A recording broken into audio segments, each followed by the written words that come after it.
Hey guys, welcome to the stream. Attacked by a jacket currently.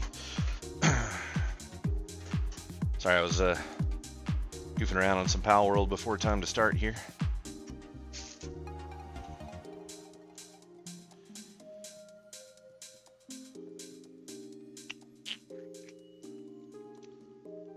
So some interesting news coming out of the gaming world. For one, on Sunday I won't be around when streaming when this is live, but I may do a reaction video or something like that to it after it's gone. But they're going to be having a live stream from the guys at Grinding Gears on the new big patch that they're working on behind the scenes, and they're going to give us a little bit of a heads up on what's coming up. You can actually see it on the screen right here. January 12th for patch 0.1.1. And keep in mind that first 0 means that essentially we are still in early access. Normally, whenever a game goes live, it comes out at 1.0 or something very close to that. So as long as you still see this being 0 point something, we are still in early access. So keep that in mind when playing the game, and stop freaking out about shit that can easily be changed between now and launch. But yeah, new patch info coming out on Sunday. I forget what time it said, but if you're interested in that, make sure you watch it. If not, you should be able to catch it on my YouTube as a reacts video sometime later on Sunday. And then other big news, surprise, surprise, Assassin's Creed Shadows has gotten pushed back again. It is now pushed back, delayed until March. It was supposed to be coming out in fairly early February. But it was pushed back until March, I believe 20th. Don't quote me on that date, but I believe that's the date. And it will be out allegedly at that point. I think kind of what's going on with that is they are probably looking at selling off the company, or possibly selling off some of the IPs. So I think this is why we're seeing this this information, or this delay in the game. Sorry, I was getting my go live posted up in the Discord channel, so apparently I can't walk and chew bubblegum at the same time. But yeah, they had made another announcement as well. Basically, the short paraphrase of it is that they're losing a lot of money and they need to do something to figure out how to get the best payout for their shareholders. And so that's the speculation is that, and has been for some time, that they're planning on selling the company, just kind of parting it out, selling off all the IPs, and pretty much taking the company private so that they can do that. We'll see how that ends up going, if that ends up actually being what happens or not. Internet's always full of a lot of misinformation, but I mean, it's kind of looking like a little bit of the writing is on the wall. So we'll see how it goes. But hey, how's it going, Hensel? You looking forward to that big patch update on Sunday? Get some news about what they're doing next.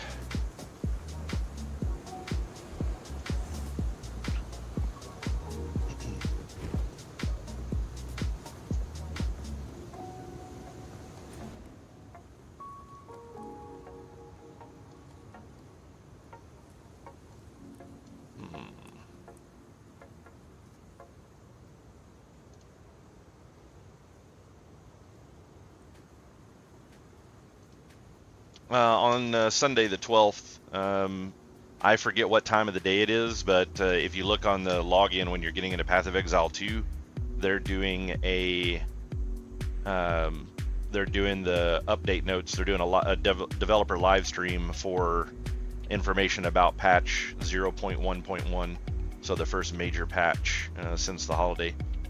They didn't say when the patch itself was coming. I'm assuming that'll be in the video as well, or at least a guideline for when it may hit, but they are at least going to be talking about what's coming in the patch, what kind of balance changes they're planning on making, things like that.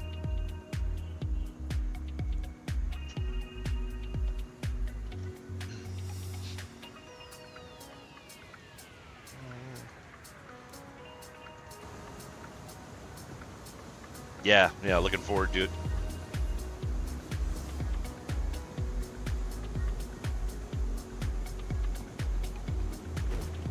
I mean, to be fair, holiday's over, and you know, when you're launching an early access game, I mean, this should still be in a pretty big grind window for them. So I kind of just view it as business as usual. Give me just a second. I have a cat that's apparently causing some issues.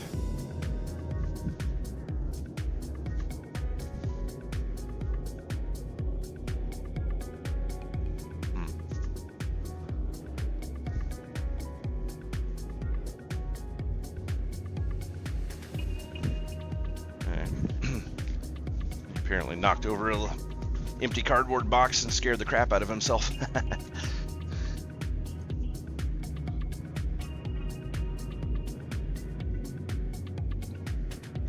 Yeah, I'll take it. Whatever they want to do.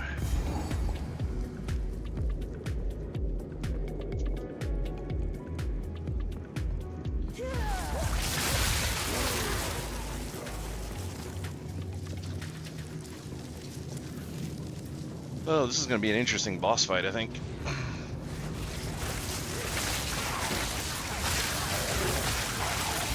I did manage to snag myself a new wand last night for this build, and it is definitely making a huge difference. Not to mention that I also was able to put on the necklace, which gives me +2 levels to all spell skills. So really nice there. And then the wand is +4 to lightning skills, and 46% spell damage, 44% lightning damage, and 57% increased mana regen rate, which is pretty huge.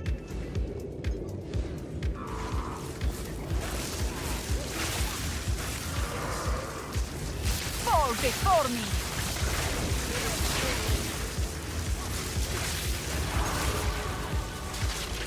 Oh wow, that was a fast level. I didn't realize I was that close to leveling when I quit last night, or I probably would have played a little more.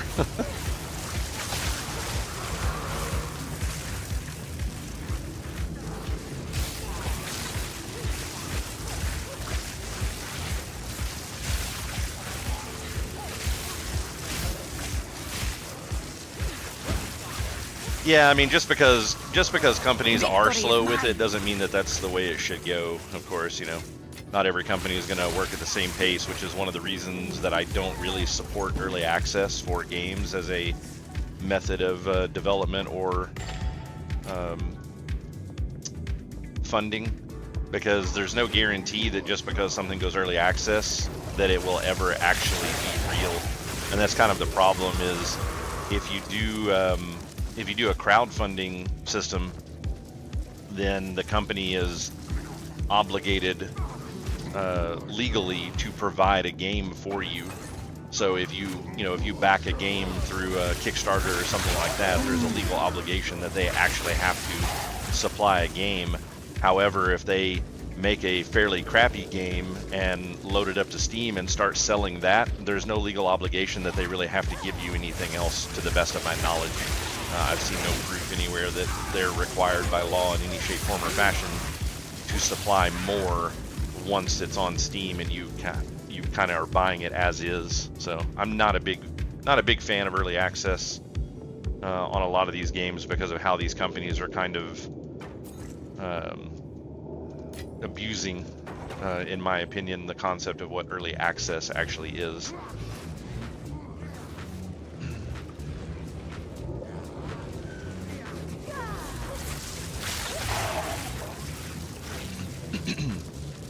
I think we talked about this the little bit the last time you were in stream, but it's mostly the concept of early access is a very like nondescript position in development, where it's like, well, we don't have to say how long this is going to exist. There's no implication of what point in the process we are, and no promises, inherent or otherwise, of how long it's going to take to finish the product from this point.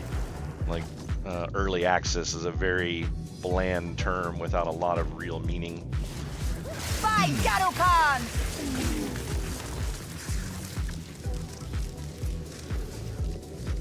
Whereas, if you base it off of the history of software development, alpha and beta have a pretty standardized concept of where the where the piece of software is in its development stages, so you have a good idea of what you're getting yourself into.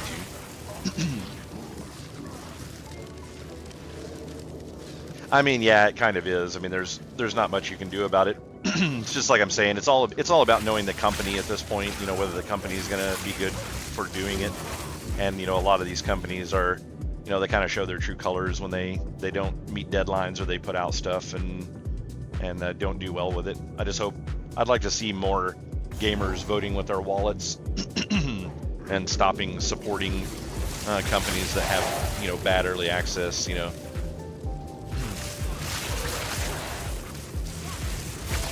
It's like if they're not putting their all into development during a point of early access, I'm pretty questioning of whether or not they're a good company.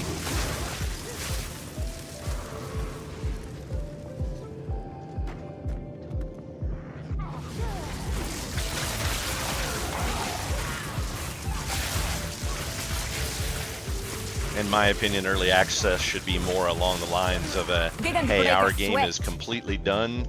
We just have bugs and stuff to work out, and we're letting people check it out while we're looking for bugs. And we want to see what affects players the most, so that we can get that fixed. In my opinion, that's what early access is. It's the kind of thing that Call of Duty does when you pay the extra $100 and you get 4 days early access to the game. I mean, that's basically what they're doing. They're stress testing, and you're paying for that. So it's like, in my opinion, that's what early access should be. So when it's outside of that, I really start to question the company involved. That's really interesting. That's a little error that this game is having currently, is it's actually damaging me for being in that shadow, and it should not be.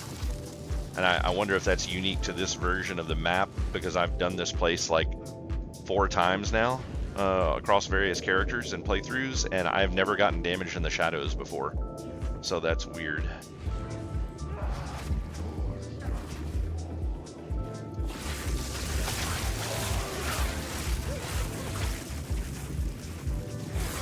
Guilty for Total War Warhammer.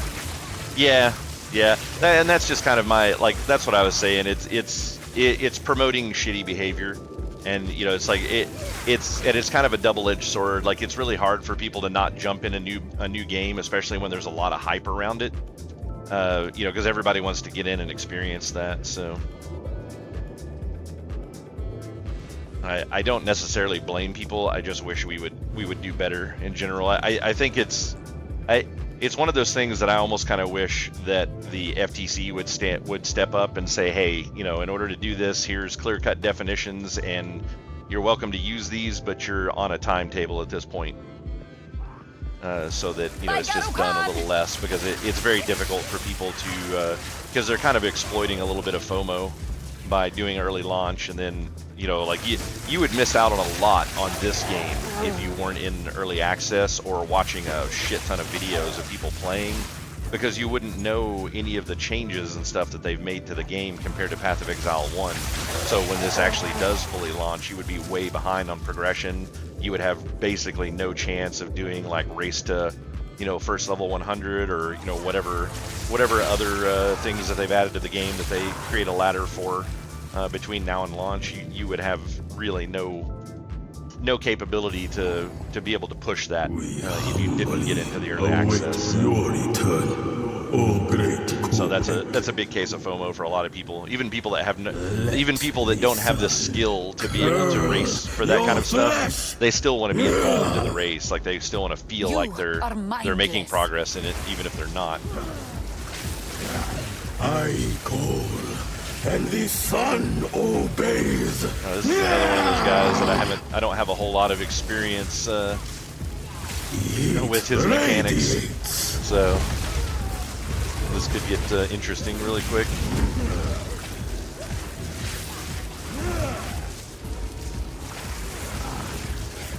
Touch of Kobek. No mana! Sibak was in brain. Man, even with the oh, what the hell is he doing? I don't want these. You will not leave, even a corpse. That's kind of. Euphoria. The only thing that sucks about this guy is he he dies really fast, but it's because he's got more than one health bar. It's always so misleading. Okay, can you do something other than just trying to teleport on top of me and explode? That'd be nice. Thank you. Touch of evil will be saved. The elements should remain our servants, not our masters. Wait, really? Was it? I thought he had a second health bar. Vile ingenuity Huh? never ceases to amaze me. I must have been thinking of a different. These runes. I can Different, make up symbols boss. for blood and He offering. died really fast, considering. Wait, no. It's not a blood offering, it's someone of vile blood. Perhaps if I... But yeah, this game's been doing phenomenally well for its early access. I haven't had any problems with where they're going. They have a very good, piece of the game that they have so far. It doesn't really have a ton of bugs in it. I mean, it's got a few things, but Worked? it is what it is. It's early access, so. Now this is But it's truly not something. riddled with bugs. They're not creating new bugs that they leave in for, indefinitely. Every time they put in new content, if they add a new bug, they correct it pretty quickly. I mean, that's what a good company should be doing.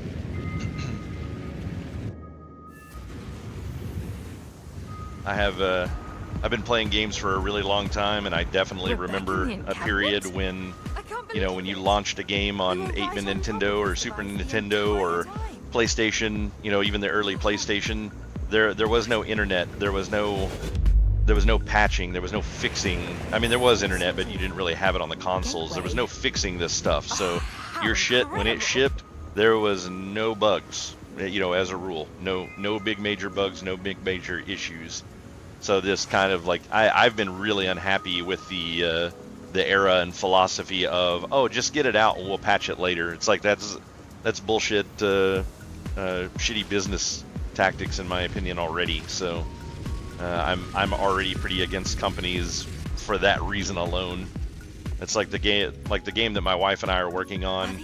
It won't hit early access until it's basically done and will be pretty bug free. My name is Alva But I mean, that is also one of the benefits of not having a publisher. And at the end of the day, that's really where most of the problems come from. Is it's really the publishers, not necessarily usually the dev teams, because depending on who the dev team is, they're pretty wrapped up in their work and they want to see it succeed and they don't want to release crap, but they get on these crazy crunch timetables that the publishers impose on them, and then they're just kind of screwed. They have to launch content early because they have a certain date that they have to meet or whatever. They start losing funding and money if they don't hit certain dates, and that honestly, the publishing side of it is where the real problem is at. It's not as much with the developers.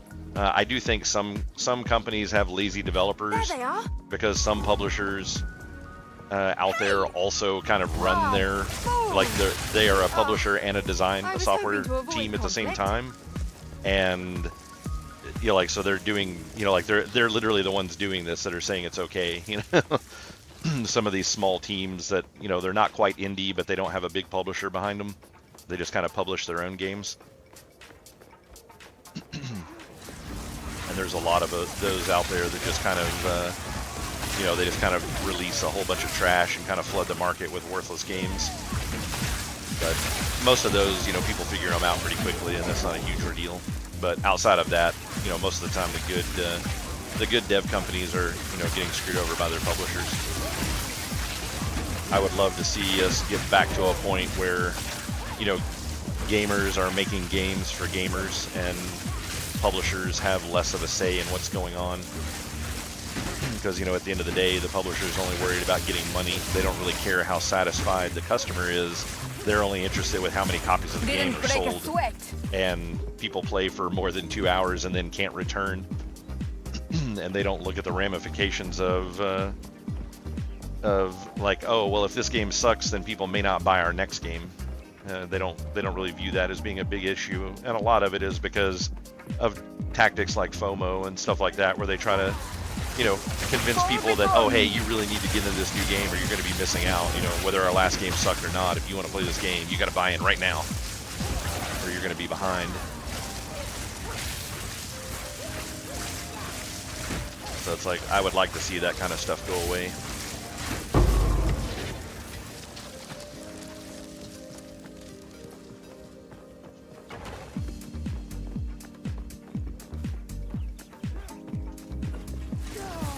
There's actually a lot of things where I wish like publishing and just mass media and stuff like that in general would just take a side seat. Not wanting to get too deep into this topic, but even the concept of like presidential elections, instead of having presidents or, you know, candidates for the presidency have to have tons of money and run around all over the world, or well, all over the world's kind of silly, but all over the country, you know, trying to talk to different people and hold these rallies and all this kind of stuff. It's like, why don't these guys just do everything on YouTube and you can just get everything straight from them?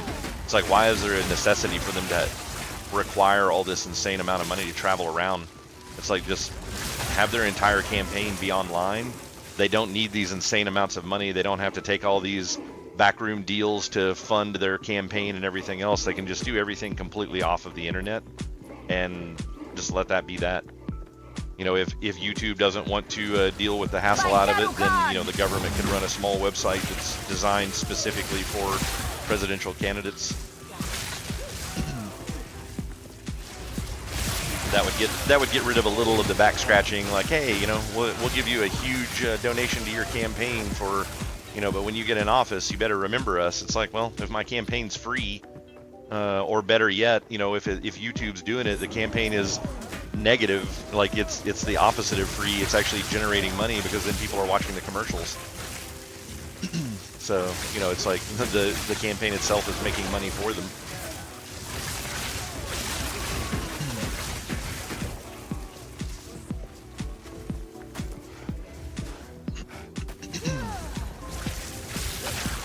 Wait, let's see, what do you say? Businesses always needing sustained income, especially when they're on a big level. But yeah, people are taking too much from the pie. Yeah, I agree. I think I think there are a lot of people taking way more money out of the pie than what they should be. Like I'm a pretty firm believer. I mean, like when our game is finished, if it is successful at all, I intend to take the company, you know, live. Like I'll make a company out of it, and future games that are developed will be made by a team and not just myself and my wife. But it will never be a publicly traded company. There will never be any shareholders that are dipping their hands into the pot, and then There is unique everybody will power basically within make the this same amount of money. You know, as a, you know, founding CEO for the company, I would not take a, you know, $100 million bonus like, you know, Bobby Kotick, for example, for whatever that's being done. It's like, you know, like everybody that's involved in the company are the people that make the things happen. Why is some random dude at the top making this absurd amount of money while everyone that's actually doing the work are the ones that are making, you know, 60 or 100K a year, depending on where you're living? So, you know, I think there's a whole lot of people taking big pieces of that pie that don't deserve it. There's a buttload of money that's being blown on advertising, and honestly, you can get pretty free advertising these days. If your game is really good, it doesn't take much to get a hold of some streamers and say, hey, you guys want to stream this game live before it comes out, and, you know, show people what it's all about. And if your game's good, the streamer's not going to shit talk your game, you know, if it's done and ready to go. And, you know, if you want to look at people like Asmongold, where it's like, oh, they got to pay him all kinds of money. That's the funny thing about advertising, is when there's a new game coming out and people want to know about it, all you got to do is just find a streamer that's willing to stream it, and then just point to everybody, hey, this is the guy that's watching it. So, you know, if Asmongold, for example, isn't willing to do it for free or for insanely cheap, then find just some random streamer and be like, hey, dude, you know, you're not big right now, but, you know, play our game online. We'll give you exclusive rights to it, and we will tell everyone to come to your, you know, your stream and watch it. That's free publicity right there. And, you know, that dude's getting a crowd out of it, and then, you know, and getting some monetary returns from all the people watching for the game, and then, you know, people like Asmongold and some of the other bigger streamers for games that are out there will slowly start to follow suit if they realize they're just not getting anything out of these companies anymore. So it's like, yeah, I mean, I think they do advertising completely wrong right now, and all of the analysis that they do, their data analysts trying to figure out, you know, who they're selling the game to and what limitations they should have on their company and, you know, their product and things like that. You know, like just a perfect example, DEI. You know, it's the amount of people that fall under the flag of DEI compared to the number of people in the world is probably sub 10%. I've heard that number thrown around a lot. I haven't actually gone and verified the number for myself. I'm not saying that there's technically anything wrong with the concept of DEI, but I think the way that it is used right now is very poor. But it's one of those things that companies shouldn't be looking at DEI as how to market their game. It's like that's a very small percentage of the population of the world that is affected by anything DEI related, and you should be appealing to the masses, not the minimals. You know, like you should be hitting the maximums. So, you know, because at the end of the day, you want your company to be successful. You want to hit the most people that are going to be interested in your product. And, you know, my argument with the whole DEI front in general is I think one of the reasons that it gets such bad press and does so poorly is because of the battles that they choose to fight on behalf of DEI. For example, you know, don't take a mainstream game like Assassin's Creed Shadows is getting a lot of flack for DEI, which I don't know if it's really as big of a deal as most people are making it up to be, but let's just go with that one. It's a mainstream game. You know, that's the next major. Ah, crap! I just kept getting stunned over and over, and for some reason my trinket wasn't. Yeah, cannot be stunned. I kept getting stunned over and over, so I must have been out of charges or something. But you know, a lot of people are freaking out about DEI over Assassin's Creed Shadows, and it's a primary sequel in the game. You know, it's not a spin-off. It's the next major game, and it's like I have no problems with DEI in general. You know, if people, you know, if they want to make a completely trans game, that's fine. But don't do it at the expense of people that are already invested in a franchise. You know, if you want to do that, and even if you want to do it off of a big franchise, make a spin-off of Assassin's Creed. Don't make it the next big game and say, hey, this game is all about trans, and if that's not for you, then you can skip this one because it's not part of the major storyline. You know, like, we're just rolling with this. And, you know, that would be fine. But they don't ever want to go that way. They just kind of want to stick, you know, DEI stuff into games and then kind of force the politics down people's throat in places that it doesn't need to be. It's like that's either a social or a political issue. It's not a gaming issue. It's like, and that shouldn't be something that you want in your game because it definitely draws a line and gets people on opposite sides of it. And, you know, if your company is for it, then everybody that's against it is not going to want to buy your product. And as a company, that's not where you should be going. Enough talk. This is going to be interesting because I have like 0 chaos resist right now.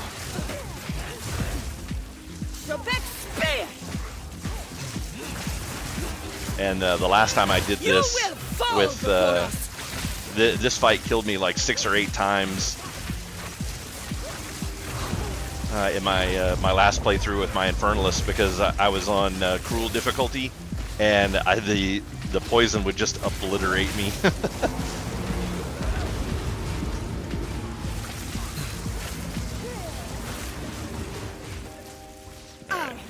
There's a lot of crap all over the place here.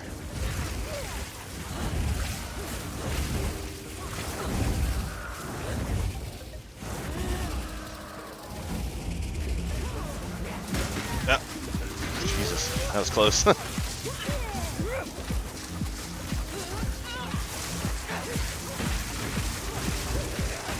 I will crush you, insect!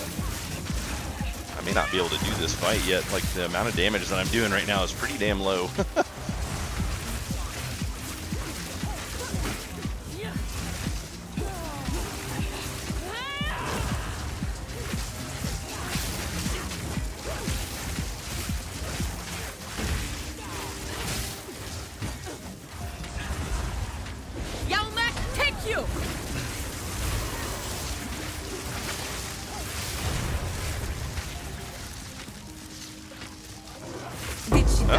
Okay, I pulled it off. What just happened? That was rough.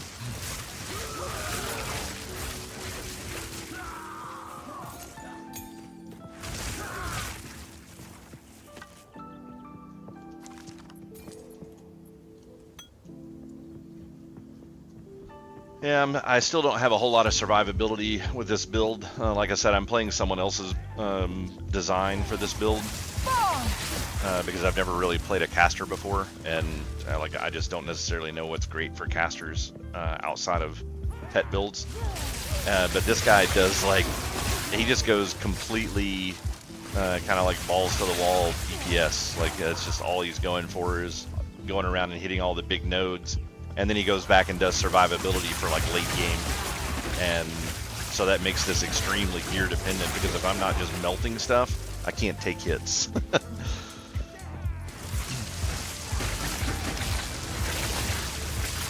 I'm supposed to have I forget what the talent was called. This one, Mind Over Matter, where you take damage from mana before life, but in order to make that valid, I need to be well over 1,000 mana, and I'm just not there.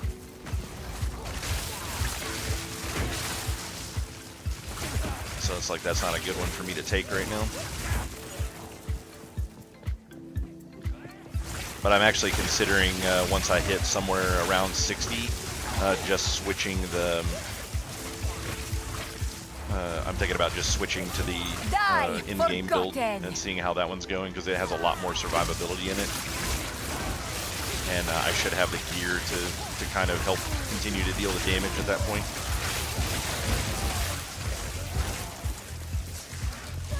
I'm in a bit of a lull right now where I'm just traveling across the talent trees at the moment. And so probably for the next 5 or 6 levels, I'm not going to be getting much more than just stats, like 5 int every time. As I'm actually, what I got? I've got 1, 2, 3. So I got 3 more before I get to here, and we'll start doing extra lightning damage. This is the tree that I'm trying to get to at the moment. If I can find a good jewel socket, then I could get some decent stats from that, but not quite there yet.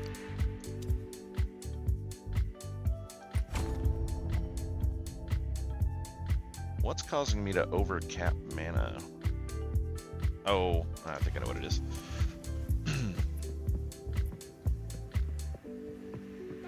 But I am at least getting pretty close to the end of Act 3, and honestly, Act 1 Cruel is a lot easier than this, so should be better.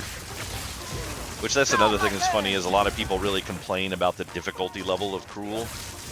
And they're not happy because it's too easy. It's easier than the base campaign going through. And it's like, yeah, but it's just a set of placeholder stages so that you could get to end game.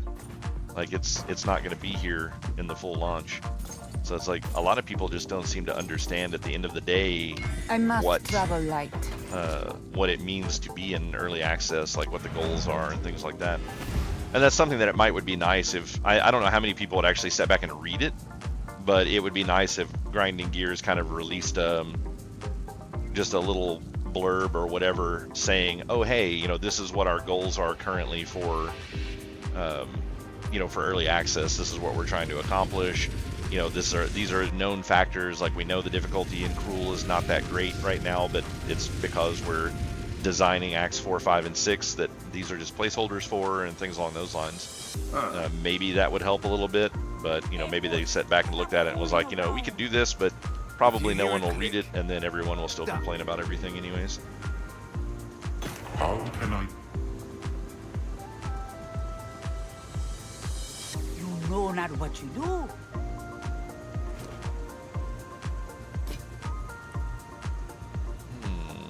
No movement speed, that sucks. No movement speed. Hold on. I don't need that. Don't need that. That's not really that good either. Hold on to that for the moment.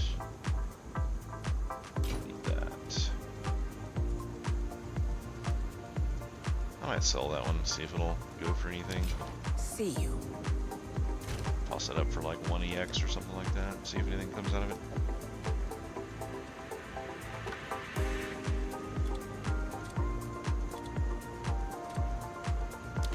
I've been meaning to go through and adjust the prices on some of the stuff in here that's higher because I haven't been getting any bites on them.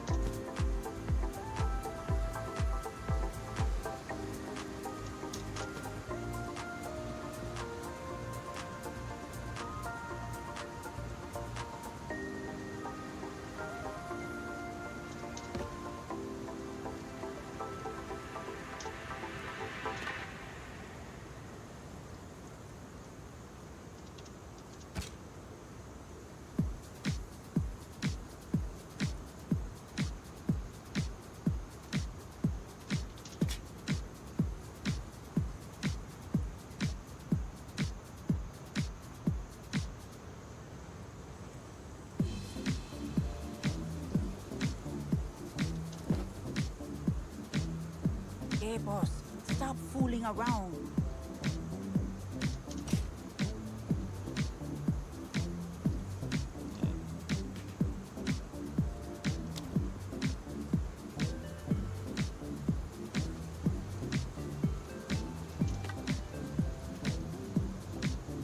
I would have expected some of these to have sold a little better than they have.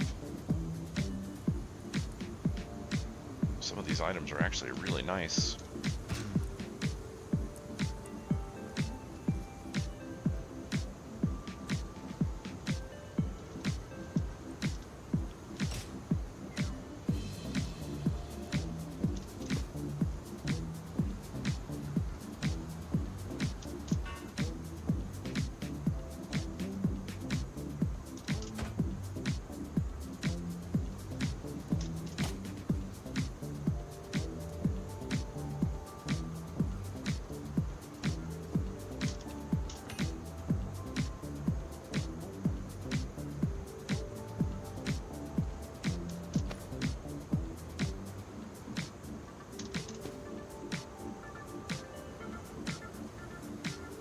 Hey, boss, stop fooling around. Yeah, we'll see if any of those get better results on them now.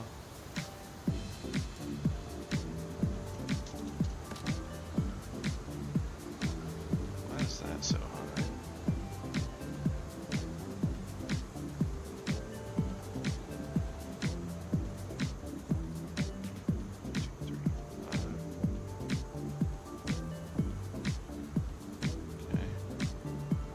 Yeah, I don't know why I have that one so high.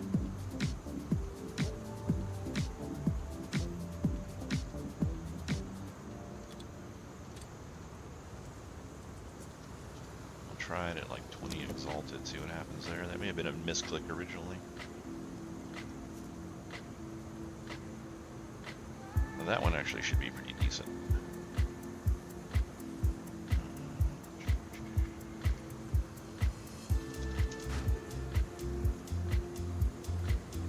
The rest of that stuff's kind of crap, so Hey, boss, don't play on that. that doesn't look amazing. Need a guy?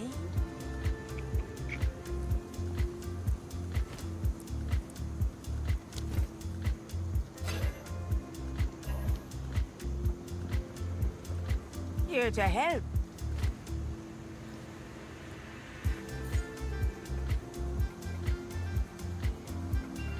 Oh wow, there was a ditto up, I didn't even see that. Farewell.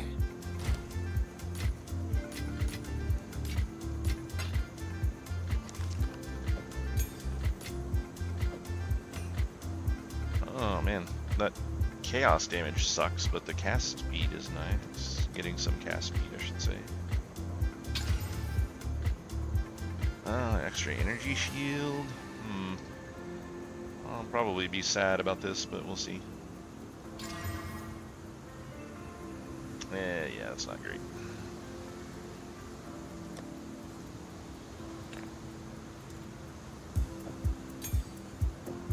It's not great, but it's probably better than what I've got at the moment, so.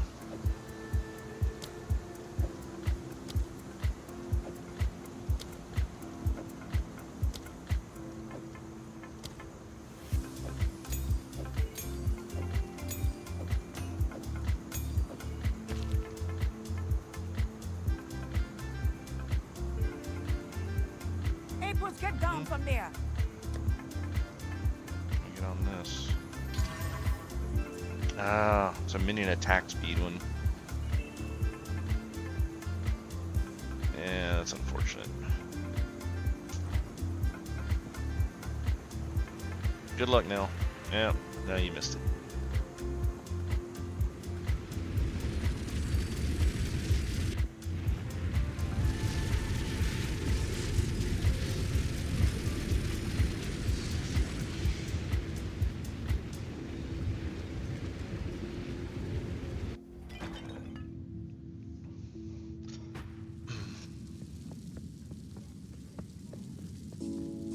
So what have you been playing lately, Hensel? You still doing some PoE, or are you getting into something else?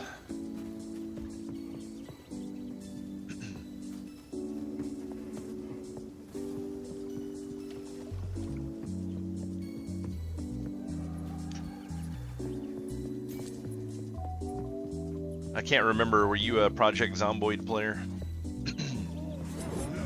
No, I'm asking you a lot of questions before you get to answer.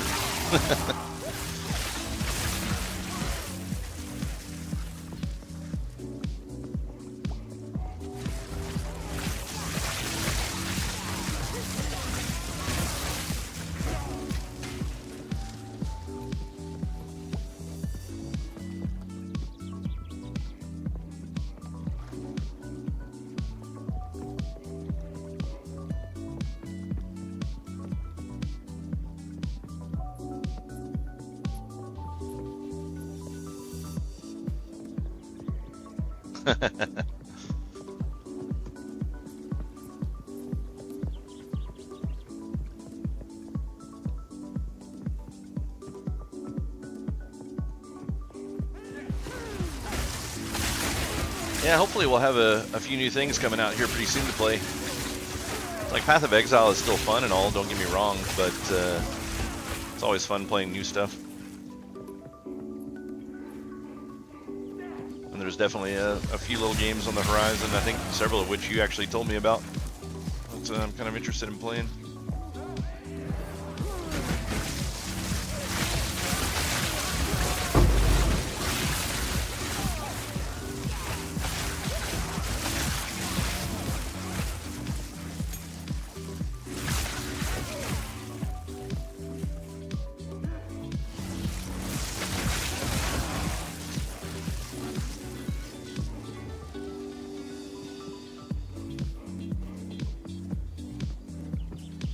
Yeah.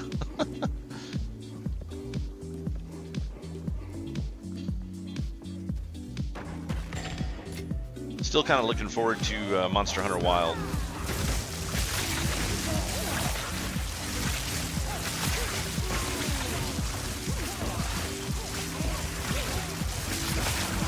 I guess that's the next big thing that's hitting for right now. I'm trying to decide if I'm going to do Assassin's Creed Shadows or not. I kind of want to do it just for some content. I'll be interested to see how polished the game ends up being, so the fact that they pushed it back is just one less thing to play.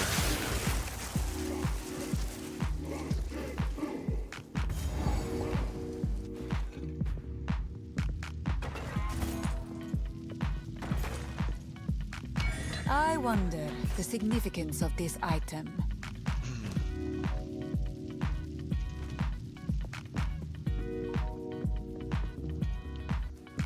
I'm always in a big rush to play games. We're actually, I think we're going to be hitting up a new server for Conan Exiles starting next weekend.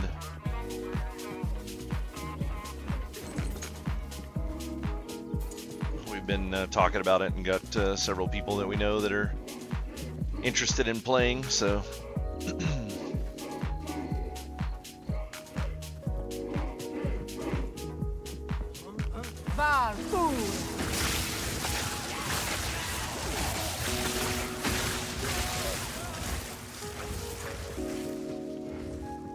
Yeah, Nell says looking for more.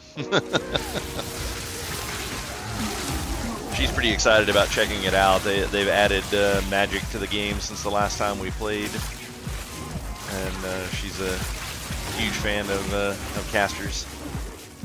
Yeah, there is a ton of games already out. Like I said, with us going back to Conan Exiles, I mean, hell, we played that game, I don't know, 4 or 5 years ago. So, yeah, there's a lot of stuff that's out right now that's good. And a lot of stuff that I haven't even had time to play yet that's good.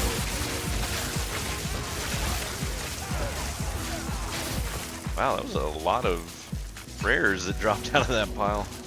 3 rares and a ruby. I'll take it.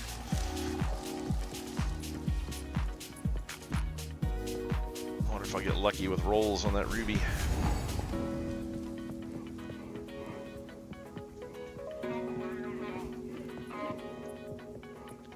Man, I know this isn't a map, but I wish they would tell you how many enemies were left on the map, even in the campaign stuff, so I know whether or not it's worth it to keep looking for stuff to kill.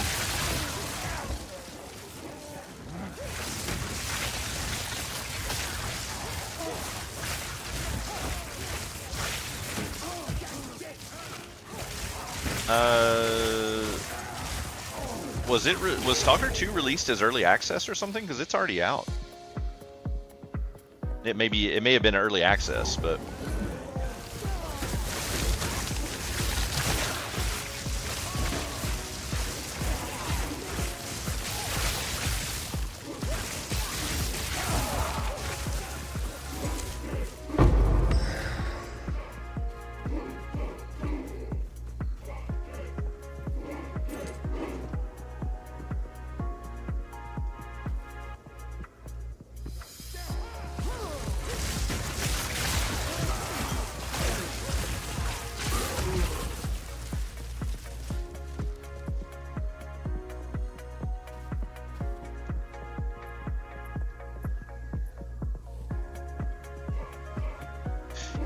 yeah, I actually picked it up, and then I ended up refunding it.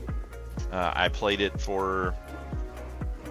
I actually played it for slightly over the 2-hour marker. I was really surprised they gave me the refund on it. I'll end up picking it up later, but yeah, it was extremely underpolished.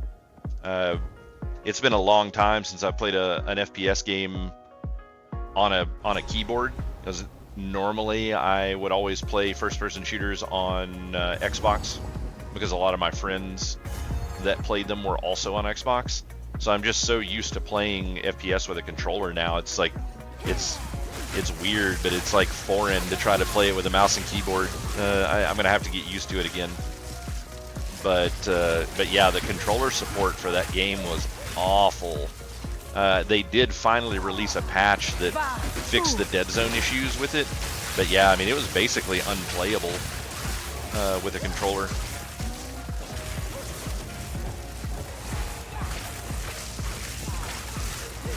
Why did that guy not get... Die forgotten. He didn't get the negatives. He didn't get my debuff for some reason. That was weird. But yeah, it had a really bad problems with dead zone. It basically had 0 dead zone. So if your controller had any sort of drift whatsoever, you were drifting. If you didn't hold the thumbstick directly in the straight up position, you were always kind of fading to the left or fading to the right. And yeah, it was just it was rough. So I was like, yeah, this is unplayable for me in this state. So. And they weren't talking about getting a fix for it. And with the holidays coming up, I didn't really expect them to have much out for it before then. So I was like, I'll just wait and pick it up again later once once they kind of fix some of the issues with it. But it looks like their first major patch, they tried to address the controller issues. I haven't seen if it's working well or not, but I'm assuming that it is, because they listed exactly the problem that was being had, so I'd be really surprised if they somehow messed up fixing it.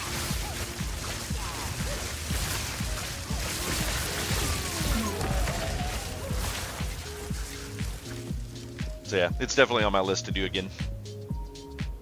The LG trilogy.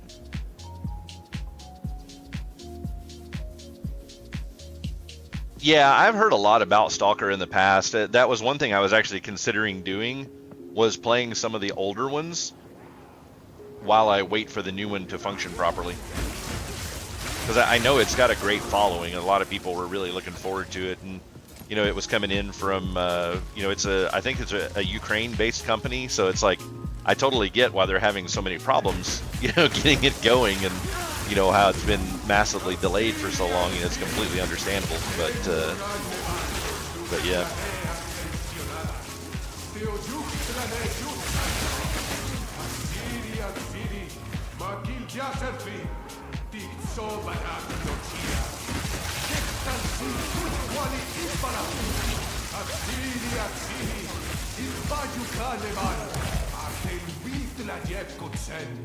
Huh.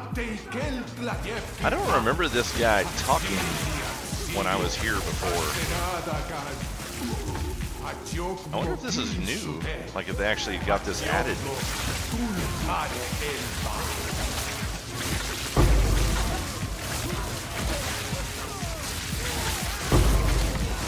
Oh, Gem Cutter's Prism. Those are nice.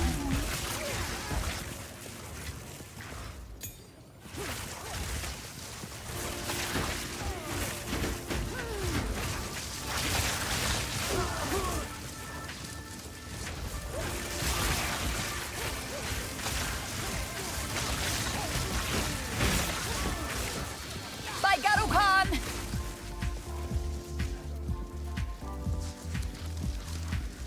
You did a mod playthrough, but it didn't stray too far from vanilla. Yeah, that's good. Generally, the first time I play a game, I want to play it completely vanilla, and then I'll get into modding it later. But normally, the mods that I do are, I'm only interested in stuff that do massive restructures to the way the game plays, or if they're quality of life features that are getting added to the game. I really hate it when mod developers add something new to the game and just make the game like completely trivial and easy. It's like, yeah, your idea might be really cool, but you've just destroyed all of the difficulty of the game, and it makes your mod kind of worthless.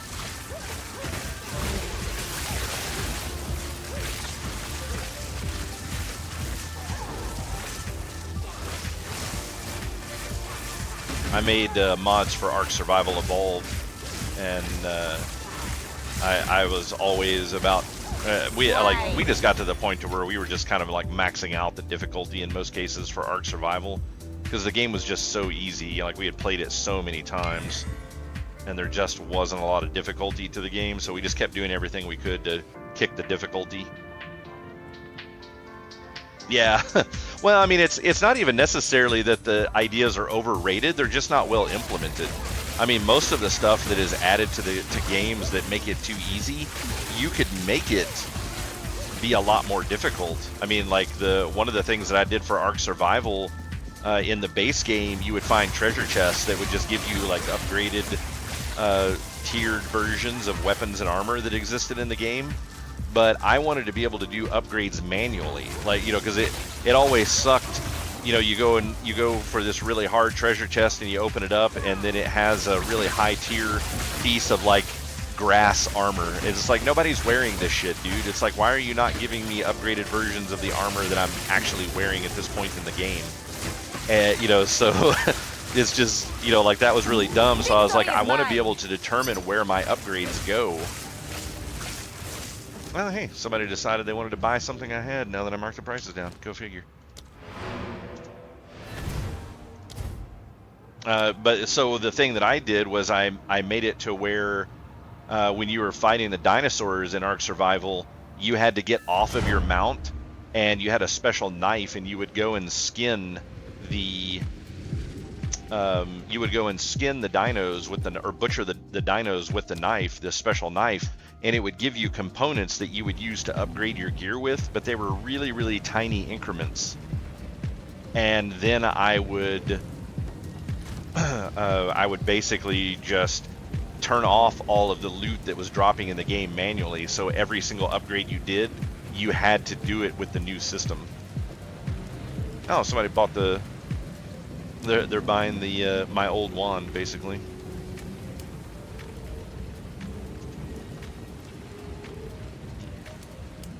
There they go.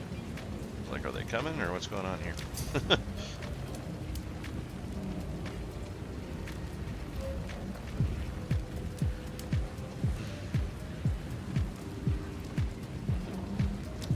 you like gonna take this trade, or what are you doing here? I don't know if it's lag or what that causes that to happen sometimes, but a lot of times I'll opt to trade with people and it just doesn't happen. But yeah, so that upgrade system, I mean, I felt like it was an improvement. It added something to the game that I look forward to in playing the game. It slowed down progression in the game a little bit, which, you know, I feel like you play through the pace of the game way too fast, especially in a PvE aspect, because the game was originally designed for PvP. So a lot of the balancing for PvE is very unbalanced, let's just say. So because of that, I thought this was a good improvement, you know, and it actually got to the point to where everybody that was playing on my server, when they played privately, they would download the mod because they liked it. So I guess it worked out well. It's kind of hard for me to say because, of course, I'm going to be a little biased on it because I made the system because I was unhappy with the way things worked out already. Hey, what's going on, Warford?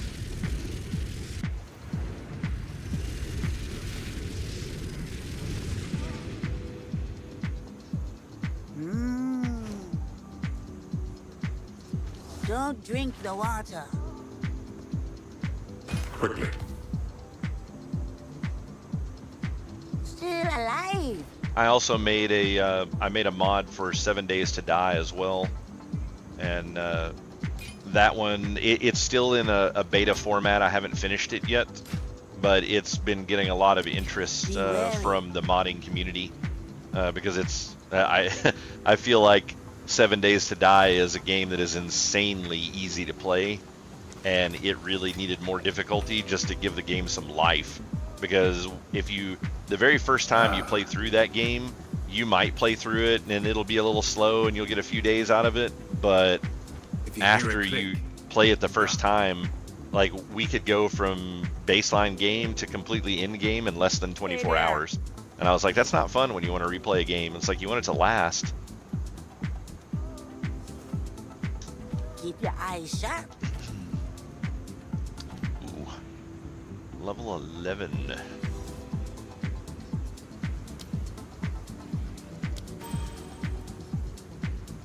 So apparently the game thinks I can use level 11 skills now, so let's go into my nice little loot pile here and see if I have a bunch of those. I do not. I got 3.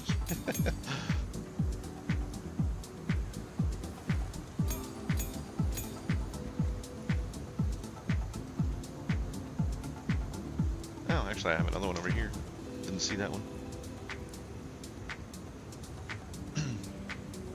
Yeah, exactly. Hey, boss. Stop fooling around. No, I think I've got plenty, Orphan. I'm sure I'll get more as I'm going through, but I don't even know if I'll need this many, to be honest.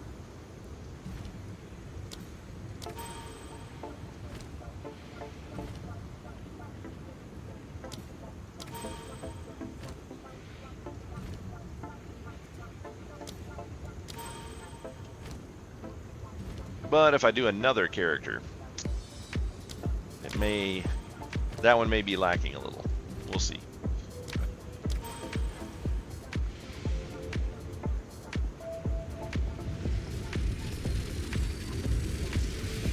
I'm actually really interested in the monk build now, because if Elon Musk can play in hardcore mode and not die with the build that he's using, that's a pretty decent build, I think, since he has no idea how to play the game.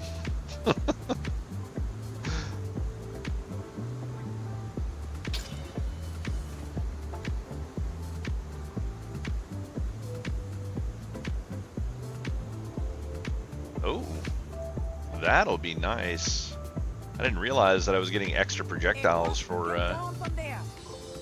increasing the percentage on that one.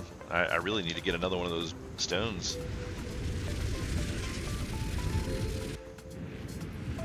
Damage mods are a must for you for Skyrim, having damage be more even.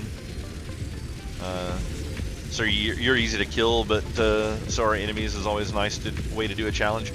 Yeah. If you're improving if you're improving the game in that aspect, you know, making it to where whatever the changes that you're doing is kind of equal, then I don't necessarily see that as being a bad thing. I mean, some people may complain, oh, you're making the enemies easier, but if you're also making it easier for you to die, then, I mean, it is what it is.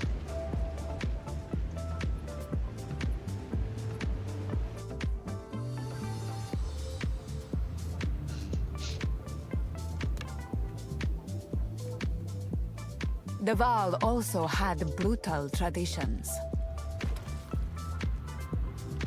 Stab that heart. Stab it. I offer That's a this giant heart ass heart. to you, Garakan.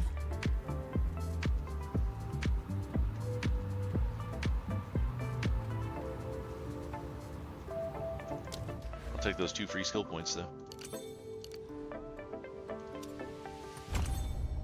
So my next level will actually start increasing damage that I'm dealing. That's nice. Looking forward to that. I think we're gonna go with maximum energy shield and faster cast speed here. Increased chaos damage sucks, but I don't have anything better than that right now, so it's unfortunate.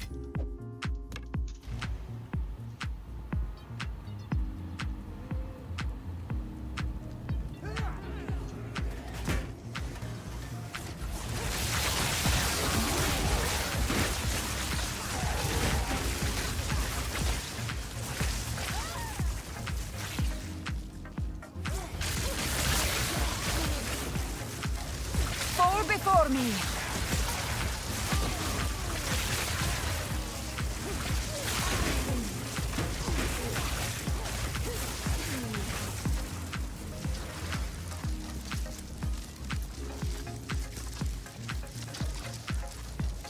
Oh, they make some of the enemies more tanky where it makes sense. Yeah, that's kind of cool. Yeah, I've always felt like honestly the balance in all of the Skyrim games has always been a little weird. Like it's never really been a game that I played for difficulty.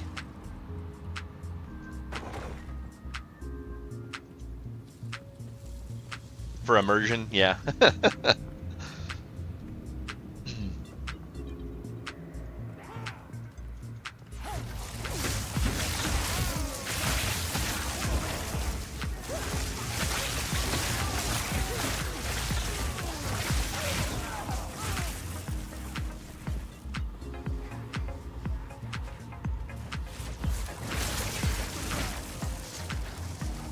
Yeah, it sounds like there's some bad news on the Elder Scrolls front too. I haven't got to read up on it. I caught it as part of someone else's stream, but I guess there's not so great news on the front for Elder Scrolls 6, which is disheartening.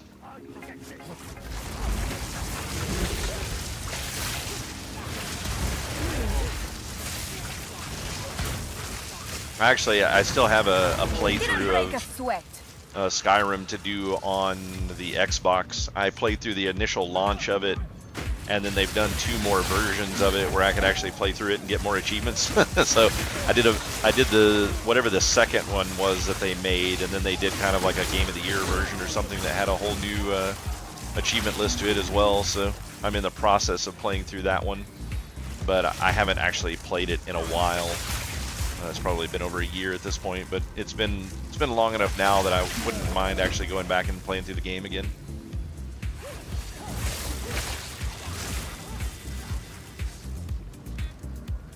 You have zero faith in anything Bethesda makes.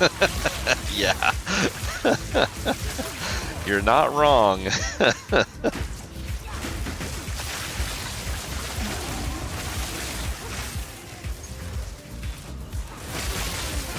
I guess we'll see with some of their newer stuff now that Microsoft has bought them out if that will change how things are going. But I mean, it hasn't made any major improvements in Bethesda games so far. Granted, I think I keep wanting to call it Star Citizen. What the hell is the name of the space one that they made?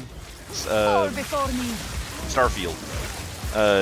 That one, in general, like they were pretty much done with that game before Microsoft bought them out. So the fact that it did not do well, I don't think is a good testament to whether or not Microsoft will do them any good. But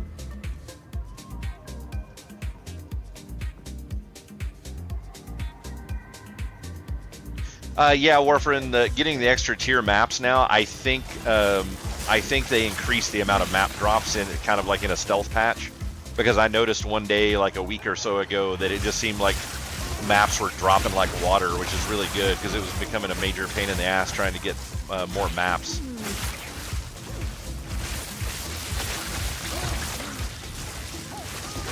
So really happy that they went that direction. Warfarin, did you see the post about them doing a live dev stream on Sunday where they're going to talk about the next major patch for the game? I don't know if you'll want to try to catch that or not. I'm probably going to do a reacts video to it, actually. It'll be my first react video.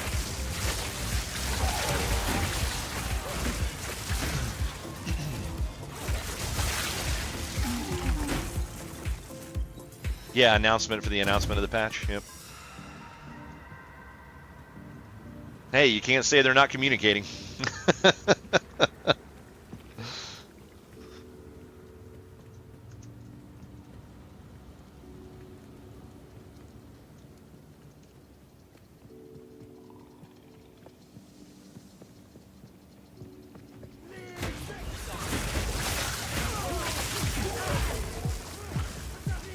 But they're supposed to talk about, give some insight on some of the balance changes that they're planning on making. So, you know, it could affect some of the classes you're playing. So it may be worth knowing, so you can kind of, if you know what the nerfs and buffs are ahead of time, then you can start, you know, picking up gear to be prepared for it.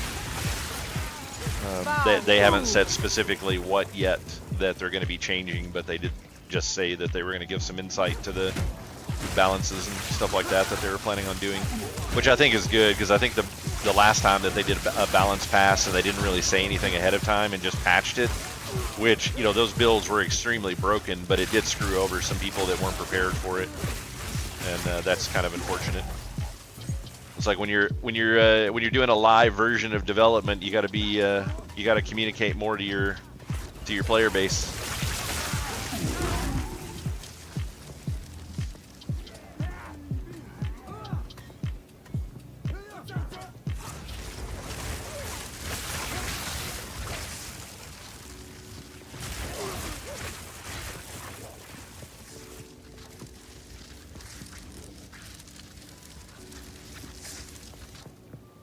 At least they're. Wait, there's a date for what? What for the? Do they? Have you seen a date specifically for 0.1.1 or?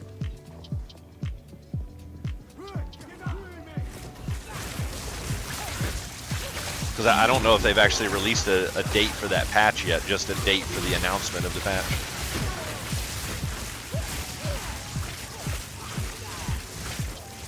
But yeah, it's not uncommon for lower end companies to kind of not release all of the information. You know, like they'll be a little behind. They'll say information's coming, and then, you know, they're just super slow about it. There's tons of indie devs and stuff like that out there that they just don't have the manpower to keep up with what they're trying to do.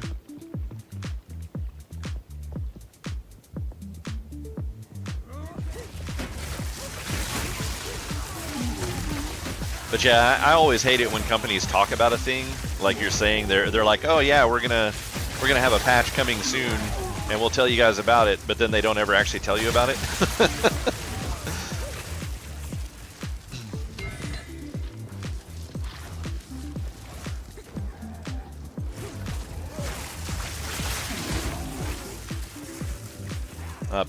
Pal World has been pretty bad about that kind of stuff. Pal World's still having a lot of problems with just like really nasty bugs in their game that just should not exist at this point in development. And they seem to, like, every single time they do a new major patch, they seem to add more of them, but they don't actually do anything to fix them. I've been pretty disappointed with the playthrough that we've been doing, and if it wasn't for the fact of being pretty invested into it before we started realizing that a lot of the bugs still existed, I probably would have just quit and done something else instead.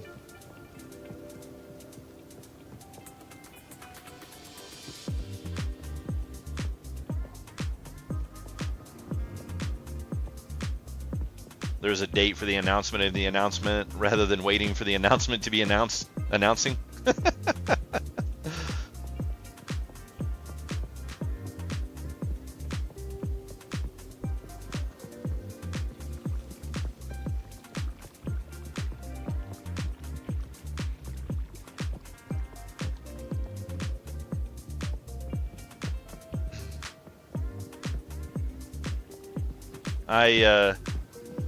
I'm sorry there, Warfarin, but I don't want to be a quitter, and by nature I'm a quitter, so I can't quit being a quitter, or that would make me a quitter.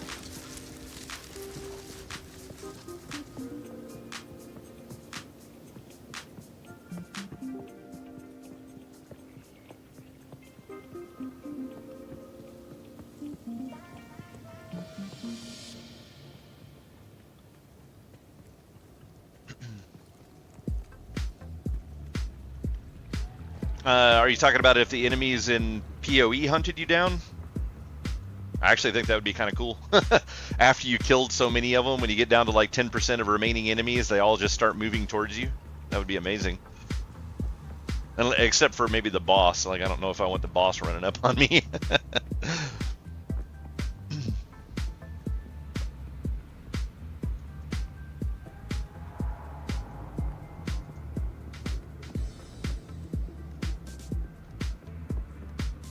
Yeah, no, I think that would be really cool.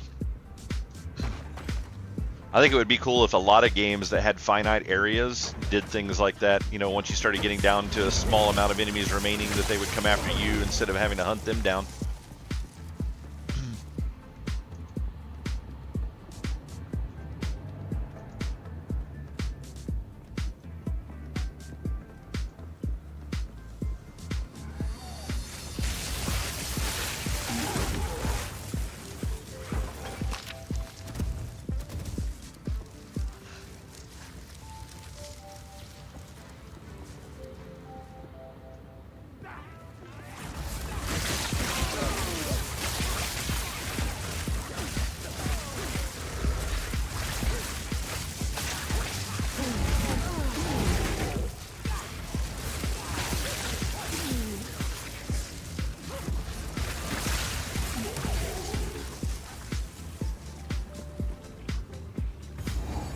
Oh, Warfarin, you were last time I think you were in. We were kind of talking about the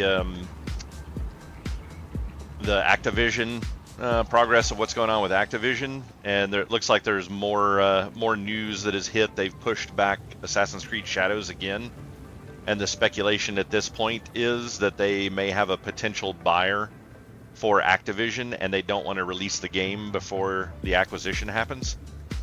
It seems to be the direction that people are going, so they pushed the game back by a little over a month. It's not coming out until like the end of March now.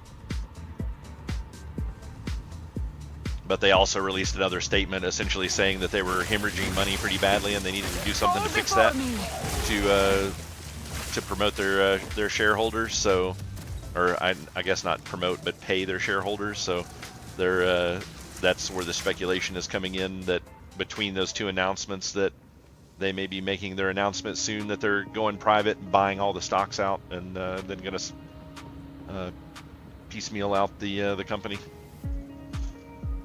Be pretty wild if it happens. I don't think we've really seen the fall of a major gaming company. I don't know if have we ever seen the fall of a gaming company as major as Activision is.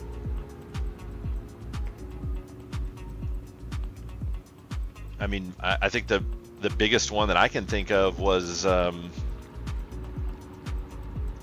can't. We were just talking about the company the other day. I think they made the Warhammer RTS.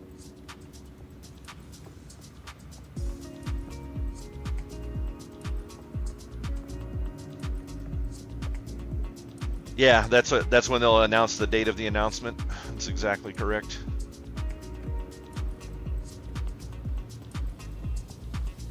Well, yeah, I mean, I don't know, maybe, yeah. Gaming's never been as big. That might be a valid statement.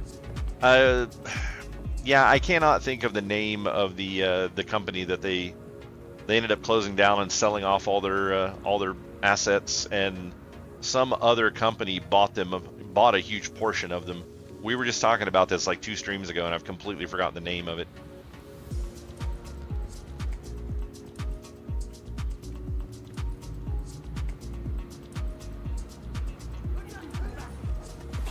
By Garukan!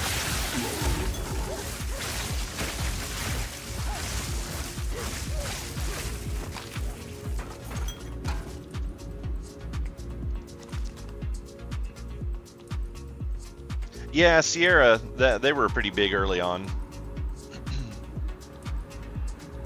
Yeah, that's valid.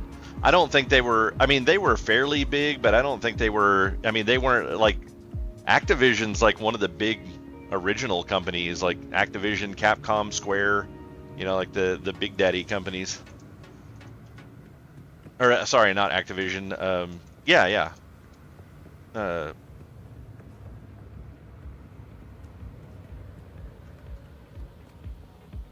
You know, and like Ubisoft, and I said Activision earlier. I meant Ubisoft, not Activision. But yeah, Ubisoft's like one of the big originals. Yeah, they had Leisure Suit Larry. They had King's Quest. They did. I think they did the new game that Timothy Kane did, who was the original creator of Fallout. I think it was like Temple of Elemental Evil, I believe, that they did. THQ Nordic, that's right. THQ Nordic is what they became. But yeah, THQ was the one that I was thinking of, and they weren't a huge gaming company. I mean, they had a decent amount of games, but also not another one of the big greats.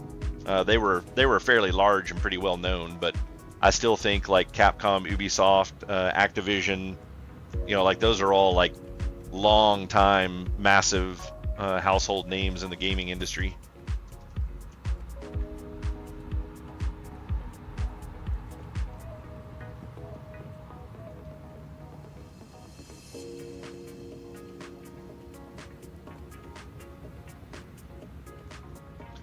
I guess it's on to my most hated portion of the game.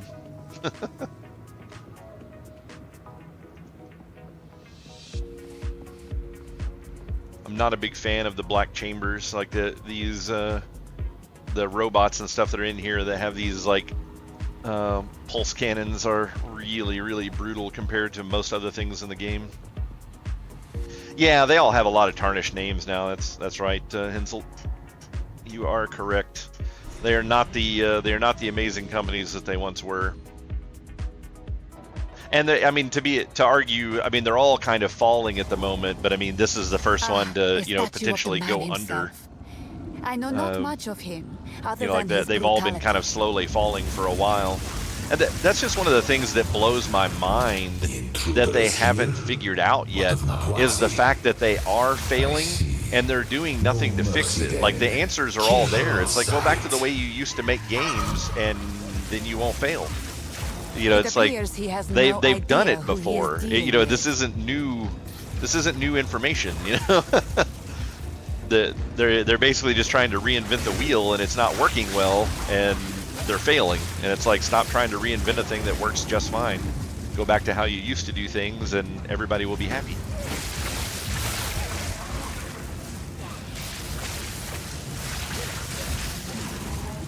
There are just some forms of business that I don't think should be publicly traded, to be honest, and I think gaming is one of those. Like I feel like the majority of the problem that we have is having to cater to shareholders, and that's kind of what's destroyed the gaming industry, is dealing with shareholders. By Garukan!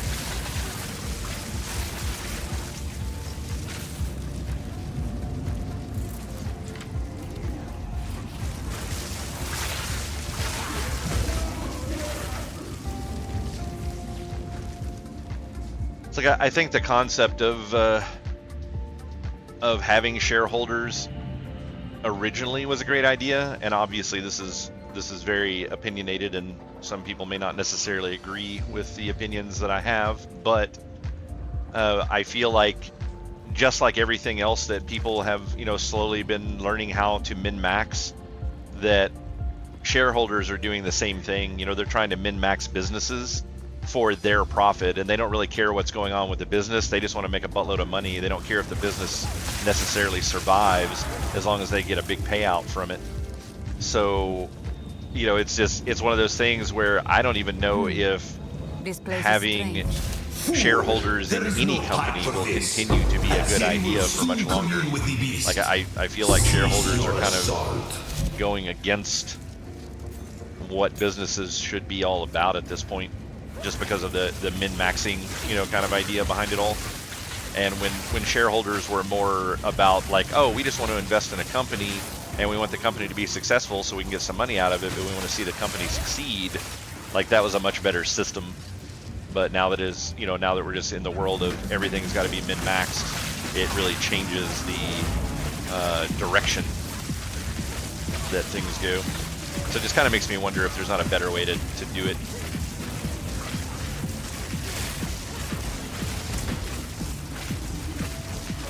Didn't break a sweat.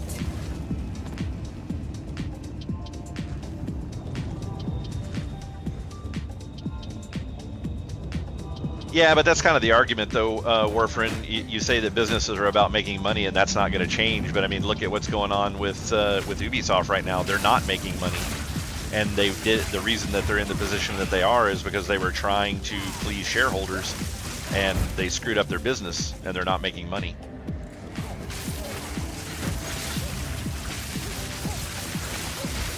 And they're not making money because they were trying to please shareholders instead of their customers. And you know, shareholders don't make you money. Need banner.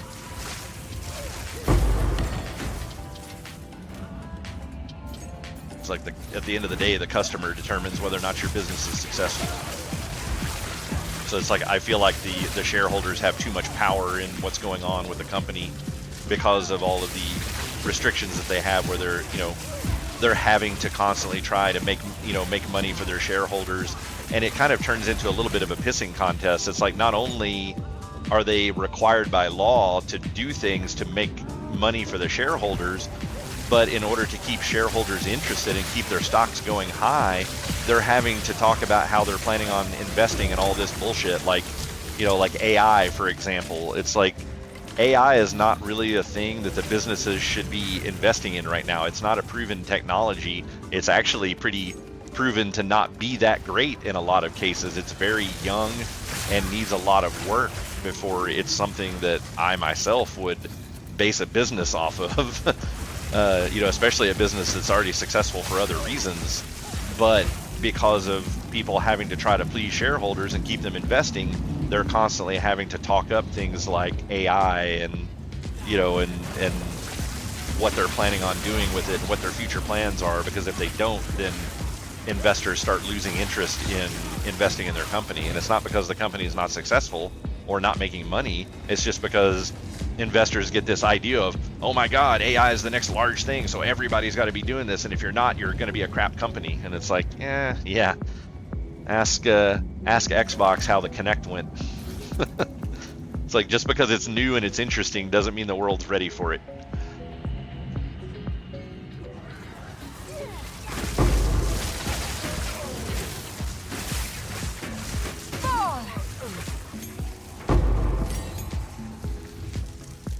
Yeah, AI is very overrated right now. I completely agree. Yeah, it's high risk, high reward. I do agree with that, but it just, I don't know. It's too big of a risk in my opinion, especially for a company to be basing itself off of. Yeah, like companies doing some research on it and figuring out how they can make it work. That's one thing. I'm perfectly fine with companies getting out there and researching it and trying to make things happen. But like Microsoft jumping on board with this Copilot thing, and every single new iPhone that's coming out has AI in it now and all this kind of stuff. It's like, that shit's not necessary. It's not doing anything for anyone. It's like this. You're beyond research at this point. You're trying to capitalize on it, and it's like it's trash, just like the Kinect was. The Kinect was too early for its time. Both the world wasn't ready for what Kinect could do, and the technology wasn't ready for what Kinect could do. They needed better technology. It's like they should have never introduced Kinect for Xbox until the technology surpassed what the Kinect for Xbox One was like, because that one was significantly more capable than the original Kinect was. The original Kinect was just trash. I mean, it was horrendous. It was a gimmick.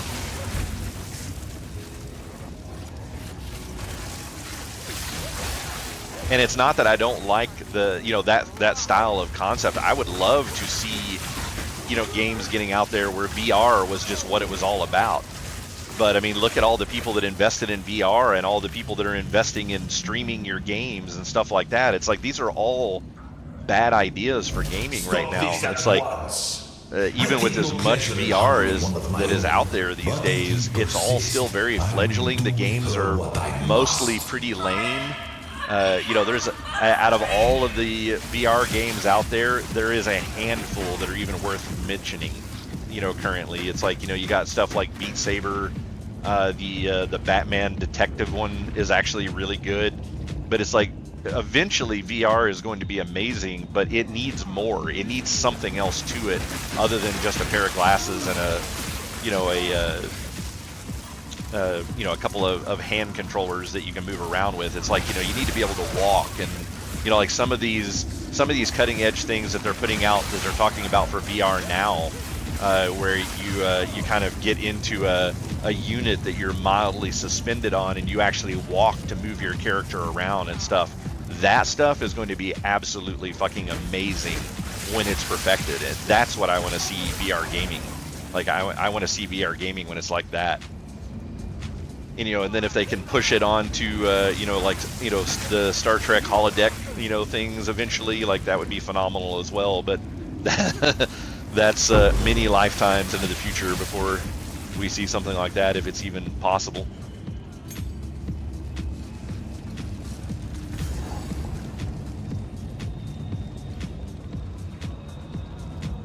I don't think I'll find enough stuff in here to actually level with, but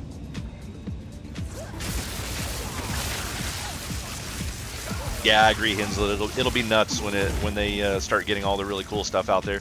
I mean, they showed off I can't remember the name of the company. It's been years, but I mean, quite a few years ago, they showed off a really phenomenal VR system for Battlefield, where you actually were kind of walking on a pad, and that's how you moved your character around.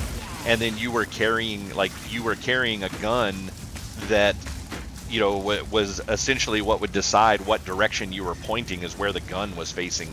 So you could walk independently from the direction that you were walking was independent from the direction you were facing, which is, very similar to how it's done with a controller.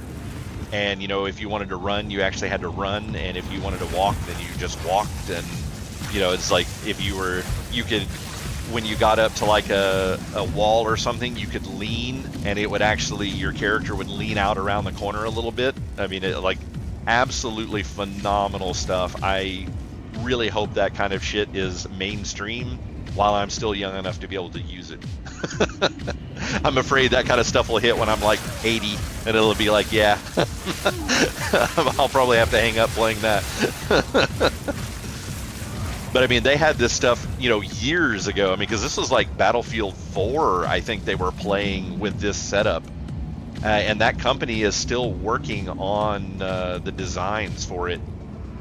They've released multiple different things that you can get out there that are kind of going in that direction, but not necessarily that unit.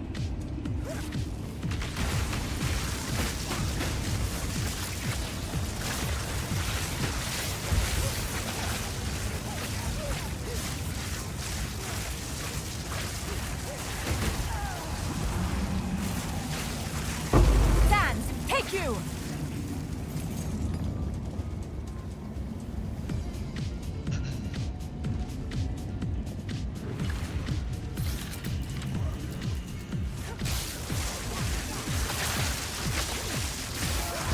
But it's like I still think things like you know, like streaming games is still very early and is a bad direction for gaming right now. I mean, look at you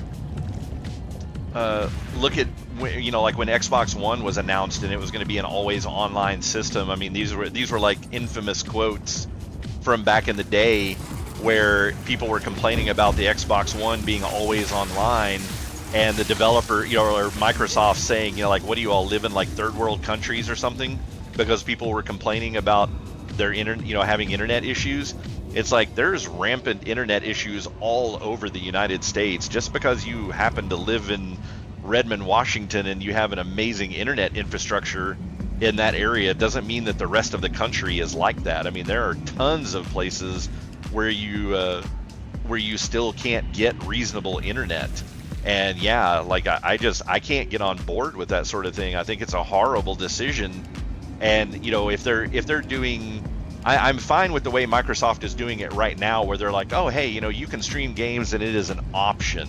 As long as it stays an option and not the norm, I'm fine with that. So that people that have great internet that never goes down can do that. But at the end of the day, it's like if I want to play my game, I don't want my gaming being interrupted because my internet goes out, especially if I'm playing a single player game that has basically zero reason to be on the internet.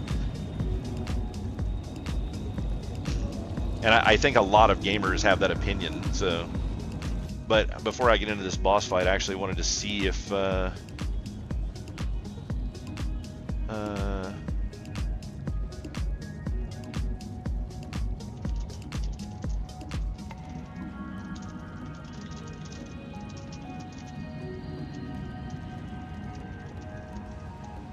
on here.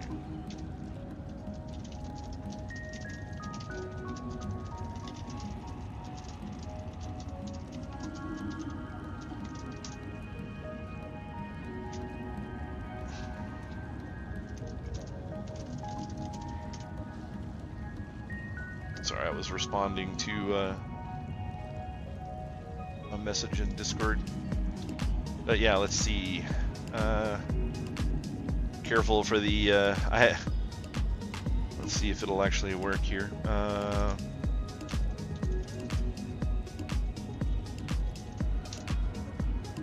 It's always like this crazy white screen, makes me nuts.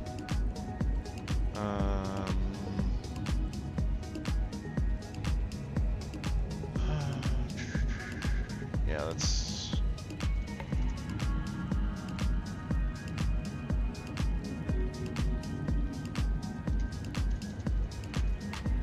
I don't remember. Oh wait. And smoothly. Yeah. The smart design is constantly reacting to every move you make, so that it will support and balance you when moving, and cleverly adapt to let you safely crouch or get down to pick items up. So this is a different iteration of the one that I had seen, but it's basically the concept. Like you have this this belt on you, and when you turn your body, that determines what direction your legs are facing, and then you can run forward or back up or strafe to the side, left and right. But you're actually walking on this concave device here. Yeah. So like this stuff is starting to become more reasonable. But yeah, I mean, it's like, and this harnessing system, if you, like in Battlefield, if you get into a vehicle, you kind of crouch down, and then the direction that this is facing is the direction that your turret is facing. If you're like in the turret on a tank, or you know, you're in a fixed gunning position or something like that. Phenomenal. I can't wait for this kind of stuff to be mainstream. Yeah.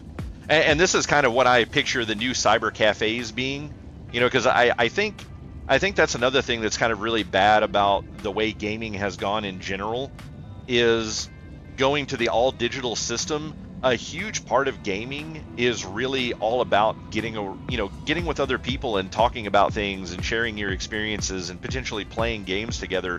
There's a whole lot of social aspect to gaming that is outside of actually playing a game.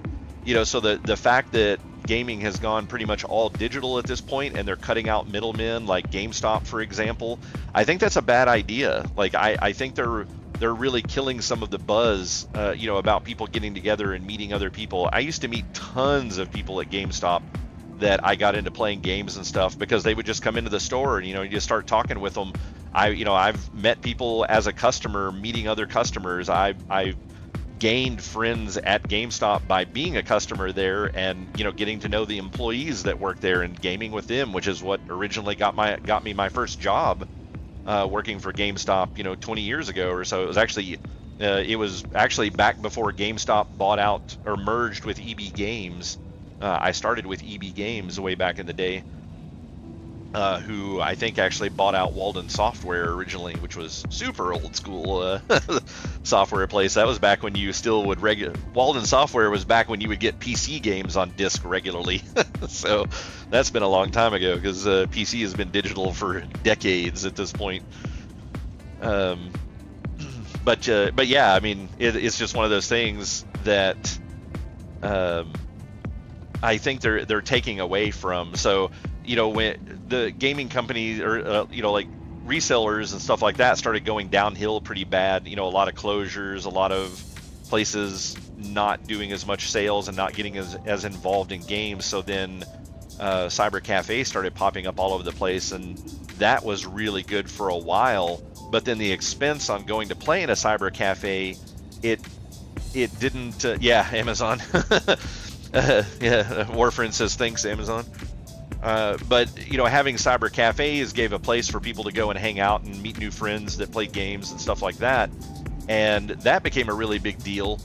But then it started getting to the point to where the cost to sit in a cyber cafe and play a game, the amount of cost that it would take to make that function right was too high compared to what it cost to buy a bare bones gaming PC, and you could just play from your home for significantly cheaper and not have to pay by the hour to do it. You could just play whenever you wanted to. You didn't have to worry about the cyber cafe being open because they weren't offering you an experience that you couldn't get somewhere else. It's kind of the same reason that arcades went under. I mean, I still think arcades should exist today.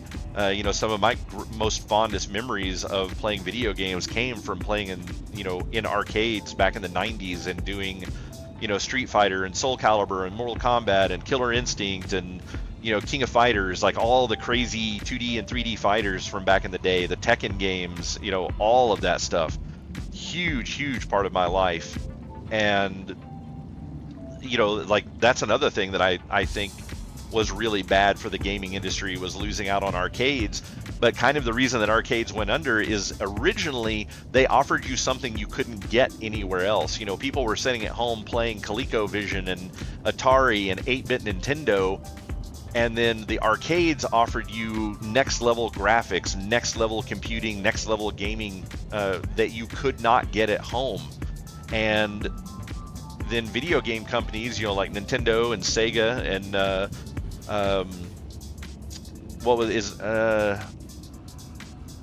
who was it that made the TurboGrafx? Warfriend, do you remember? It was like NCSoft, was that right? I can't remember if that's who did it or not. I don't remember who manufactured the TurboGrafx, but you had that, and then, you know, NEC, that's right, that is who it was. NEC, and then you had Sony coming out with the PlayStations. You had the Neo Geos, which originally Neo Geo was an arcade system. It was designed for arcades, and when you went into an arcade, most of the arcade cabinets actually had a Neo Geo system inside of the arcade cabinet, and they would have the games, you know, just like the cartridge games, plugged into it, and they were insanely expensive, but it was designed as a way to have a single cabinet to play a bunch of different games, because that was a cost issue back in the day with arcades and having to buy a cabinet that was for a specific game, and then you couldn't just easily switch out the game that was in it. It was a lot of work to do it, as opposed to just yanking out a cartridge and sticking a new one in, and everything just worked. So with that kind of, you know, design system, well, Neo Geo started releasing their consoles to the public, so then people could go and buy that stuff. So essentially what the arcade was offering, you could now do at home, you could do it for cheaper, and you could do it whenever you wanted to. You didn't have to worry about the arcade being open. You didn't have to worry about going to the arcade and coming home, the travel time. It's like if you had 20 minutes to sit down and play a game, you could just do it. So arcades kind of fell behind because they stopped offering things that you couldn't do at home. And that's kind of what happened to cyber cafes. Same problem. They they essentially made themselves go extinct.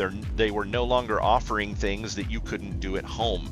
And I think this style of device, this here, is going to be the next generation of cyber cafes. You're going to see places all over that will open up that will have these sorts of devices, because this is too expensive to get at home. Not a lot of people have enough space in their home to to entertain having a device like this in their home. So I view this as being the next generation of cyber cafes existing out there, is being able to go and have a really, really amazing virtual reality experience that you just don't have the space to recreate at your house. So like we're looking at next gen for what's going to be popular, I believe, right here. Sorry for the blinding light. Now I'm going to go in and die miserably to this boss. Thankfully, I'm not in Cruel yet, so I can just lemmings myself here all day and not lose XP. The eve of the end. Let's see, what am I? What am I at now? 43 come. deaths. And I'm not even out of the first set of acts yet. This character has been significantly more difficult to play. Ah, you son of a bitch. This Stop moving out of my debuffs. This is the guy that I was thinking about that had 2 health pools. Out of mana. Out of mana. You progress suck. comes with a heavy price. Ah, I don't want to be in that. Thinking that's bad. Ah, you've got lightning too. Ah, that's not cool. Whoa. I have never seen this mechanic. This dude died so fast previously. I had no idea that was a mechanic. I don't even know what to expect right now. I can't give up. I must save my people. You know why we're here! It happened! Dude, it let your cannot be people go. stopped. No, I will succeed. The genius of Burn to Val. ash, demon of ArcSorc. I really feel like I'm gonna have Do a you bad time truly here. think you can match me? I will crush you. Don't crush me. I've had enough of you. You think you can run? Desert fire! I plan for every contingency. Wow, that thing separates? I did not know that was a thing.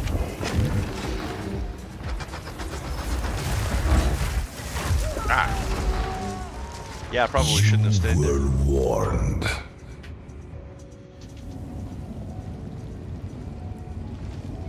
Yeah, skipping the part where they become redundant, like the cafes and the arcades did, would be nice for that style of stuff. So, at the eve of the end, the demon of ArcSorc has finally come. It is insane how much weaker this character is compared to my Infernalist.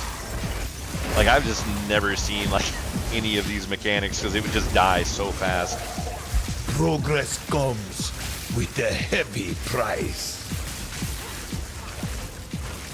Okay, you just want to stand there and T-pose for a while? That's fine. What's wrong with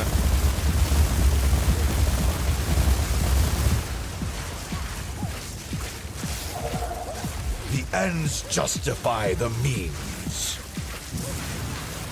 Alright, you should be... I can't Yeah, give there up. I must save my people. You know why we're here! It happened! It cannot be stopped! No, I will succeed. The genius of One Val. death is nothing I'm for the not greater impressed. good. No mana! Do you truly think you can match me? Face the might of the Val! How foolish. Nothing will stand in my way! Need mana! That was almost bad. You think you can run? Fatal ambition. What's happening right now? Is not over yet. I cannot allow you to interfere.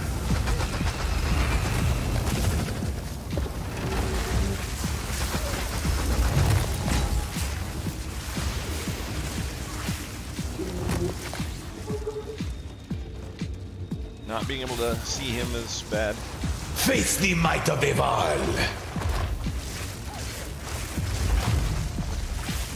The destruction at ArcSorc will be repaid 1,000-fold. No! Do not fail me. Not now! How much damage do my spells do? How could this happen? All I've done.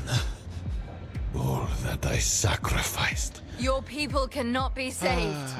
History is 811 already DPS written. on Spark. You can stay here and die, or It's come kind of with hard to us tell with and these, help to be save honest. The future. Because like this doesn't tell you everything. The legacy of the Val must be protected. I do know of a way to contain the beast. Let's just start talking then. My friend here isn't exactly the peacemaking type. It's like the base version of it does 811 DPS, but if I do one shot, that sends out a whole bunch of sparks, and I'm under the impression that each one of them are going to do it. And then if you're standing here and you do it, you get a whole bunch of extra sparks. And then if you throw down a firewall and then spark through that, they all gain fire, which causes them to do even more damage. So I mean, it's really hard to tell what the actual damage If is being only done I had, is. there is an ancient weapon. So will you help us? I suppose I will come. It's settled then.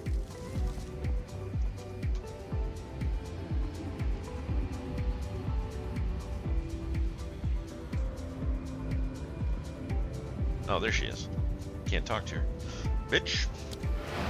Don't ignore me.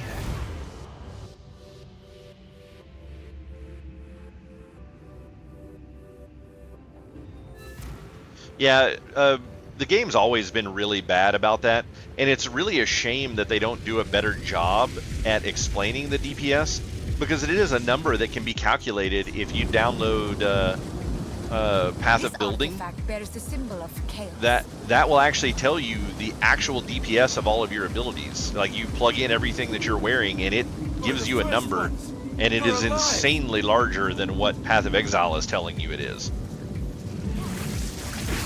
So it's like, it is a number that can be calculated. Maybe it's too many processor cycles to be able to get you that information that they don't want to waste on doing calculations that you can just get elsewhere.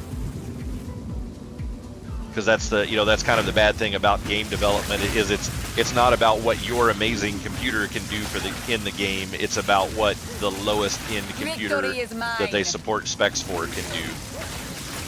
So just because you have a beast of a machine essentially doesn't mean that the bottom one that they say their game will work on could do those calculations properly.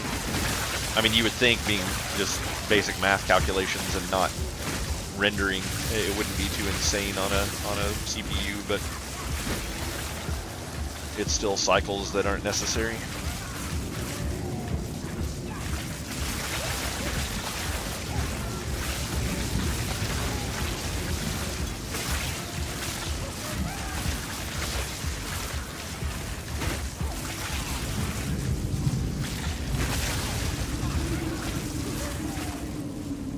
You're at, what'd you say, 24k on yours, Warfarin? I mean, I would hope so. You're at what, like almost level 90?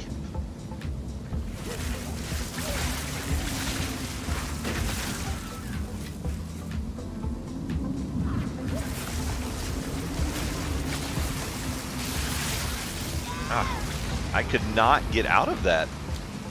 Like, it was like stunning my roll or something. I was trying to press roll and it just wasn't rolling.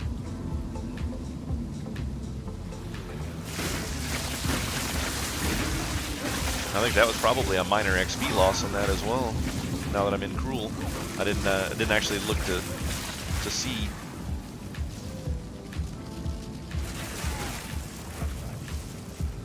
I need to start trying to get a couple of upgrades on gear that have a whole bunch of mana on them, so that I can switch over to the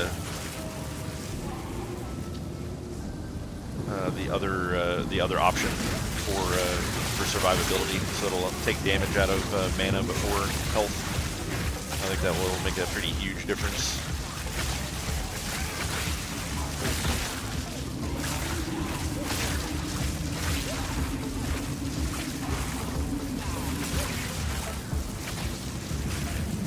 I'm hoping that I'll be pushing 60 by the time I'm done with this act.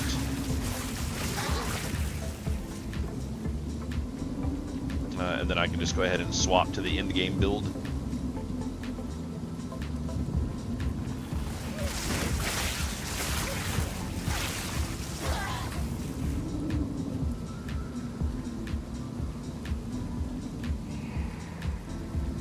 Losses based on level, that might be the case.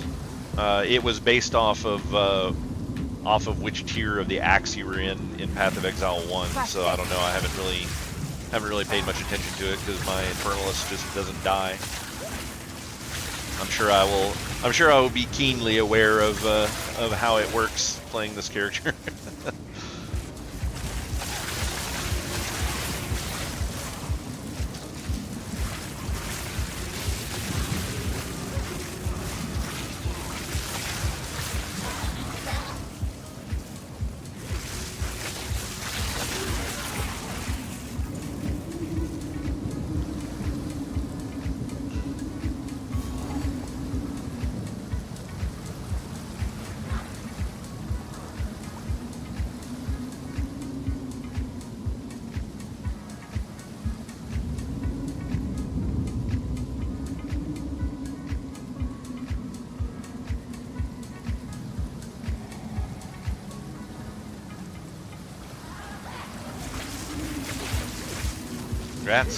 Congrats on 90.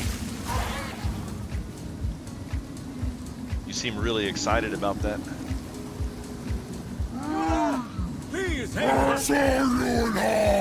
His sickness controls him.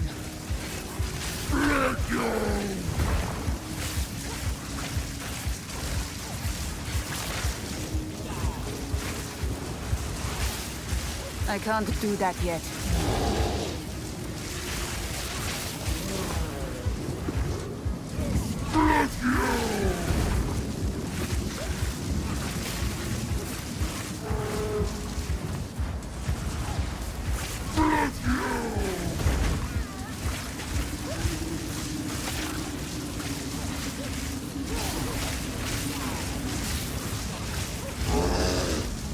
No mana!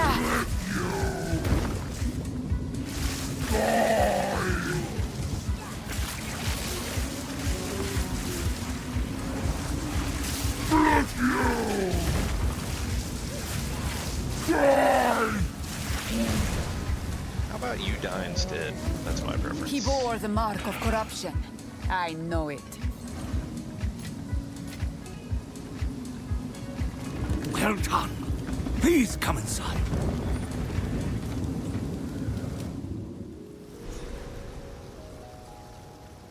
Yeah. Have a good night, man. We'll see you. I'll be on There is a tomorrow small night. I'll place be of playing hope in the Pal World. So if you want to check that out, Friendly's the I'll see you then. next If one. not, I'll be back to this on Wednesday. There's a beast of particular dark. I If you could don't chant. usually stream Go Sunday, well. Monday, or Tuesday. His burden is heavy. But yeah, have a good night, man. He Thanks for hides stopping it in and well. chatting. Welcome to the camp. All this, I feel. Her mind tends to wander. She reminds me of one of my sisters. Oh, I always hate coming in here because you lose your identifier. You can't identify stuff. He magically exists in your base, but he doesn't exist in the campaign area.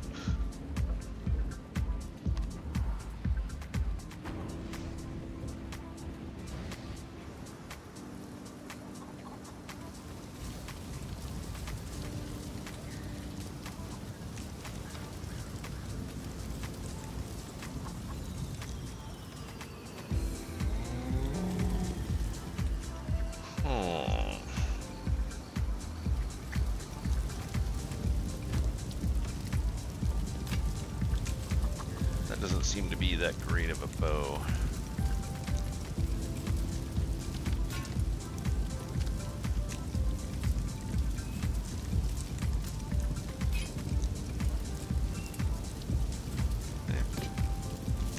Now that might be nice. 104 max mana on a ring, 9 all resists. That's already like right where I need it to be. I just need to get some resists on it, and it should be really good. Let's Stay see what we safe, can roll on that. if you can.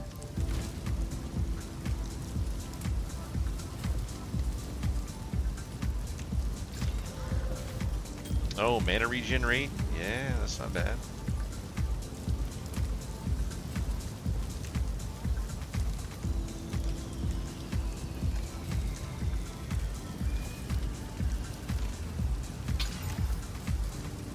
Life regen per second is not great. That is unfortunate.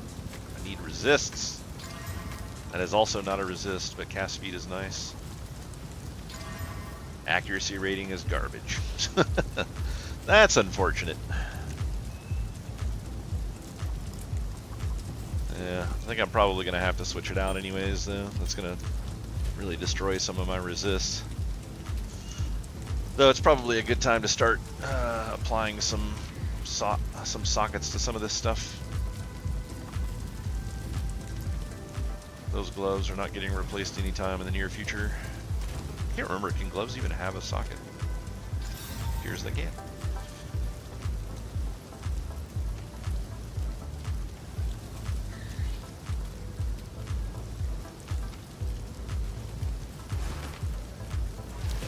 Alright. A little lightning resist out of that. Probably not getting rid of these boots anytime soon. Actually, I can bump up that energy shield there. And here as well.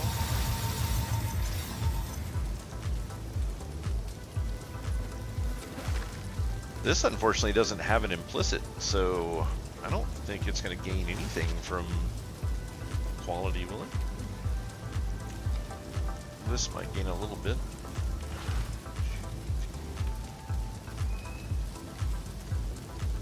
Get some more out of this as well. It's not too bad. We'll go for one more lightning resist here.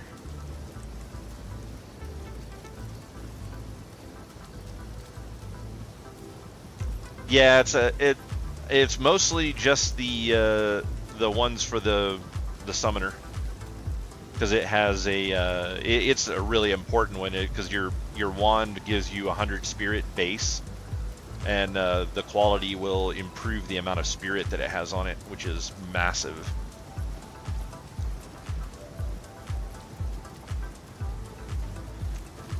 This might actually be a really nice piece for me to wear once I get to level 62.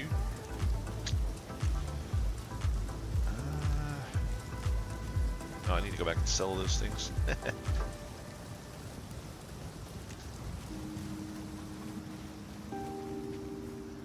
Who was the first guy I talked to when I got in here? I feel like there was a quest How's the item that I'm clearing? missing. There it is.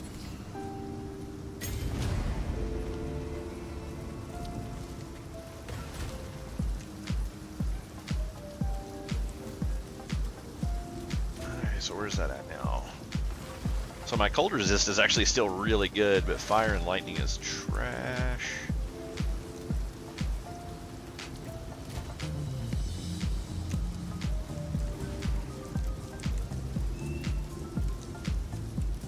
It's actually really funny when you look at this build. This guy doesn't really put any, like, he just goes for 2 rings with 10 to all resists on both of them, but he doesn't actually suggest any sort of resistances on any other pieces.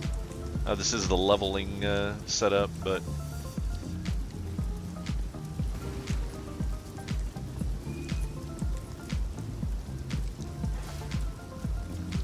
it's funny, it doesn't even have a huge difference between Act 3 and 6. Pretty pretty much just replaces Frost Wall with Grim Feast. And then once you hit 160, once you hit 100 Spirit, he switches to Archmage, which I'm looking forward to that one. But you gotta have a buttload of mana to be able to support that.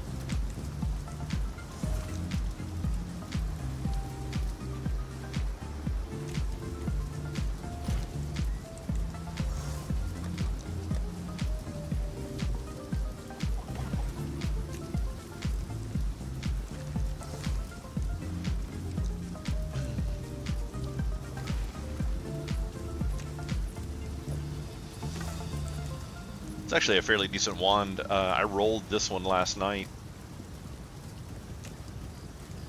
4 to all lightning skills with 61% increased spell damage and 14% of damage as extra cold damage. And then 15% critical spell damage bonus. And 177 mana, which is pretty large amount of mana. Tier 12 on the mana. It's nuts.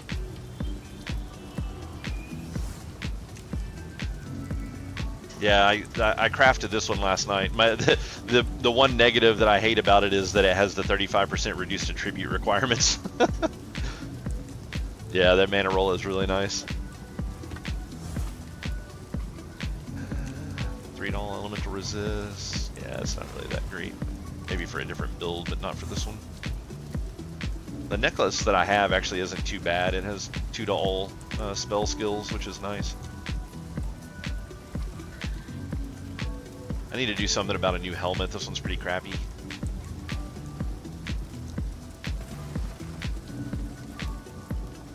Because this build really needs a buttload of mana to do well. This one has plus 7 life and 0 mana on it. And then the other bonuses are really not that impressive. I probably should look up a roll for see if I can find a new helmet real quick. What was the baseline? Feather Tiara.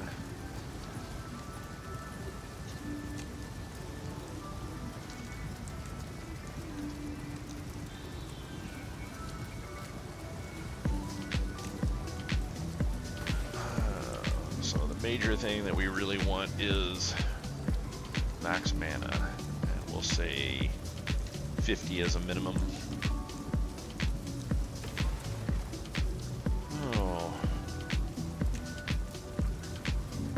Probably want some energy shield on this, I'm guessing.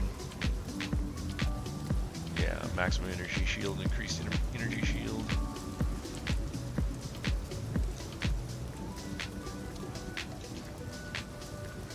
Percent increased. Maximum energy shield. Alright. 8 chaos resist seems kind of lame. 113 mana. Unfortunately, that increased energy shield number is pretty low, but 113 mana, 27 int, and some lightning resist is actually pretty nice. It's a decent helmet for 1 exalted. See how far we go down before. That's actually probably a reasonable price. So I'm gonna go ahead and adjust this and change that to 100 minimum for mana.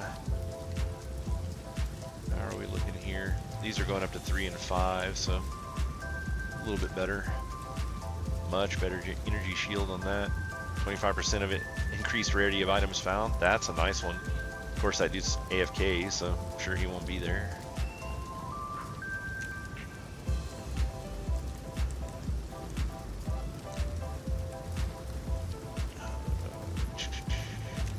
That's a decent energy shield. Fire resist. What level is it? 59 to wear it, sadly. It's probably another restrictor that I need to put on there. What level am I now? Like, should be getting close to 50, right? 47. So, just go over here and switch the level requirement maximum to, we'll just say 55.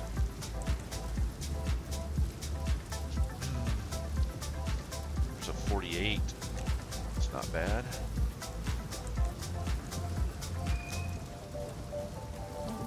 Fire and lightning resist, 156 to mana. That's really nice. With a 108, and it doesn't have a socket in it yet, and he also hasn't upgraded it, so that energy shield would go up a lot more. It's not a bad item. I would like to get something with some magic find on it. Ah, you got the corruption on this one. Unfortunately, it's just 100 mana and only 86 energy shield. Oh, look at that. 5 exalted orbs. 157 mana. Yeah, I think I may go for that. It's already got all 6 on it, but yeah, mana regen's pretty huge. See if this dude will talk to me.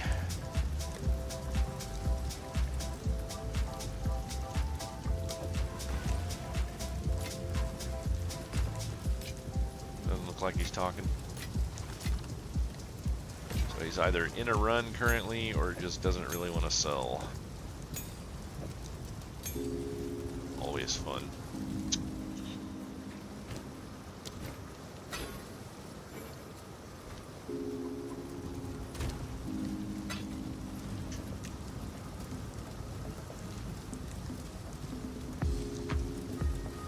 Keep looking here, see what else there is. Where was that one at? There it is. 118 mana. That one's okay.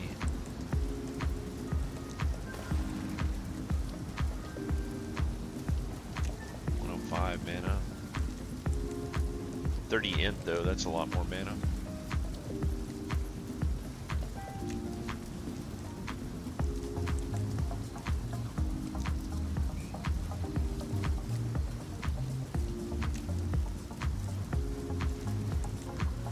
Oh, 11% increased critical hit chance. That's actually pretty big for this build too.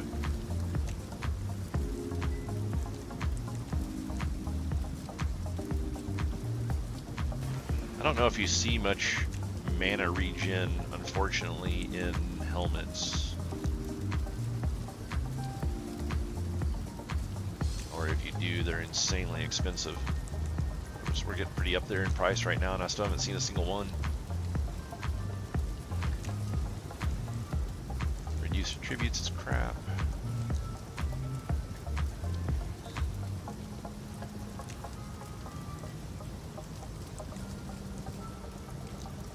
Chaos resist. Accuracy is worthless.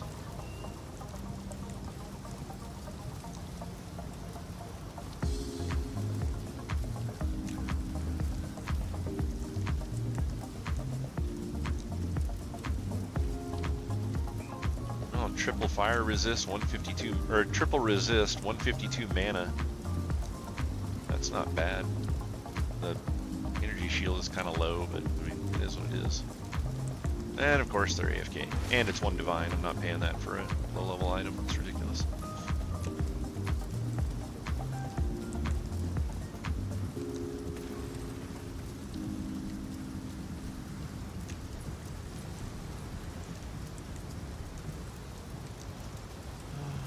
Uh, 156 mana, increased critical hit chance, fire and lightning resist. 108, that's not bad. Will this guy talk?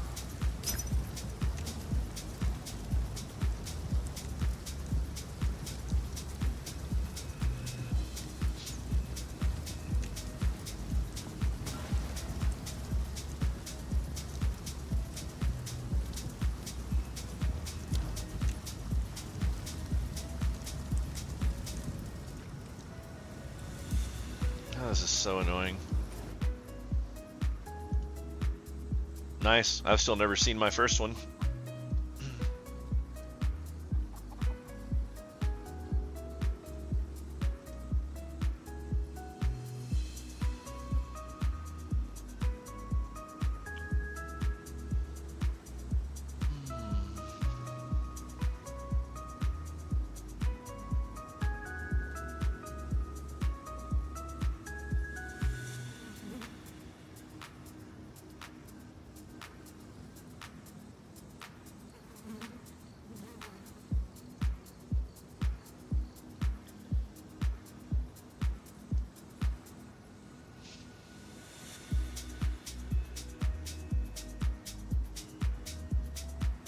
was listed a day ago.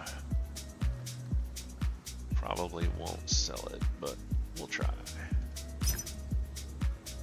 Wait, was that the same dude that I just mentioned? Oh yeah, I just messaged him. It's one thing I hate about using this system too, is you accidentally re-message people that you've just messaged.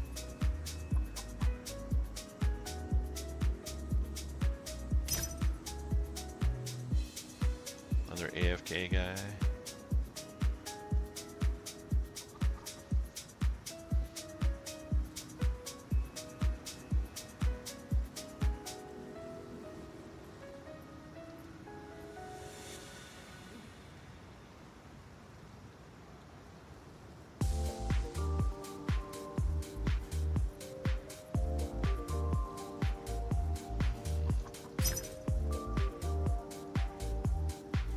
Was that the...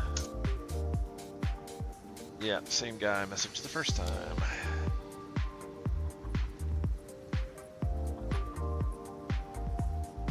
It's like, sell me your shit. It's ridiculous, you have to beg people to buy stuff from them.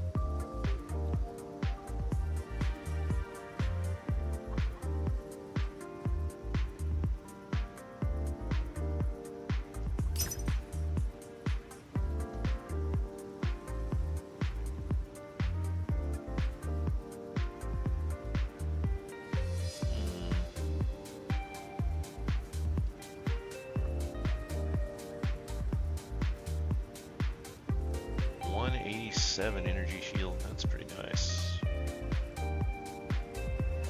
Unfortunately, it has cold resist on it, which is the one thing I don't need.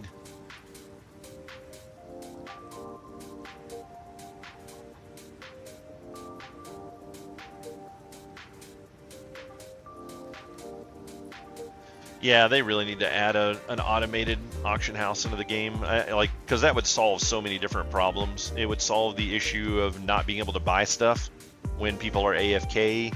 It would solve the issue of people not wanting to leave their map to come out and sell stuff to you. And it would also alleviate the issue of people posting stuff at exceedingly low prices, trying to fool everybody into thinking that that's what they go for. It's like it would be a multitude of fixes. No, lightning resist, 130 to mana. 141 energy shield. He wants 20 exalted though. That's an awful lot.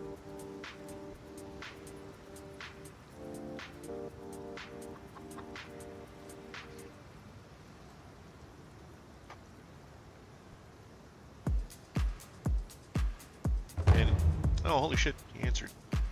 Of course, the stupid expensive one answers.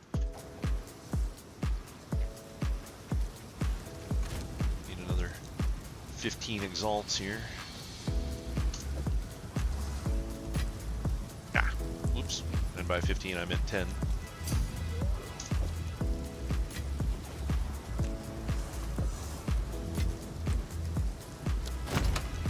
Oh wow, he came here. Holy shit. Service with a smile. Oh, whoops. Actually, I was wrong.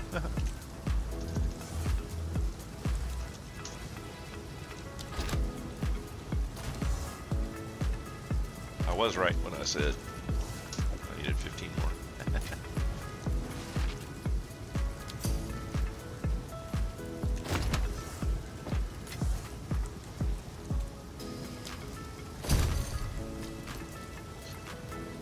All right, and I can actually wear it. Level 47 worked out well.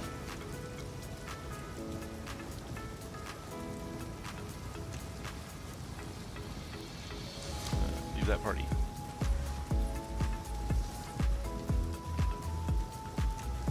So yeah, that had no other stats on it. 16% increased critical strike chance, but this one has 26 and 130 mana. That should be, yeah, I'm almost up to 1,000 mana now, just with that, those two changes, the ring and the helmet. Pretty sweet. I would like to switch this shield out and get one that actually has mana on it, but I think mana is the big thing that I need right now.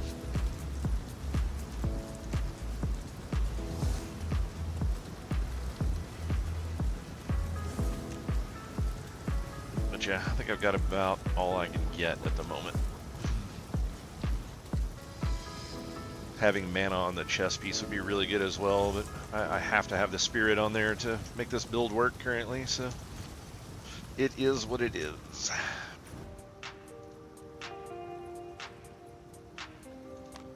I'm gonna go back to Act 3 so I can sell these quest items that I'm carrying around on me.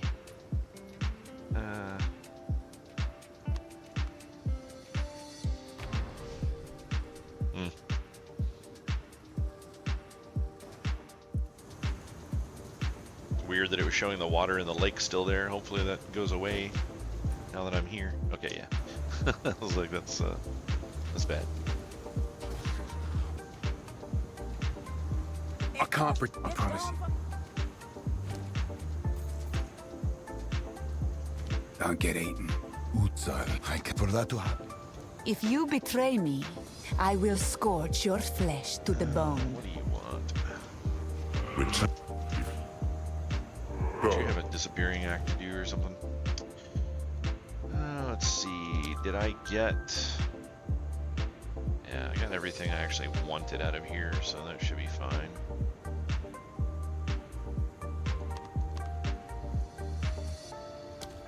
Actually, I should go and do the... Why are you not taking me to the Temple of Chaos? It's weird.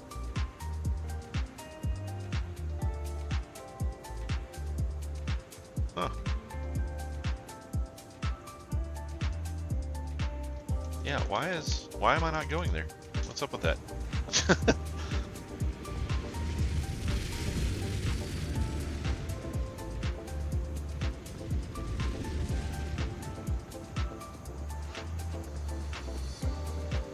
Let's see. I think the starter one, that's a 38, this is a 43. So yeah, the 38 one shouldn't be bad, and that will actually give me an ascendancy. So definitely need to do that. I don't understand why it's not letting me go to... Oh, now it's showing me more. Will it work now? There it goes. Weird. That was a weird bug.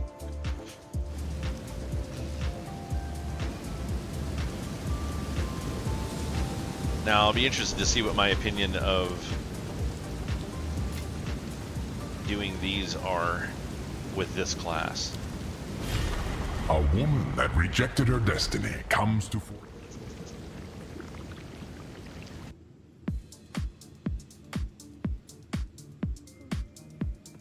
With the Infernalist, these were Keep like this up, by far the and best you way to might go. earn some respect. 40% less defenses. Guess what? Joke's on you. I don't Your have any defenses. protection decays.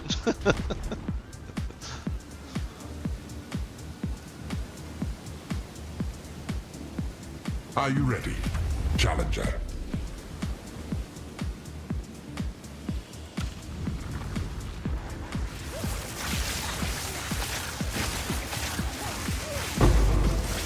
Karma turn!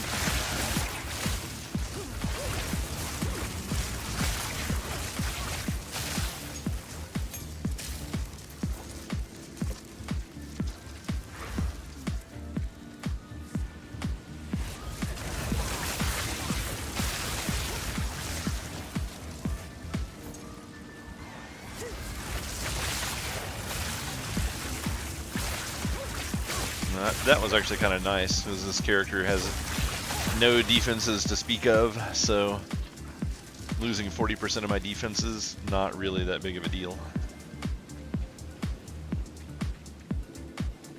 Plot hole.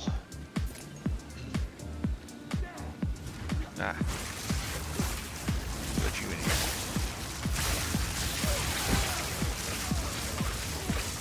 Die! Forgotten!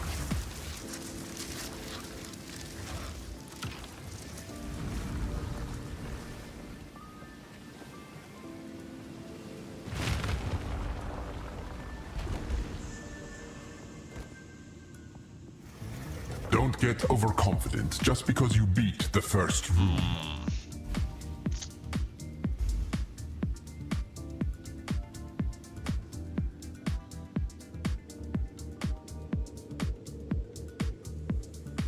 Oh, that's not too bad. Yeah, let's have these little things walking around. Coagulated As long as masses they keep moving, it before should be you. pretty okay. I forget how many challenges are in this one. I think it's 4, maybe.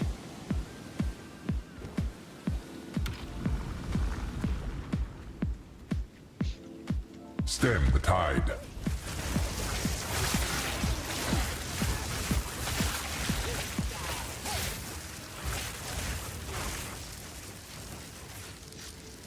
There's supposed to be, oh, like, isn't there supposed to be some blood globules? They're there.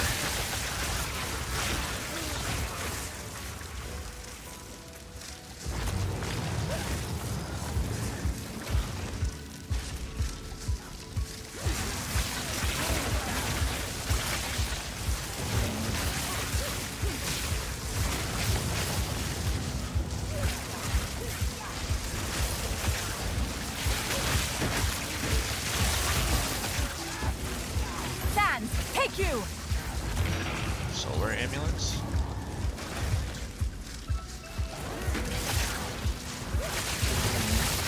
Was the solar amulet the one that I wanted Warfarin to gamble with? Can't remember.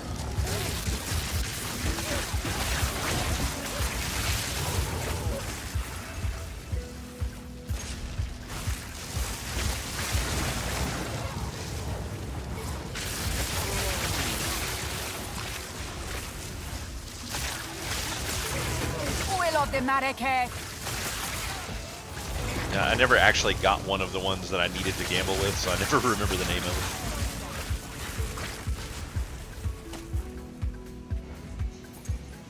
That's why I still have a ton of those. I've got a bunch of those orbs now because I just don't spend them on anything stellar.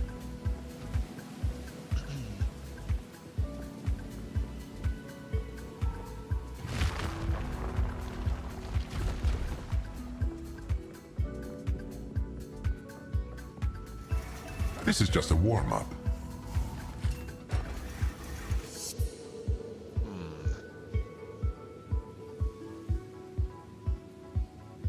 Monsters cannot be slowed or stunned. That seems bad. I don't know if shock. I don't know if shocked is considered to be a stun or not. What does it say?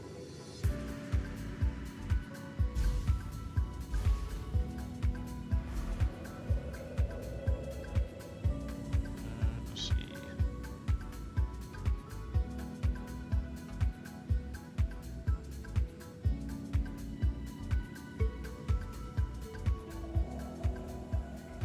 I'm thinking not, because I think stun and shock are two separate. I think those are two separate things. I guess we'll find out the hard way. Unstoppable.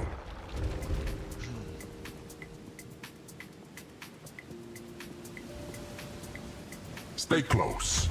Or I perish. hate how this pauses you. It's like, what is the need of stopping me from moving while you make this thing happen? Why is that a me problem?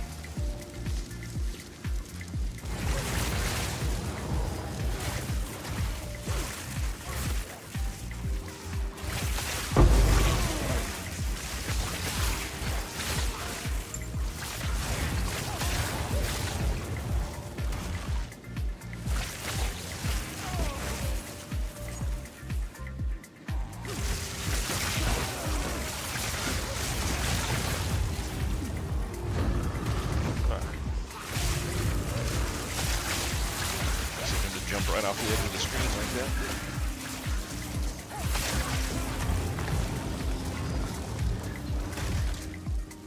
that. Oh, I'm supposed to be like escorting a thing here, aren't I? Yeah.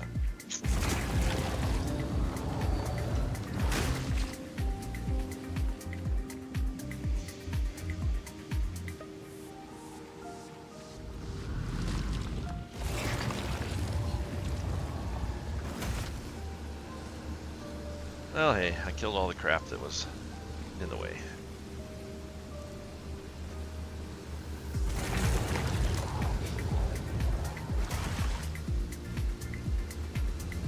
Oh. Bringing friends.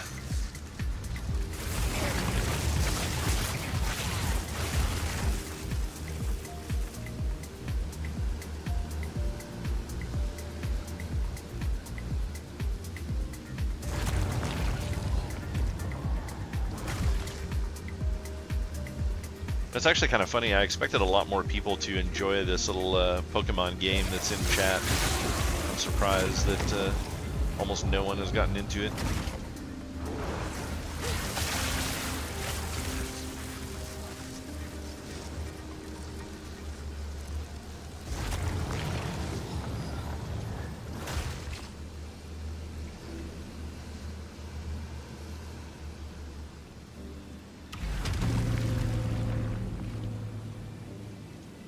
Yeah, really.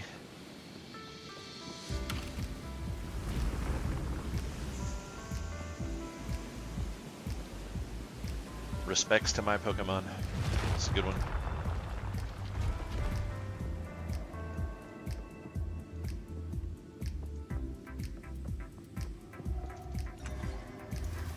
This is just the beginning. Oh wow, a Soul Core. Law, the rules. We will meet again.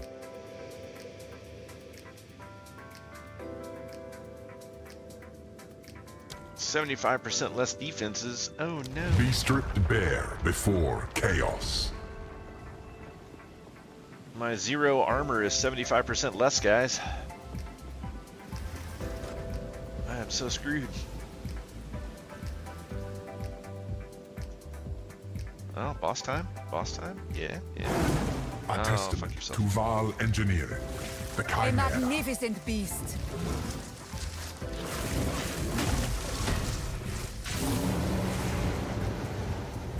I don't want your frost breath, thanks.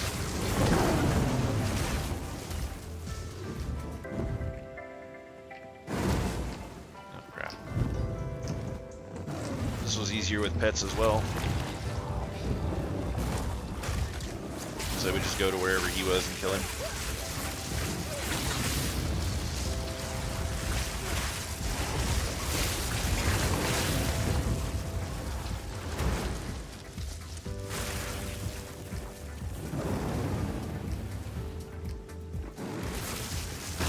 Whoa! Holy shit, that hurt.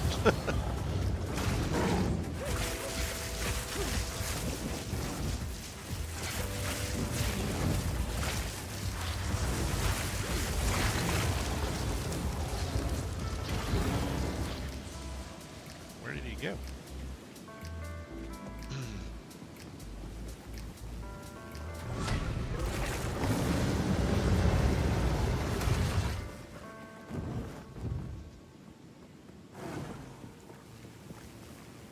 He's just like hanging out on the upper levels or something.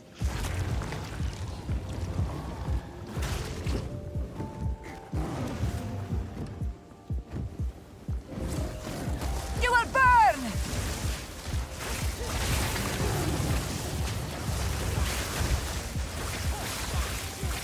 I look forward There we to go. your inevitable downfall. Now get that poison off the ground so I can walk through there.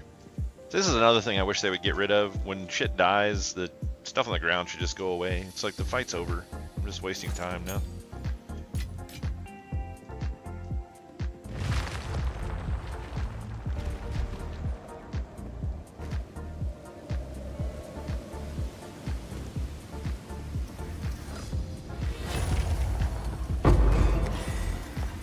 I must travel light.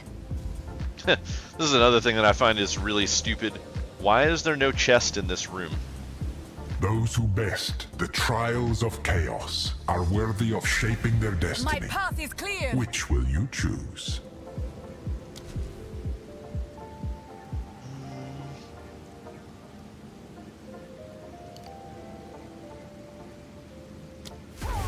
A choice that will alter your destiny. The elements are mine to wield.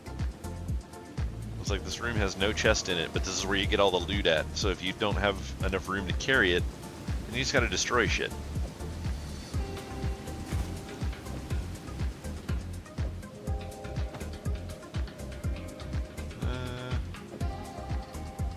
Might be able to reorganize this a little.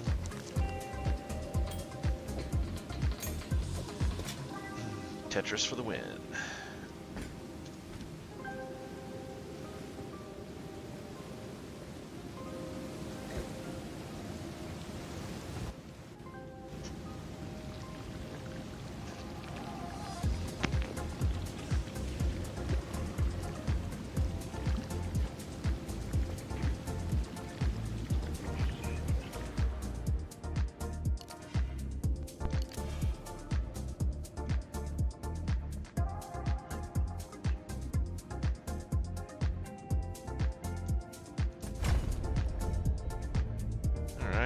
Got some Arcane Surge now, just all the time.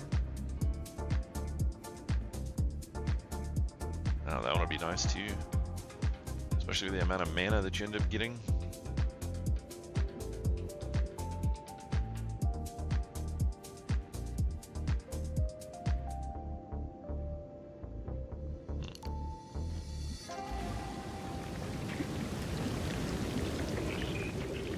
Alright, well that one was done.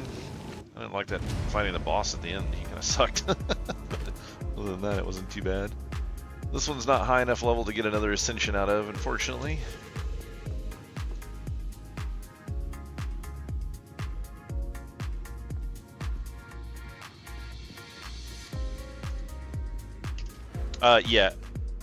Yeah, I got the Arcane Surge is the one I went. I'll do Arcane Surge, and then I'm going to do Shock Chance, and then I don't know if this path is going to be the last one that I do. I'll get Force of Will third.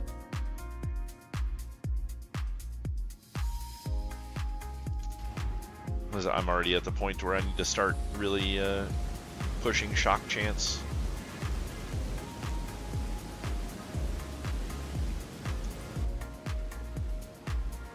Oh wow, will it actually let me run back through the whole place here?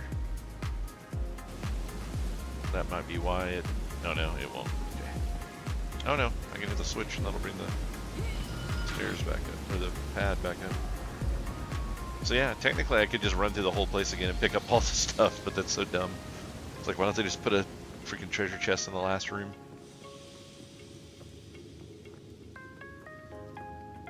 Poor design. Hopefully that's something they'll fix soon.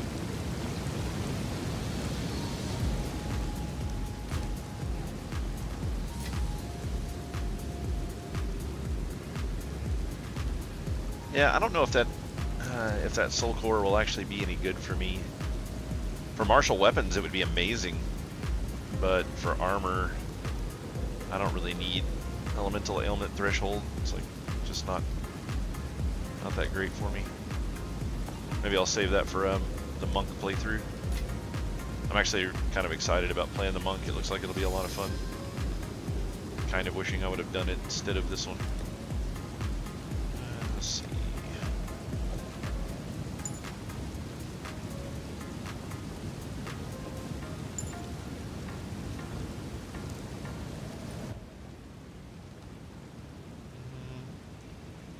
Did I miss anything else important?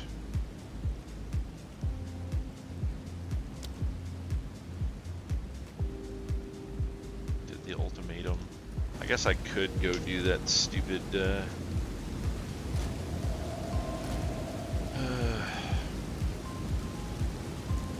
Trial of the Succumus. I think I had like a level, there's a 28 one here I could do that will actually still give me an ascendancy.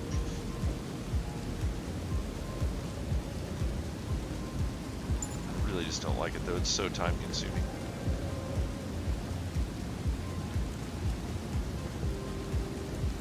It looks like 28's the lowest level one I have. And I've only got the one.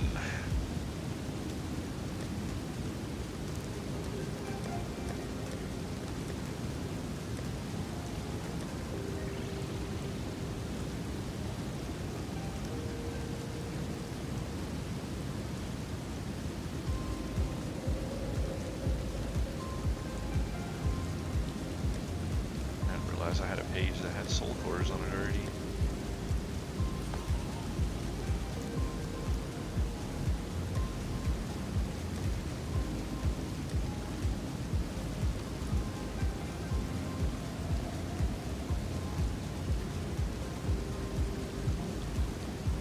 Three to 52 lightning damage to attacks. That's nice.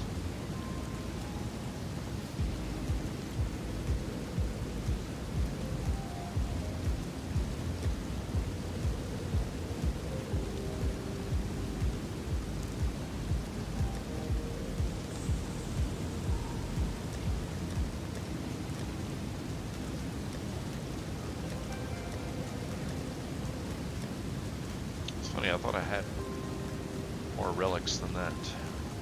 I thought I actually had some relics. Clearly I do not.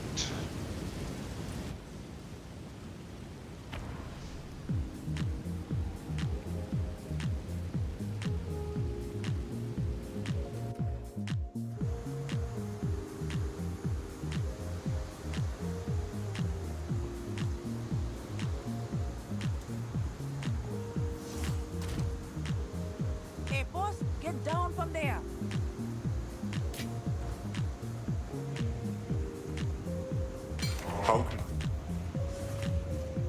You bring someone.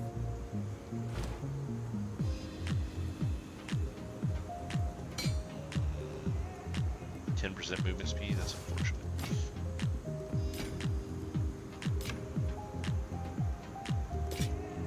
For that while I'm at it. Should I probably have this too? Take care. That's just garbage. Corrupted with it's only 13 spirit. White quality. Freaking necklace with nothing.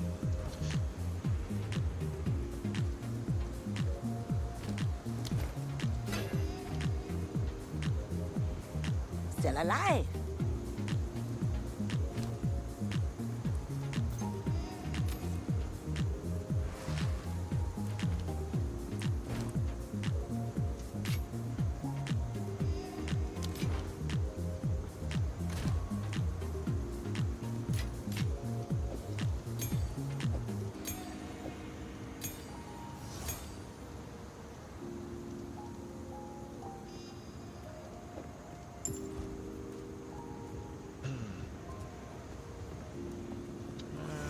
Okay.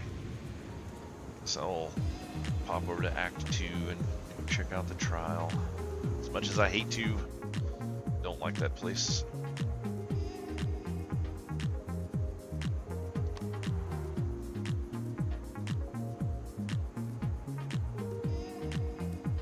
Actually, this is a good time to check and make sure I got everything from here too.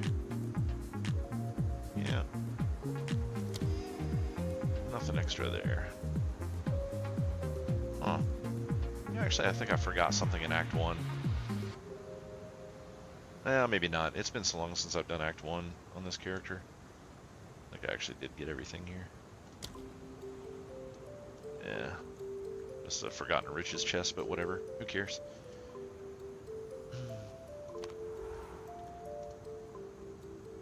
So, Act 2 trial. Alright, I'm going to take a quick little break here before I get into this. I'll be back in 2 or 3 minutes.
Alright, I'm back.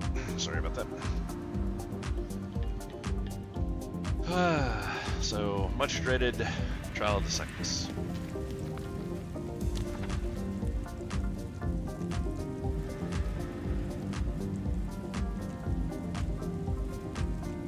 Less sacred water. I don't know if I really care about that too much.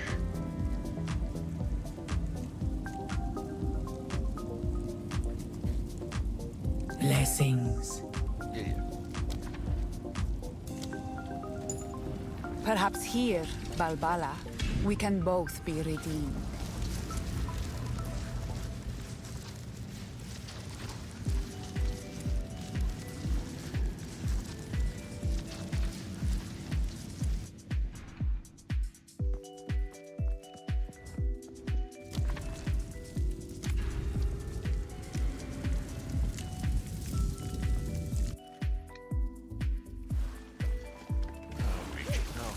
Traps here.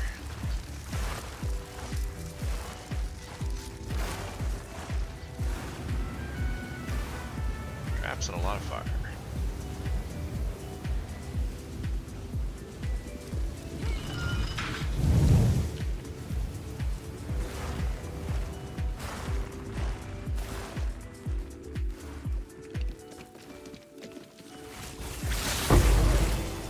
What? Oh. What the hell is that? Totally forgot. Ah, that was my bad. Knock that one up.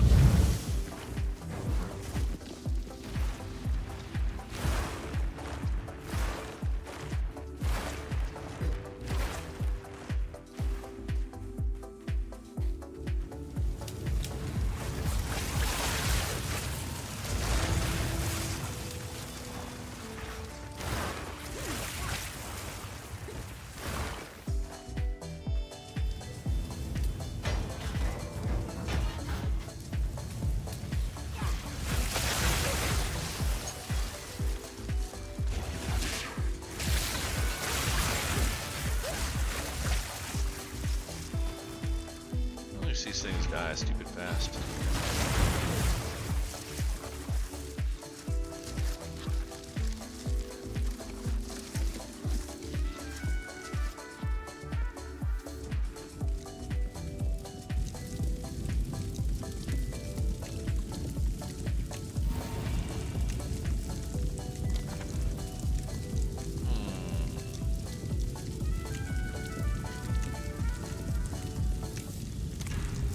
All sacred water on floor completion. Seems bad. Ah, this.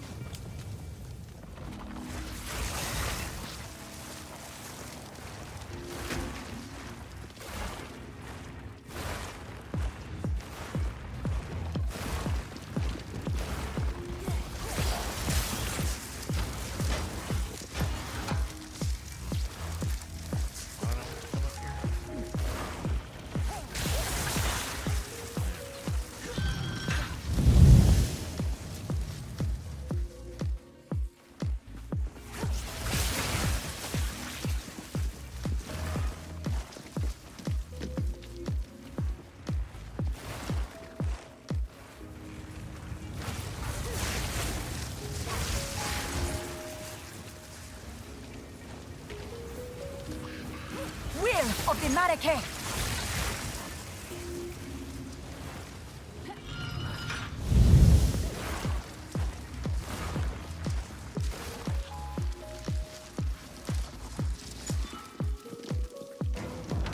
Totally worthless coming back for that. I really hate how the chests, I mean even the ones that are marked yellow, just don't have jack shit in them. It's like, why differentiate them if they're just gonna be trash?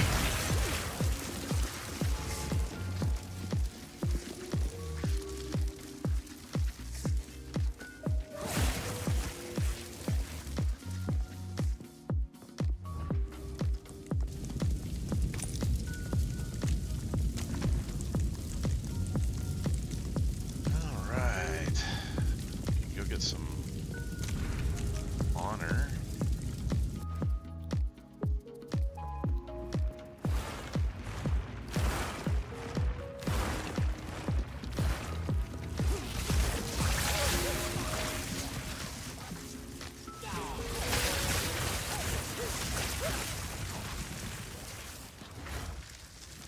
So far, that floor is a lot less annoying with this build over the Infernals. Pets would like run off and just attack random shit half the time, and not the ones that were actually stopping the gate from producing.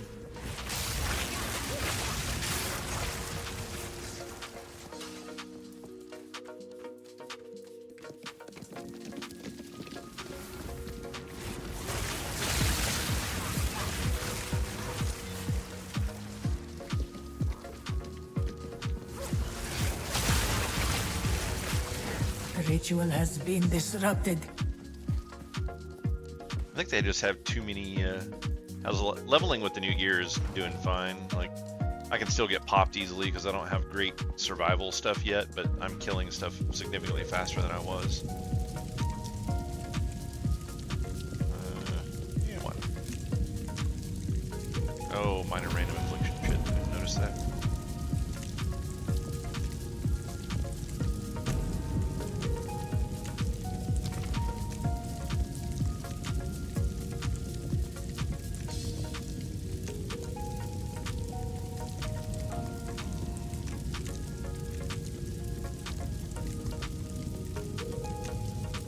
Water fountain.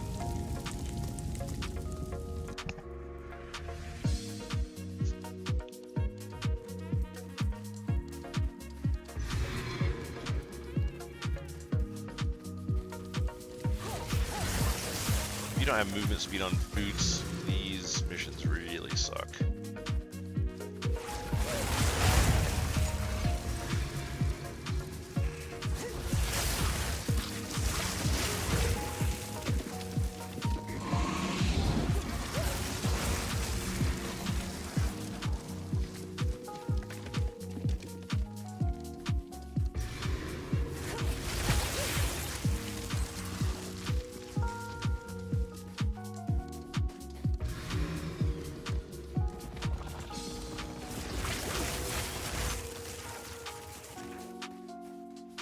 Be the end of it.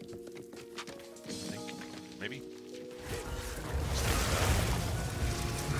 Impressive endurance.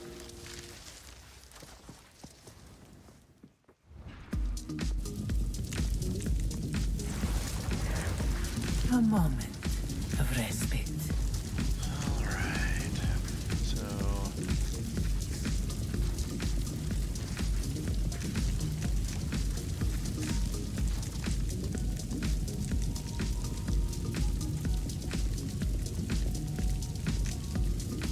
Physical damage on room completion, that's not too bad.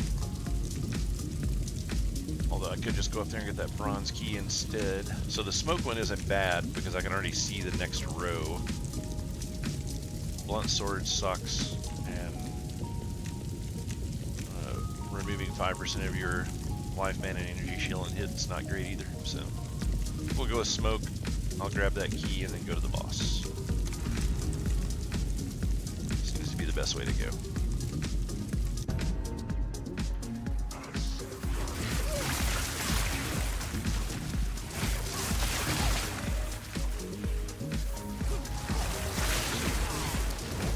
Wow, only 3 of them in that room? That was a super small room, Jesus. See, if they were all really small like that, they wouldn't be too bad. Some of these are just like really annoying.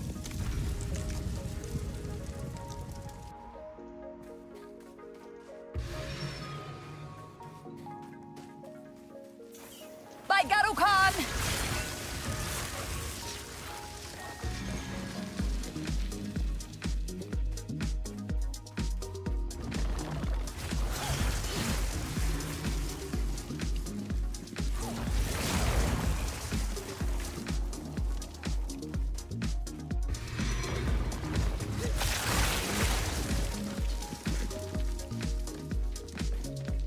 These things are all low level. Hopefully I'll kind of be able to melt the boss at the end as well. This place is only like 28, I'm almost 50 now, so it shouldn't be too bad, especially with having decent gear.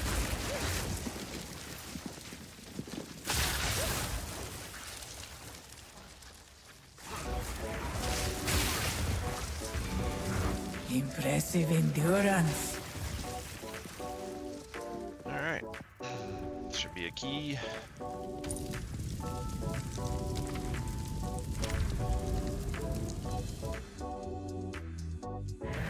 The foe ahead is formidable. Steel yourself.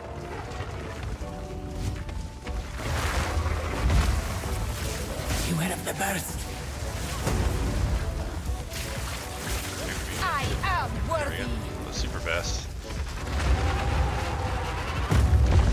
I knew you would succeed. More relics.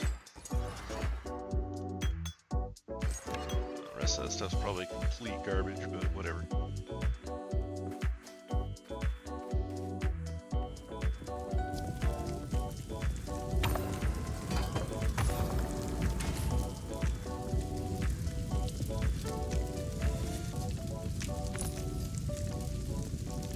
Give me a golden key.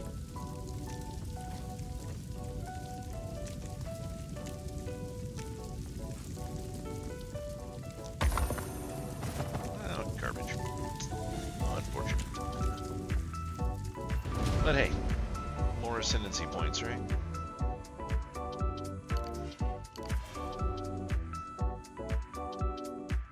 Alright, I can do double shocks now and 20% more chance to shock, which is We will really, really succeed. good. We will succeed.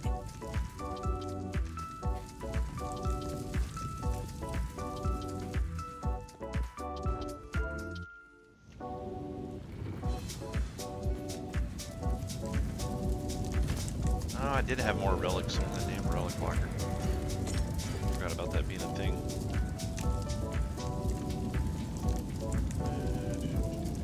Not that I really needed them for this run. But yeah, it's like the Trial of the Secondus, if it was always just one floor and the rooms were pretty small, it wouldn't be too bad. But they frequently, the runs are just way too long. I do not like that at all.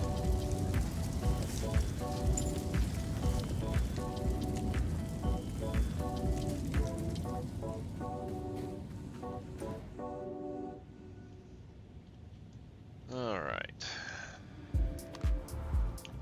Back to Act 1 Cruel. Knock out some of these levels. Get some more talent points.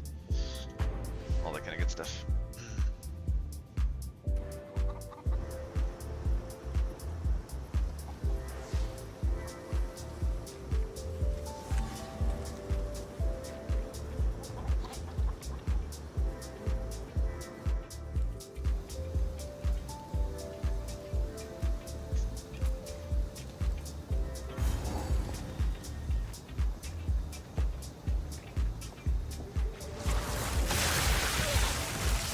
Pitiful one.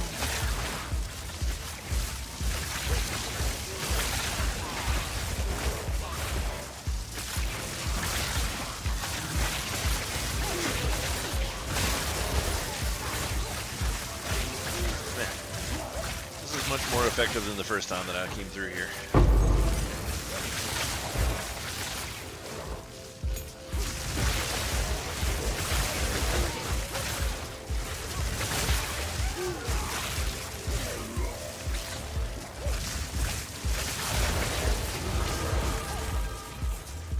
Wow, those two bars went really fast. Was this a 45 area? Just goes to show how insanely exponential the XP becomes later on.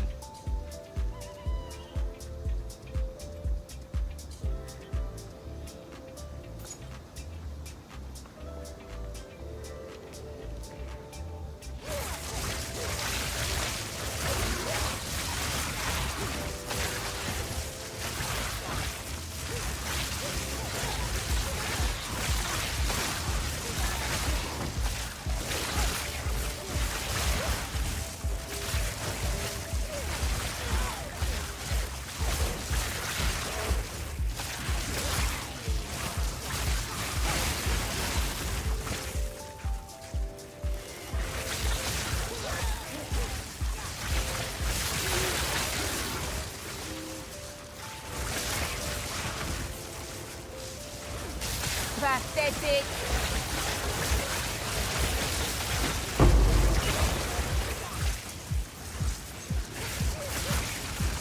Flask blowers baubles are not really all that impressive. I don't think I've ever increased the quality of a flask in this one. It's like this doesn't seem worth it.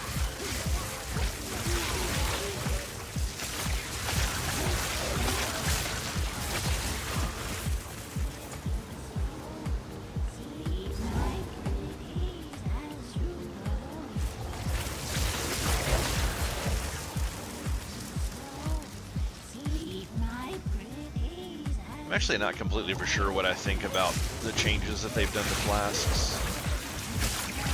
It's almost like when you have a really good build, you don't even hardly use flasks anymore.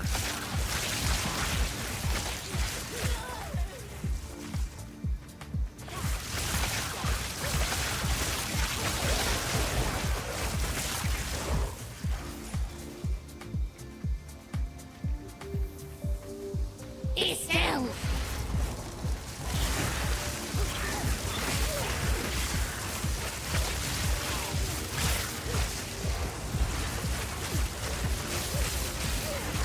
Swell.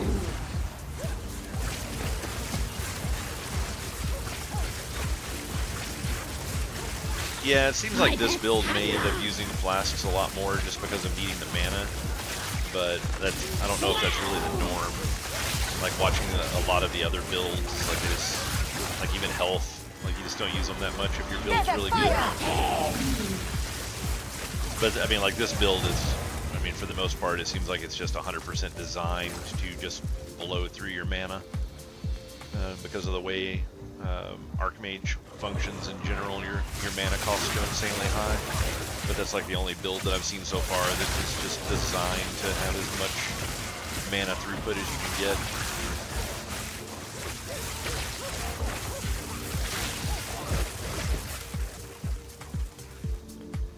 Check off the edge of the map and see if you can, if you see the guy out there somewhere.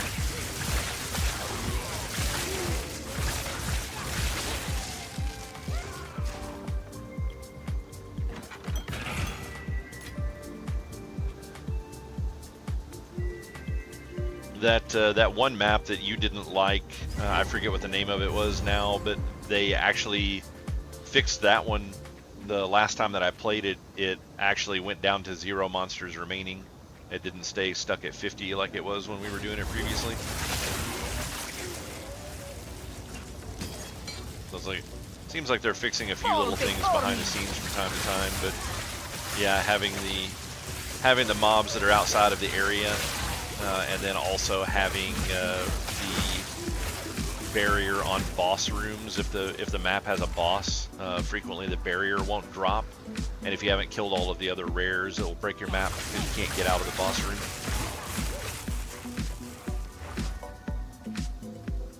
Oh, interesting.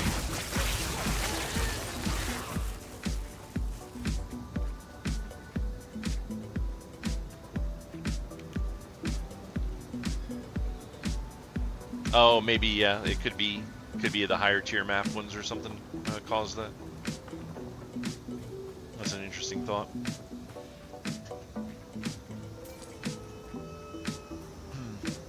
There is I think it's /bug that you can type, and it'll allow you to submit a bug report. Allegedly, I haven't tried it yet, but I heard somebody talking about that. So you may be able to say, hey, this particular map's broken. And, they may get to it a little sooner.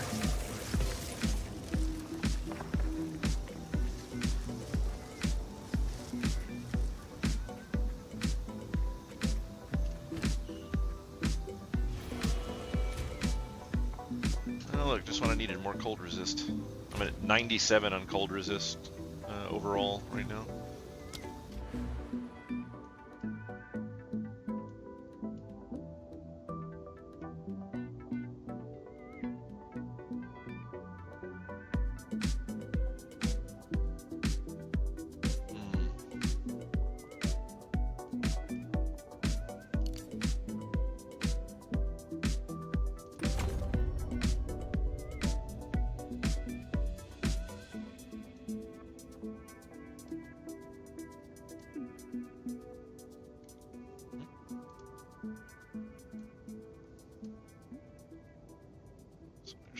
different split this time. Magnitude of shock, shock duration. Oh, double chance to shock right there. That's good.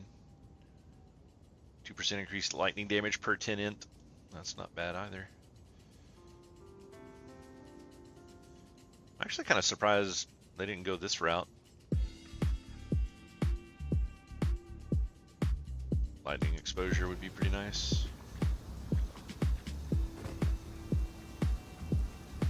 Oh, that is weird. I don't think I've seen that one happen.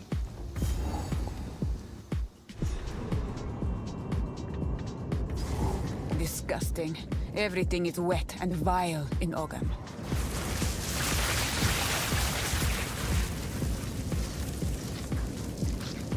Die, scum! I think when you get to the end game build, Warframe, that's the case. But currently, this is the leveling build portion of it, and it's not going that route because they completely redo the tree for end game.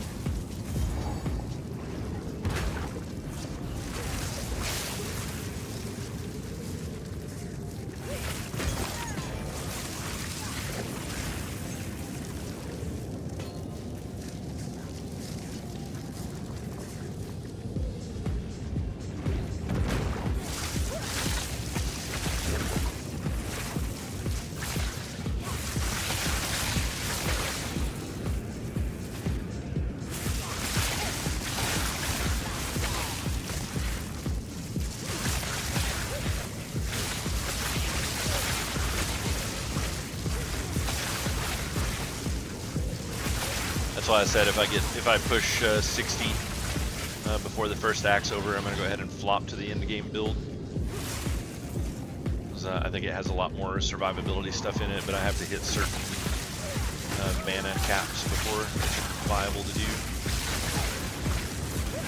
Like I need to be in the 1500 mana range, so I got about 500 more mana to come up with from somewhere.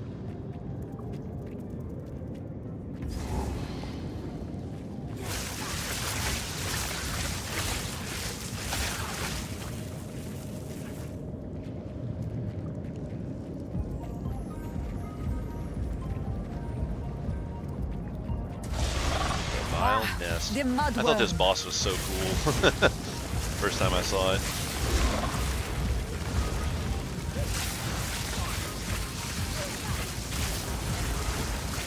Not yet.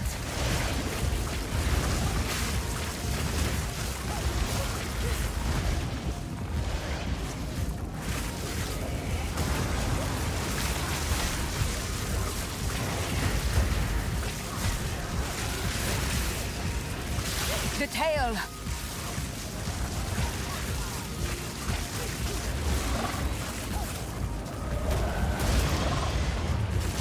Watch out for the tail.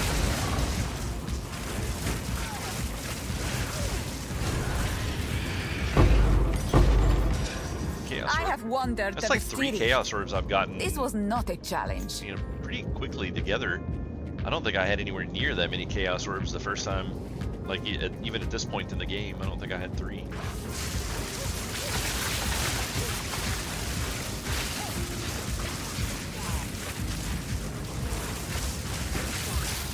Die, forgotten!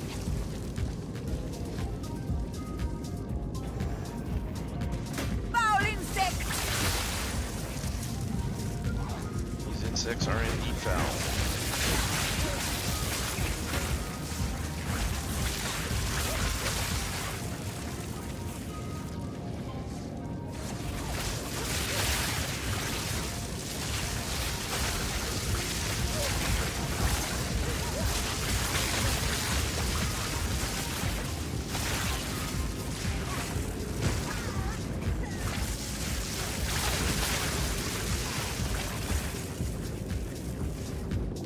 I wonder if they've dropped the damage on these mud simulacrums, the dudes that pop out of the walls here and slam down.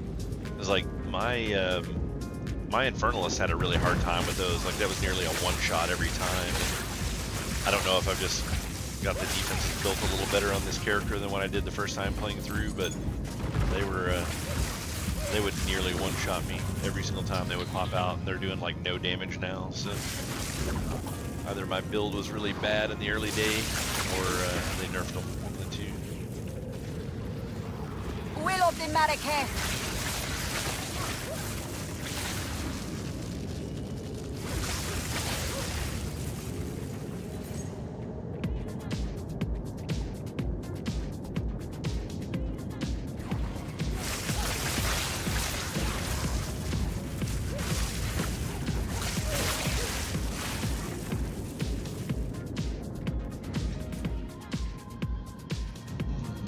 How are we looking? It's fairly clear. I think I'm just gonna leave.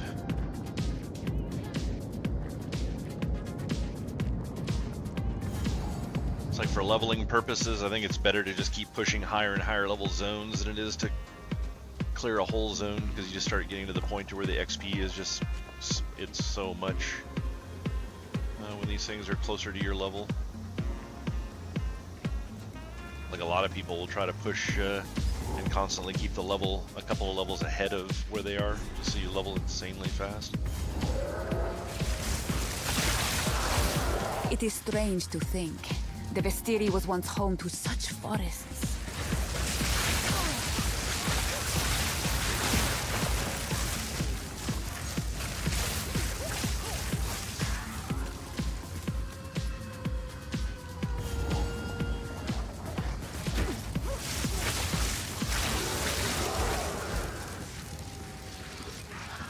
Oh yeah, I forgot about this Vile thing. sorcery hangs on the air.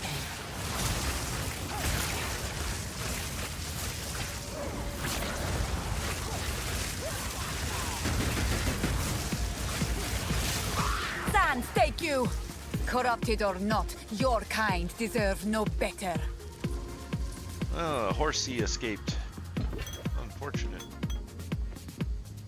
Nell didn't even try. So you coming home early, Nell, or are you staying there?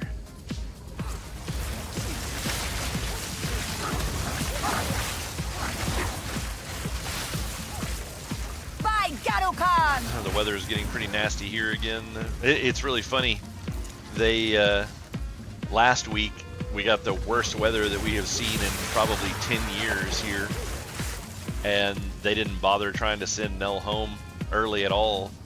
And then we're getting more snow this week, but it's just snow and absolutely no ice. And then they're like, "Oh, maybe you should go home. Go home early." It's like, why are you sending her home early when the threat is like way less than what it was last time? Oh, so they're gonna go ahead and keep you? Okay, makes more sense. Because I was like, okay.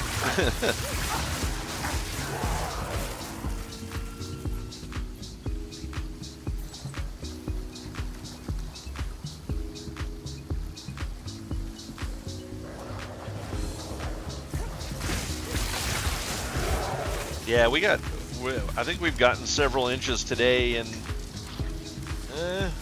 it looks like it's still coming down. It's hard to tell, but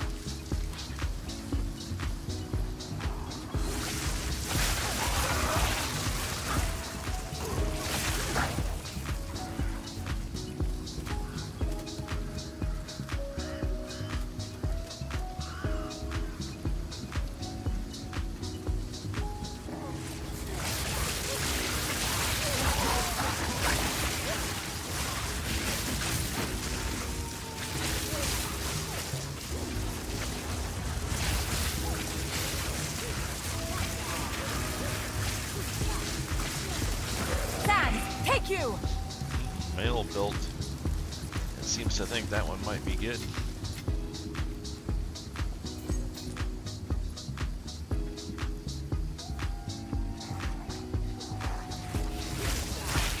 I really wish they would just completely get rid of identifying items, so everything that dropped on the ground, you just instantly knew what it was. And then you could set up filters that just looked for specific item, like specific stats. And it's like, if it's got these stats on it, then mark it. Otherwise, I want it to be invisible. It was like, it would speed up this process so much.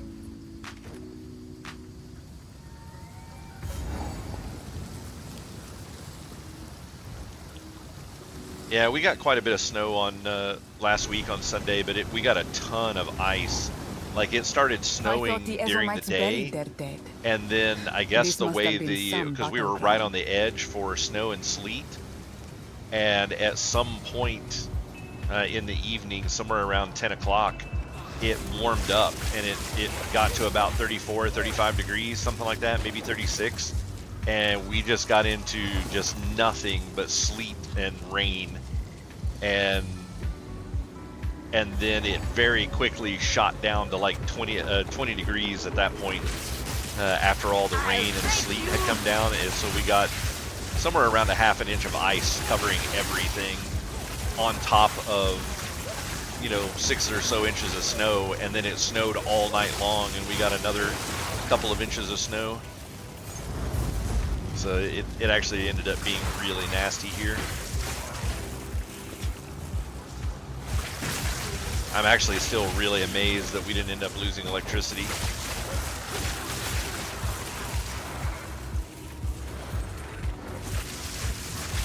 You would think it would be, but it wasn't as good as you would think.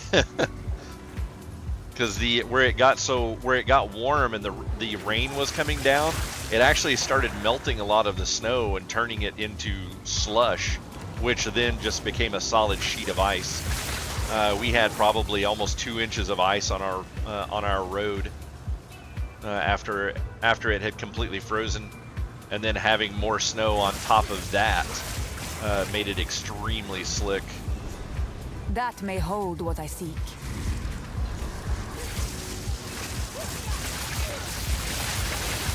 Desert fire!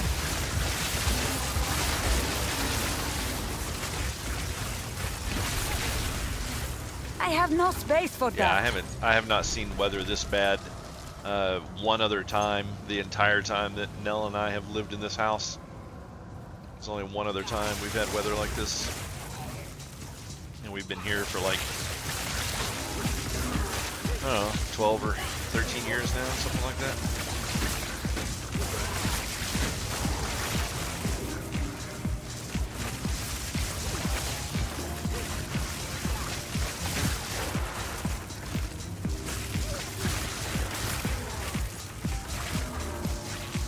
But hey, this sucker's almost paid for, and then we're getting out of here.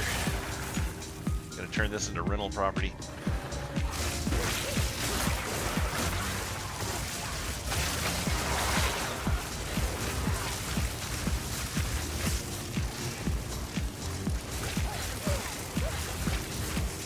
Yeah, I remember that.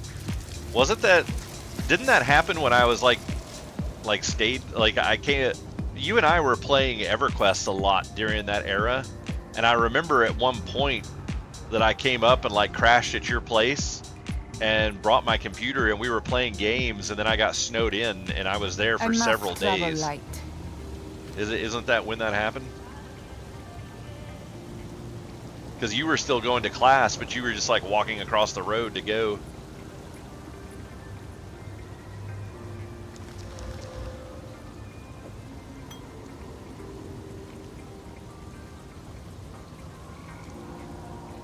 I said, isn't that the time that I came and crashed at your place, brought my computer, and ended up, I got snowed in there because I was there for several days,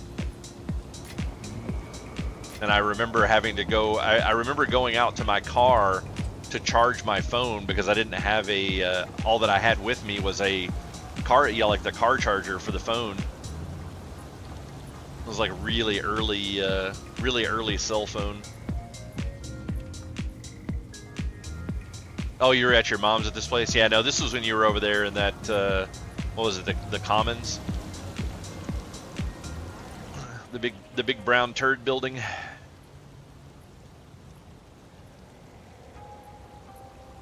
Let's see, did I miss something? Oh, I forgot to get the reward back there. Oops.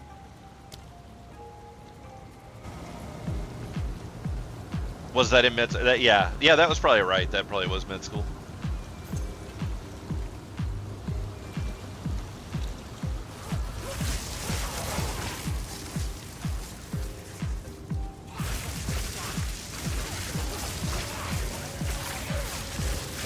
Ah, the good old days.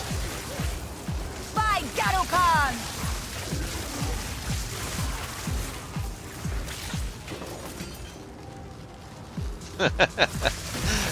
Do you remember? Do you remember the point where you were supposed to be going and doing like those?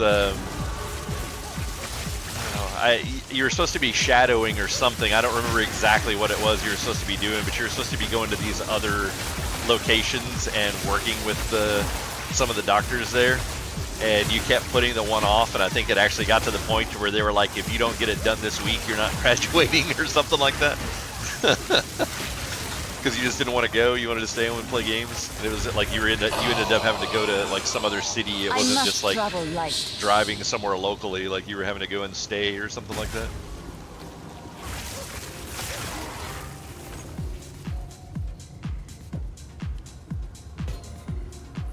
Yeah, I remember it being something kind of nasty.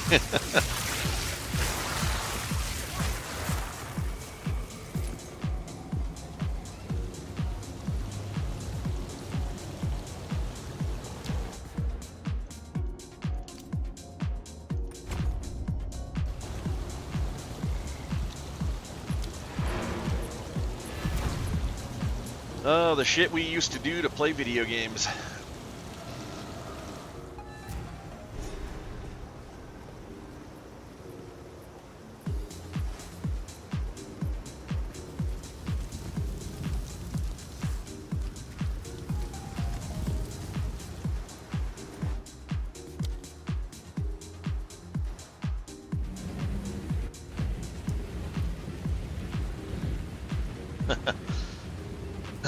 I still remember that that one window. I think it was right around the time that we were using the Next machines, but there was a window where I was like, I didn't want to. It was shortly after, you know, getting away from my parents' place. Like I was still like, I don't know, right at 18 or so, and I was like living out of my truck for a while because I didn't want to get a job and have to pay rent.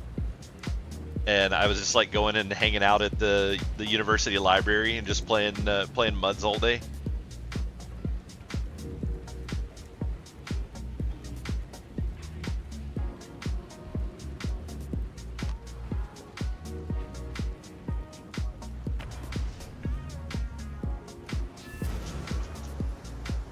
The good old days.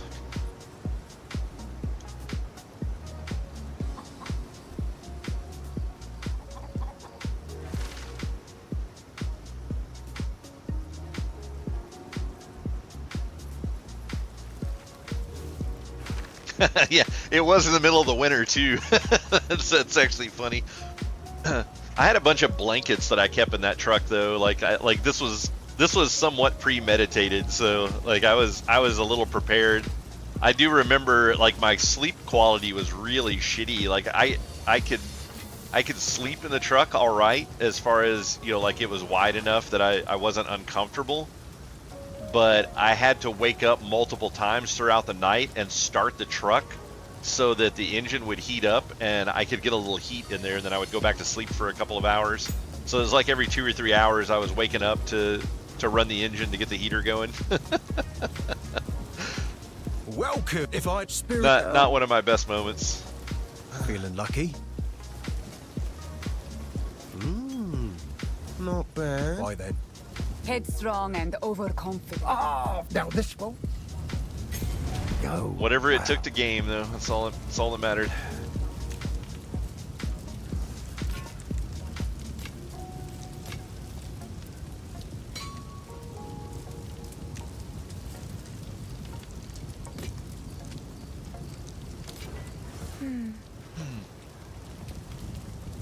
I still blame you for completely ruining my life for video games though. Like even playing the MUDs and stuff wasn't too bad, but you were the one that introduced me to Warcraft 2, and that was what made me finally get my first PC. I'd never owned a PC before that. I got crazy addicted to that game. They take a pun. And then it was all downhill from there. Go make a legend or Sorry, I was just... Bye.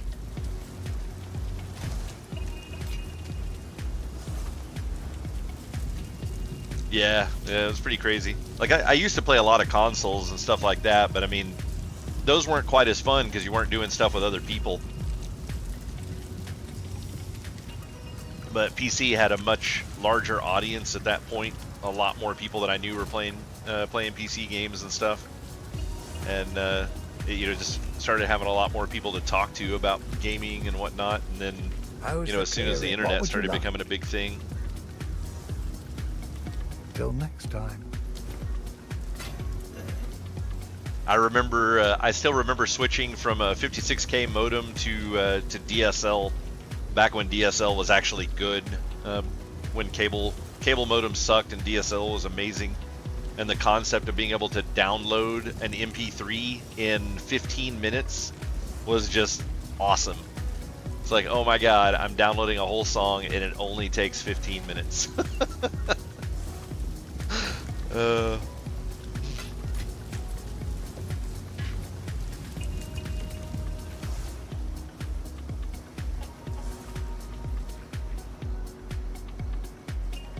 I never had cable. I never had cable internet until I moved into this house. That may hold what I seek.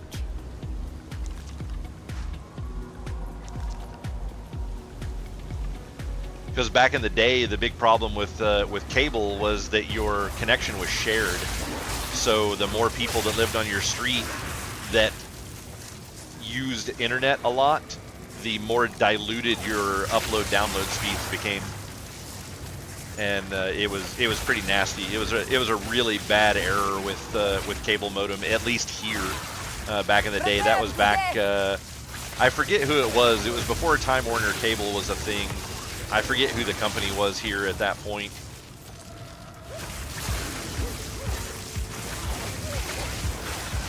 Yeah, QX.net is who I used for that was who I used for DSL. I used them, and very briefly I used Blue1.net.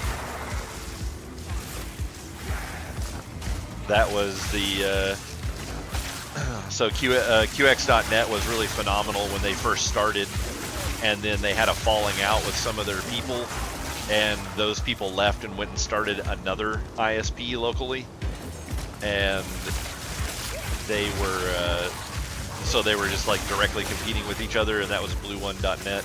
I don't think they ended up surviving. Like QX.net is still around. You can still get internet through QX. But I think Blue1 died a long time ago.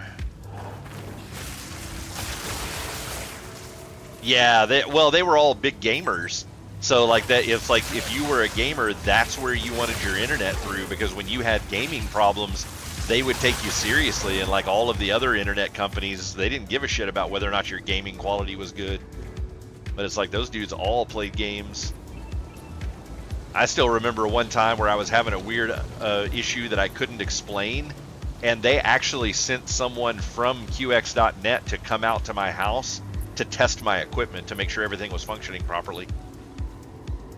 And that was back when, like that was in the 56K era where, your modem was internal on your computer and it was not anything owned by QX whatsoever, but they still sent someone out to check it. And it ended up being a serious problem with the line. It didn't have anything to do with the equipment. But that was like the coolest thing ever as far as customer service went. That was nuts. No one else was doing anything like that. I'll break you. They're not quite as good as they used to be, unfortunately. Just like everything else, they decided to go less of a hobbyist internet service provider and more into just trying to push business and making a lot of money, and so their customer service has really gone downhill. The quality of their support and stuff it's just like they're no different than any other random ISP that's here in the area now. Currently, the people that we're running through right now, which is MetroNet, seems to be like the top, because it's all fiber. We stand united.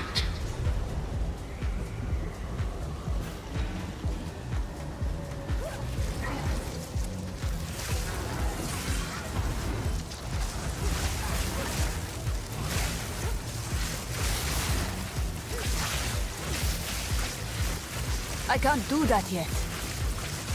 For the clan! Interloper!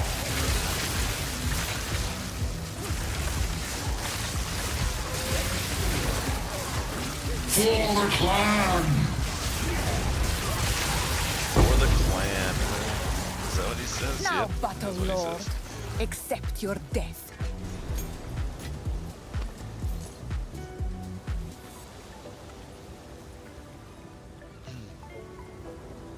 Yeah, well, that was, I think, back when we were doing all that QX.net stuff, like early, that was like during Napster days.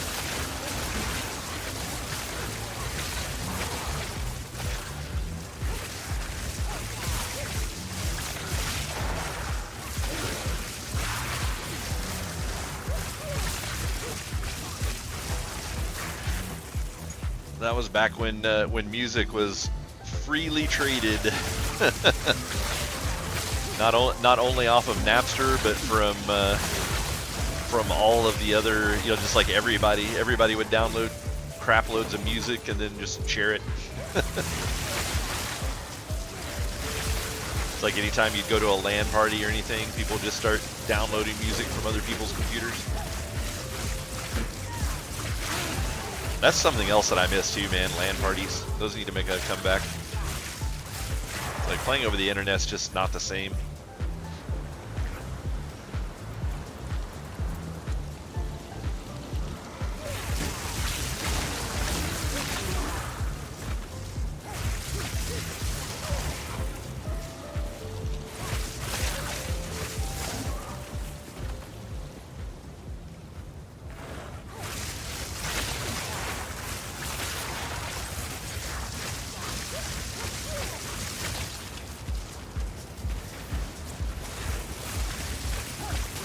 If you win the lottery, well, here's hoping you do it.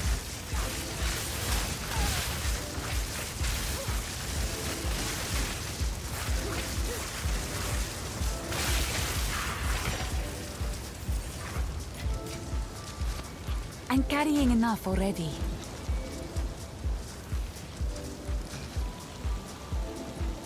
Let's put a bedroom and a kitchen in the back somewhere. I'll be good.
Was that actually all the pieces that I needed? Or am I missing something? No, there it is. I don't think I got the third one.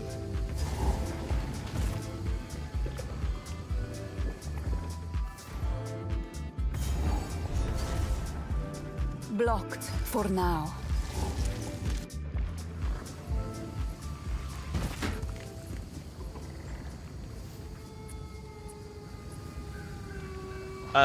Did it not make the number go up after the spiders spawn? Because I think that's how that works. If they haven't actually spawned yet, then they don't count. But then when you activate them, the number should have gone up.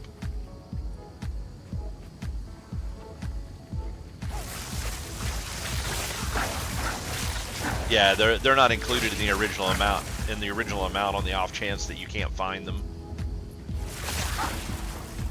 I see you've only will keep searching the veil. By decree of the Count of Ogum, Oh, I gotta Those go and condemned to hang from these turn these in. branches That's right. are to be left until their hearts no longer beat. It's been a long Their time since I've done lungs the no first longer act. I fill was with like, I don't know air, what to do. and their flesh is no longer warm. In death, you are not forgiven. Your souls will remain trapped here by this ancient moor of maligned wood, and the grove will be forever denied you. Furious, but I would have. Till next time.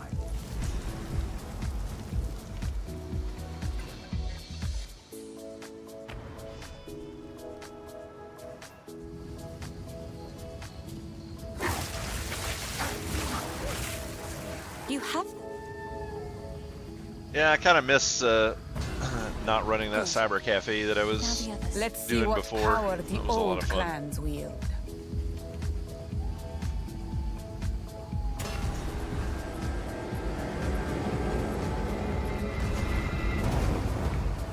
I kind of wish those guys hadn't been so completely blind to He's unconscious. business. Like they were really good tech heads, but none of them had a business degree, and they didn't really understand even the absolute basics Sorry, of I was business. just- And that place just went under so quick. It's like when I first started working there, they were in the red. From the point that they had opened all the way until that point, they had always been in the red, and they were just paying to keep the place The going. wound only but grin. And then I can't remember how long it was. It was like 2 months or so after I started working there. They got into the black for the very first time. And the majority of it was because of all the shit I kept pressuring them to change. And I wanted to make more changes, but they just wouldn't go for it. Yes. And then I ended up getting annoyed with them at some point because they wanted to hire another person. That was the weird part. So they wanted to hire somebody else. I was already working salaried for them, so they weren't paying extra for me to be there in like overtime or anything. And I was basically there from open to close every day that they were open. I think it ran 6 days a week. So I was basically working 6 days a week, open to close. And they wanted to hire another person for some reason, and they were really pressuring to make it happen. And I was like, this is dumb. Why are we trying to hire someone else when we're just now getting into the black, and there's no reason to have this person here? You know, we're trying to work on other things. And I got really frustrated with them because they were also wanting to hire someone that they had me interview several people for them. I told them, you know, if they were going to do it, who I thought their pick should be, and then they picked someone else who was a really annoying retard and had no business running a business for him. I mean, like you could just tell by looking at him, he had no clue what he was doing and was not going to be a good fit for the company. And I finally got fed up with him and just put in my notice and quit and left. And I think it was 5 or 6 months later they shut down.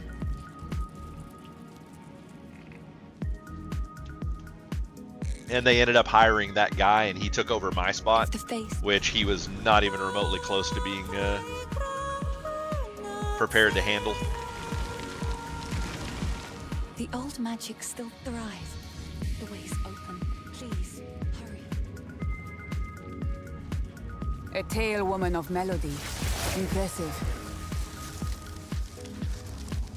But yeah, the guys that ran that were, all three of them were like retired IBM guys. Like I think Charlie was in his like late 60s. I'm actually amazed he's still alive. So he's up there. He's like mid to late 90s, I guess now, something like that. Because that's been quite a while ago. I mean, that's probably been 20 years or more. So he's late 80s, early 90s, something like that. But yeah, it was him. I think Fred was in his late 50s, and his brother was just a little bit older than him. But yeah, they just didn't know, like, they had all of the technological requirements for, you know, maintaining the equipment, maintaining the systems, and getting the network set up and all that kind of stuff, but they had no connection with the customers whatsoever. Because he still has a Facebook that he talks on, and several of the people that I still keep in touch with, a lot of customers from there. Like, for example, I think you've seen Timmy come in here and talk occasionally. He's been in the stream a few times. He was actually one of my customers from there, so I have several of my customers from back then that I still have contact with, and then they still have contact with Charlie. And Fred, Fred's kid is the same age as Timmy, and the two of them were really good friends when they were growing up. They don't talk all that much anymore, but they do still talk. And Fred, the dad, he just lives like 2 streets over from me. So it's like I still see him occasionally if I drive through that area. Like I'll see him out in his front yard or something like that. So I haven't talked to him in years, but he was a nice guy. I mean, all of them were really nice. They, like I said, they just didn't have any business sense. And I mean, it's not like I was a phenomenal business person either. But I mean, I could read the numbers. It's like when you're in the black, you keep doing what you were doing. You don't change shit up. And they always had these really high prices, and they didn't seem to understand that high prices were stopping them from getting new customers. Like people didn't want to come and try the place out because it was too expensive. And I'm like, you're dealing with kids. It's like your average person that's coming in here is like 15-year-old kids. You're not going to get $6 and $7 an hour for kids to come in here and play the games. Their parents are not going to pay that for them to come in here, and they're like, oh, it's just like a babysitter, like they'll pay that much for a babysitter. And I'm like, yeah, once a month when they go out on like a dinner date or something. I was like, but you're expecting these people to pay those kind of prices 7 days a week, every month. It's like, it's just not happening. And they just couldn't get it figured out. And I finally convinced them to lower the prices, and we went from almost $7 an hour down to $3 an hour.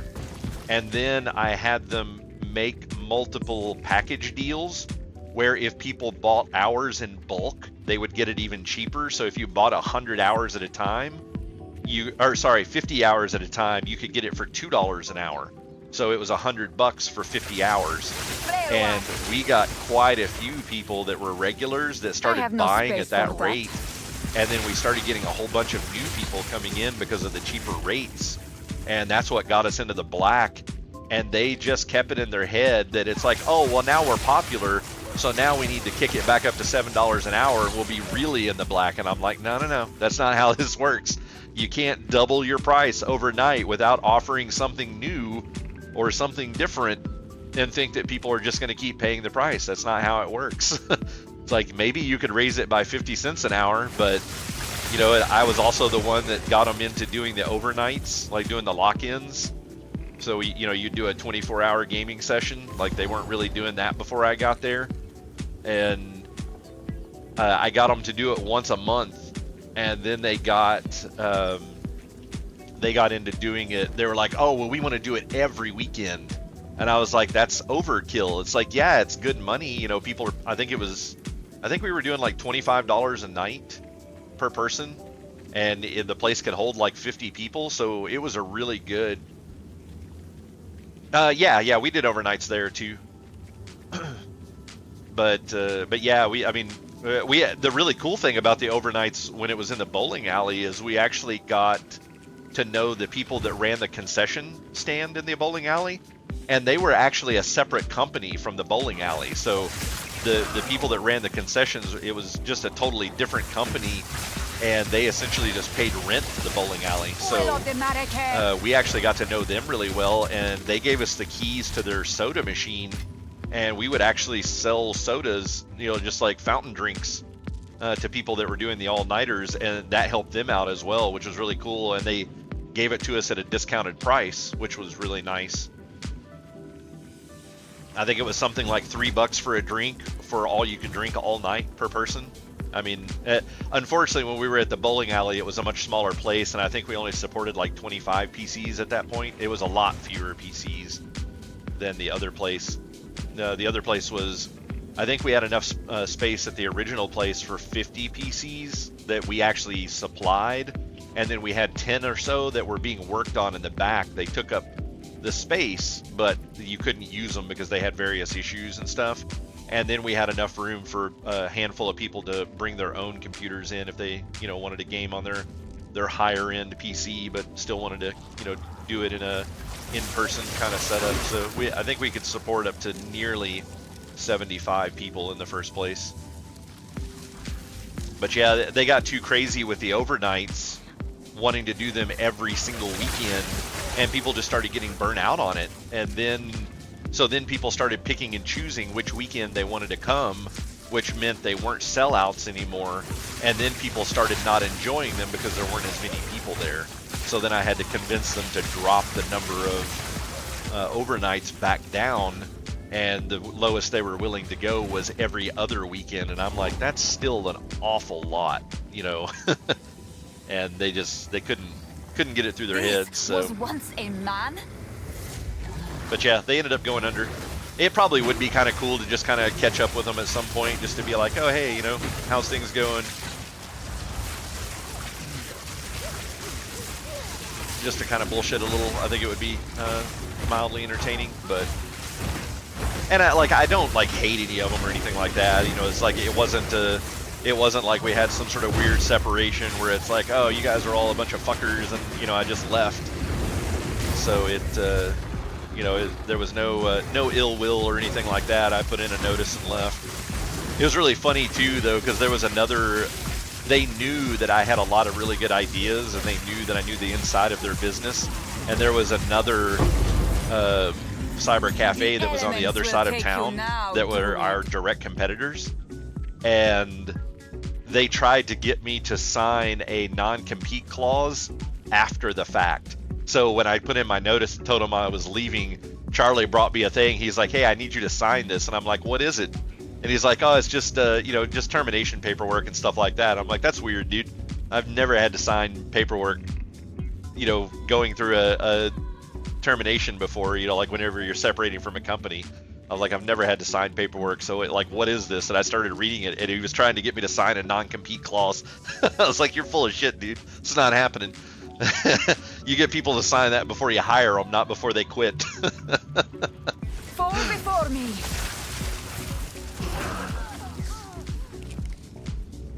But I didn't end up going working for the dudes on the other side of town because they were morons anyways. Like those dudes were terrible.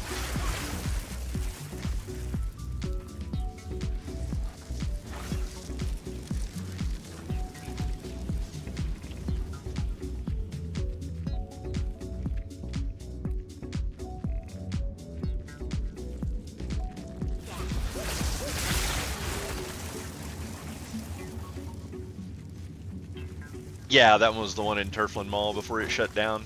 And they ended up, the crazy thing about that one was, it was run by a college student.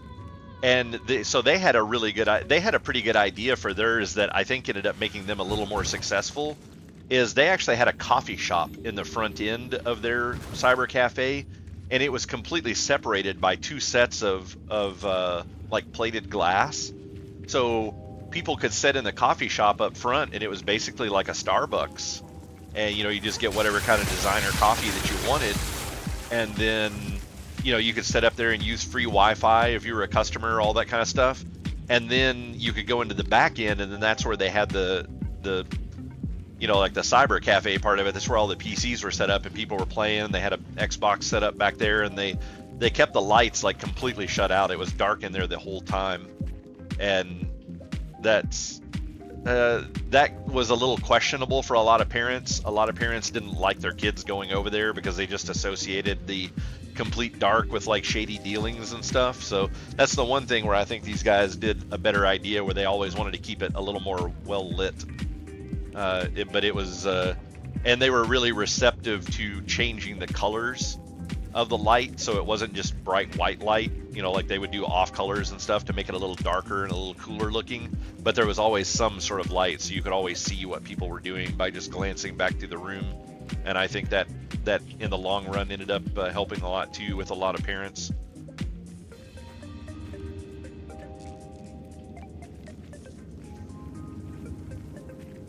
I have no space for that.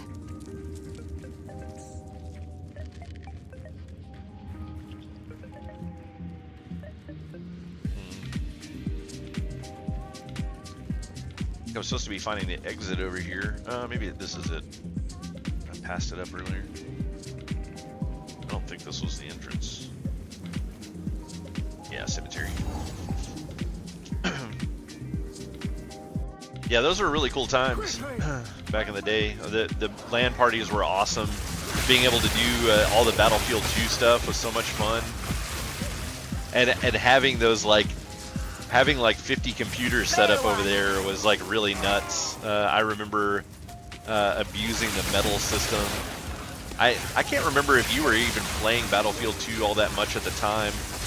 If you hadn't gotten into it yet, or if you weren't as big into it, or if you actually got involved in some of it. But we were doing we did like all kinds of boosting for medals and stuff like that, because I could just, you know, because we had so many licenses for each one of the games. In the middle of the night after the place closed up, I could just boot up like 15 other computers and host my own private you know, map. So I could have a map that would actually track statistics and have all 16 people in it were me, so I could just set up the other players however I wanted, and, you know, just fly a helicopter over and blow them all up, or throw a grenade and kill like 10 people all at the same time, you know, just get some of the crazy ribbons and shit in the game back in that day. So like, that was fun. I remember doing that. I was thinking at some point you had gotten involved in doing that as well, but like you were, because we ran a clan server, which is why our server could be tracked for stats. We had because we were a business, we were able to run a clan server for it.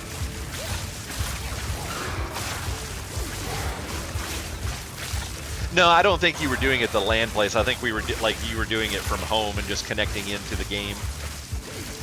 Like you definitely weren't doing it there.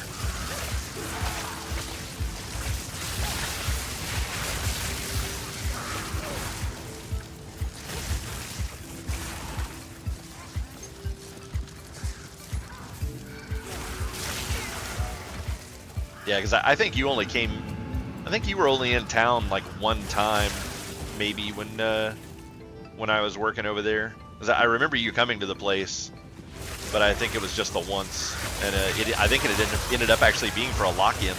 Like you came in for a weekend and did one of the overnights. Yeah, maybe. Yeah, because I know you were at the first place, because that's the one I remember. But by the time we were at the second place, I wasn't boosting stats or anything in Battlefield anymore, so I only did that at the first place. It was kind of one of those things that we ran into with many other games that we, you know, looked at cheating into, like Diablo 2 and stuff like that.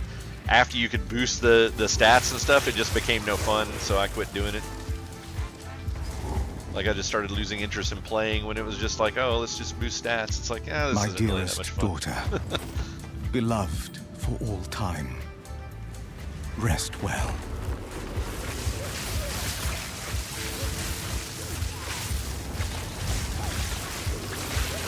Didn't break a sweat.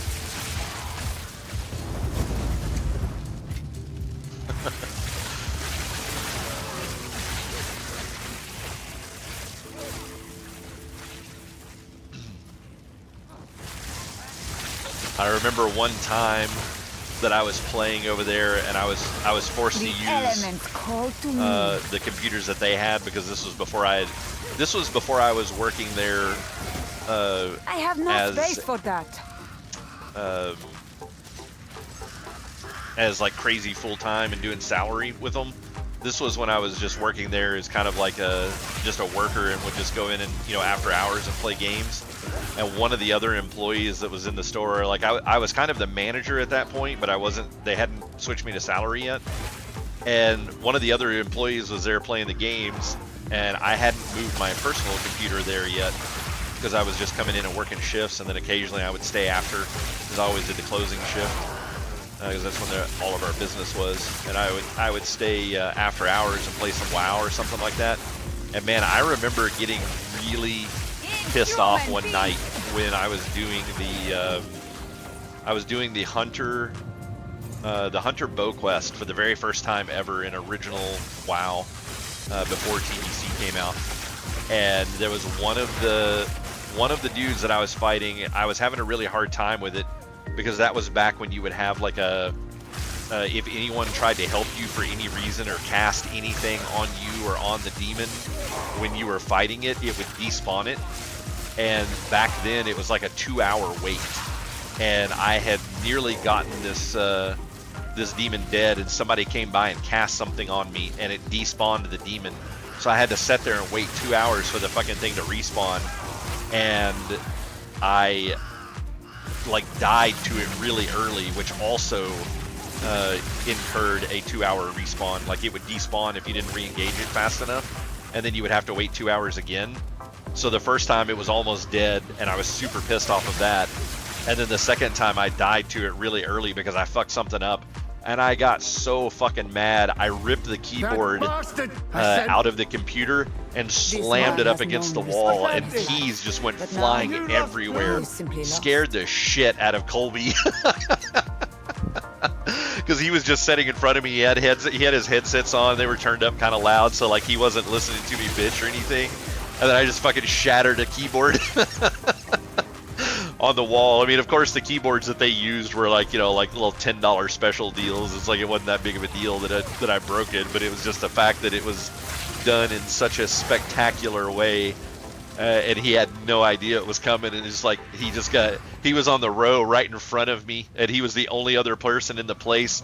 All of the lights were completely turned out, only our 2 monitors were on, and then he just got like showered with keys from a keyboard. Scared the shit out of him. It was so fucking funny.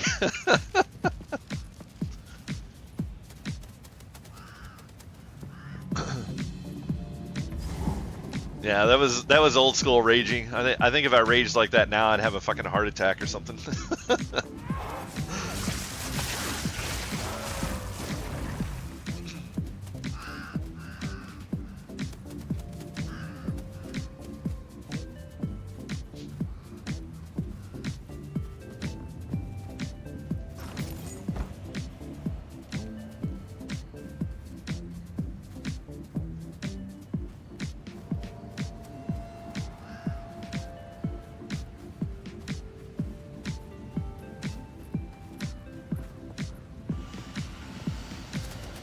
Those were the good old days, though.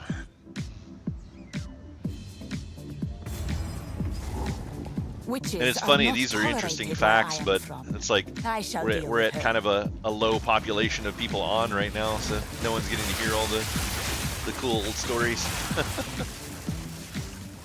Die, scum!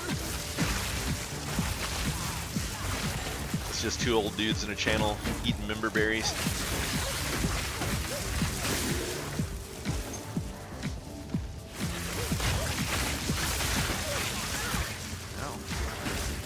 Reflect bad, okay?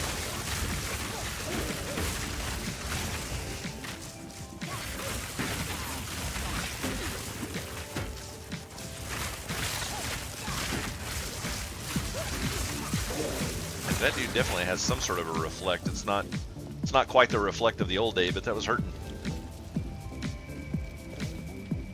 Yeah. I don't necessarily have to write them down. I just have to think. I just have to be in the mood to talk about them, I guess. I definitely don't forget that stuff. Maybe one day, but not yet.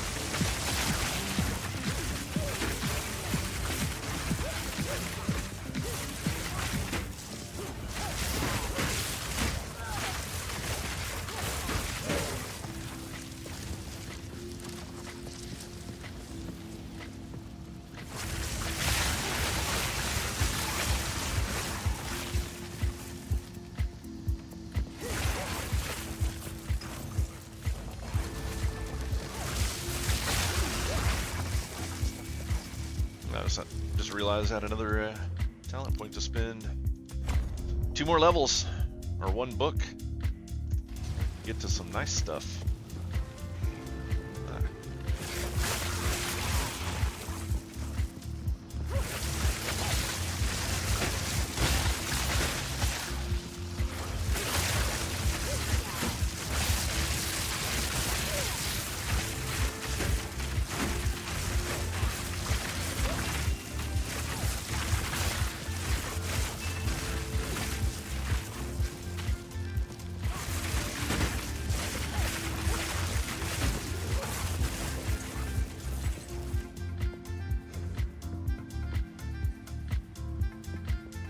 Yeah.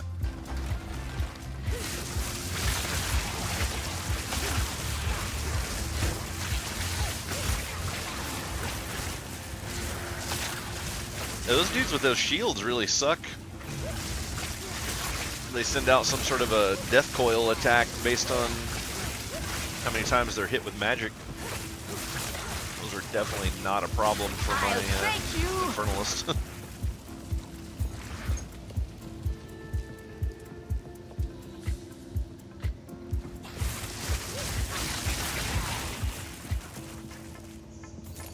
I think this build's going to be really good at end game. After I've got the gear all ready to go for it, but it's like sometimes it's a little bit of a struggle in the campaign. But it's very gear dependent.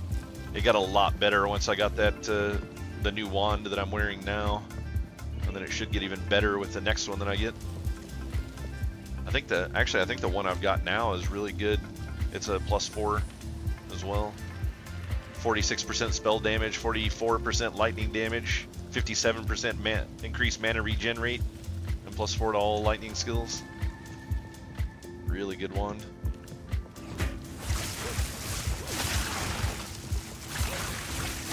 Got it for 10 exalted.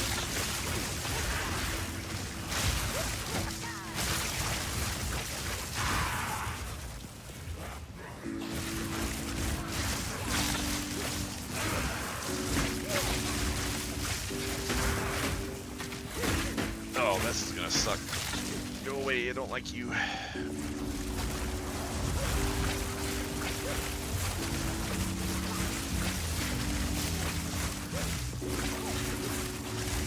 Oh, weird. He's not reflecting because I'm shooting him through the shield. That's crazy. That actually ended up being an easier version.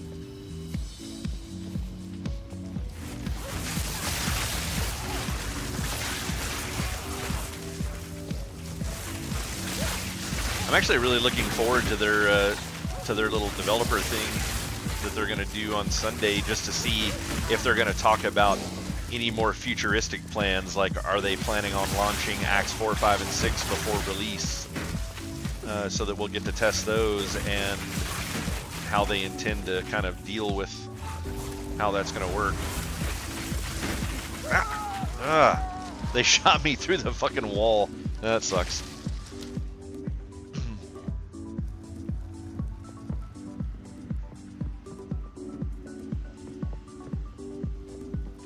But yeah, I want to know if they're going to do Acts 4, 5, and 6 for us to check out. I also want to know if they're going to do, if they're going to start bringing out some of the new classes to be able to toy around with those as well.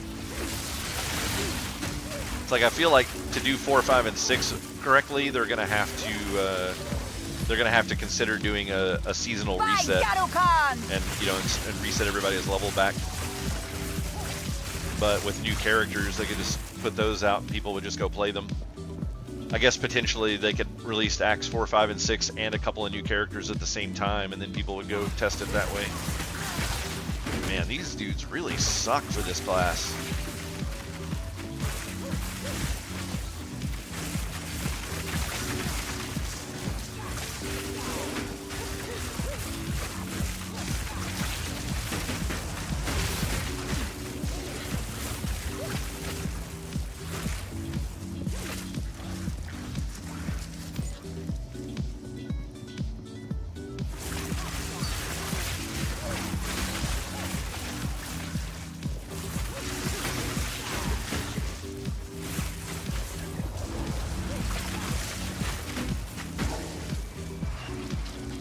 Looks like Firewall really melts them really quickly. I know what you get there. Oh, you sold it for 3 divine?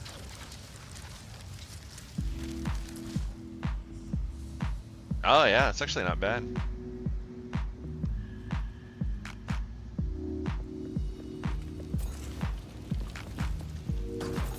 Was it actually worth that, or do you think you got one over on somebody?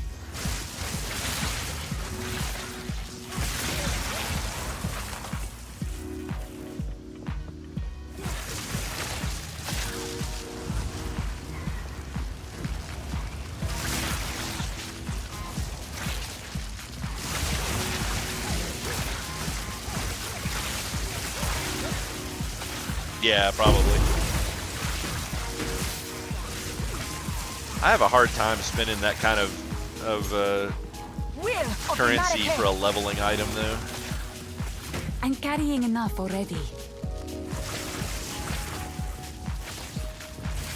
But yeah, ever since Elon Musk's video of failing horrendously at Path of Exile 2, I think the monk is getting a lot of love right now. A lot of people are wanting to play it. Because it is a very powerful build, especially for somebody that has never played the game before to get in and succeed in hardcore with it.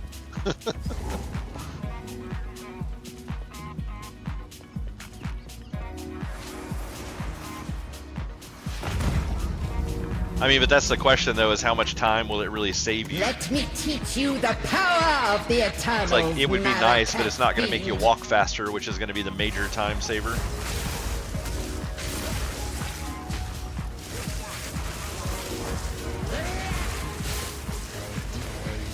Disturb me! Draven, I need you. Conquer! What is this crap on me? Now, you are what? mine. You can roll through that? Forever! Was that a bug? I don't think that was supposed to happen. Right. Conquer! My love, I call to you.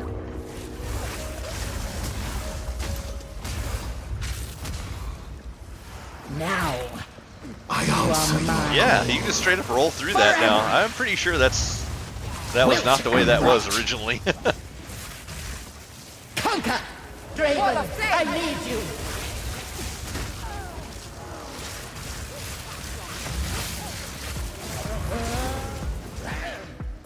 Prison of bone.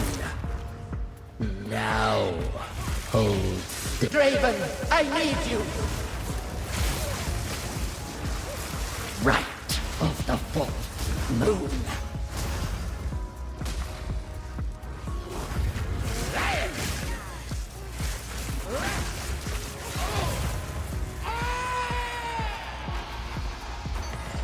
Repulsive witch! May your misdeeds be long forgotten. Oh, no, I didn't actually see that he died. That's funny. Based on the way one of the videos that I was watching today was talking, they made it sound like he died, but they never showed it in the video, so at least the part that I watched. But I was kind of wondering if that wasn't going to end up happening. But people are so right. Like it's really funny how everybody claims that games mean nothing, and it's like, it's just a game, it's not important, it means nothing. But then you have fucking trillionaires that are lying out their ass to say that they're good at a game. It's like, there's more to it than what people are claiming. It's like, I agree that it really is nothing, but it is also something. It's like that saying from the ending of was it Kingdom of Heaven? What is Jerusalem worth? Nothing. Everything.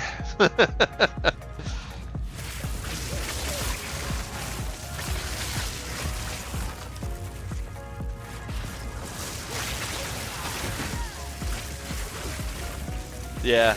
I just don't understand why somebody in a position that he's in would give a flying fuck what gamers thought about him.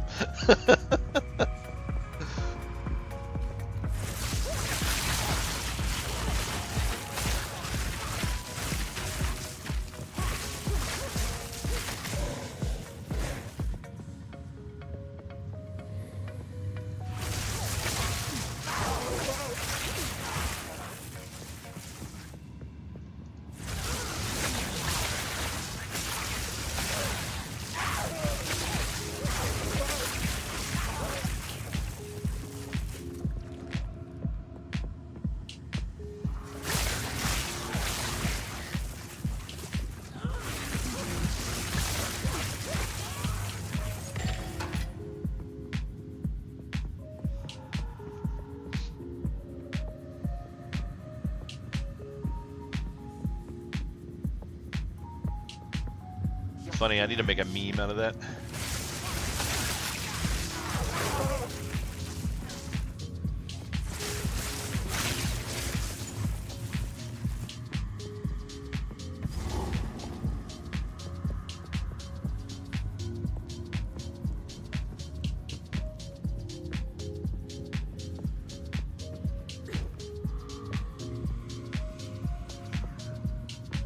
Garukan!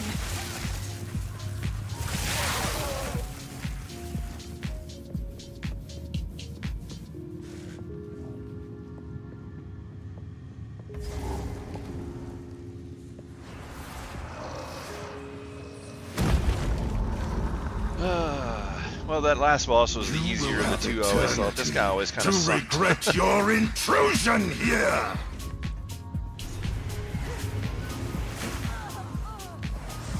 Your soul is mine. Nope, you can't have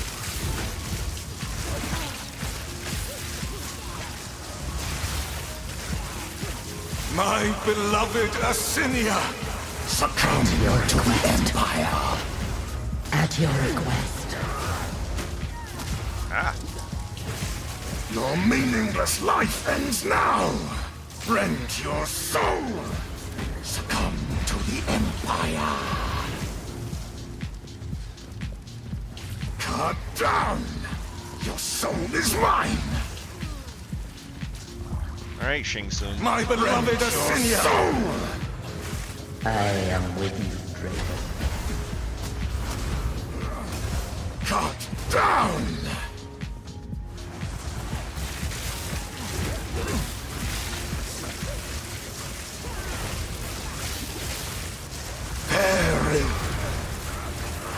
That was a good stack of damage right there. That was nice. Your demise is welcomed. I am sure of it. Getting all of my debuffs and shit up at the same time. That melted that guy.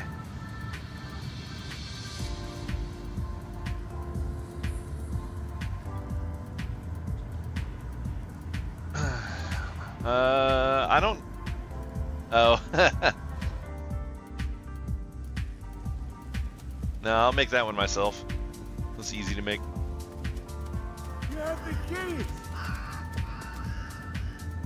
Do my eyes. Although, delegation is key. At last, it's open. Praise the first ones. What is this? Graves. Isabel. Torco. Callum.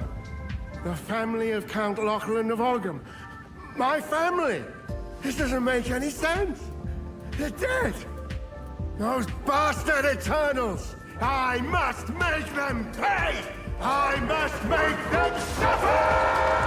Yeah, make them suffer. Make them pay.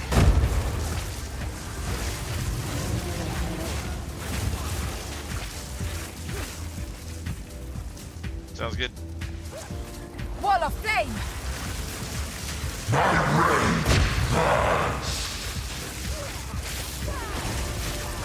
Oh, watch him melt. Ah, get away.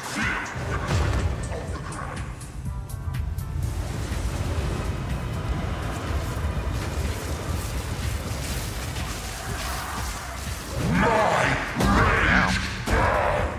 Got stunned there, that was bad. Or slowed or something.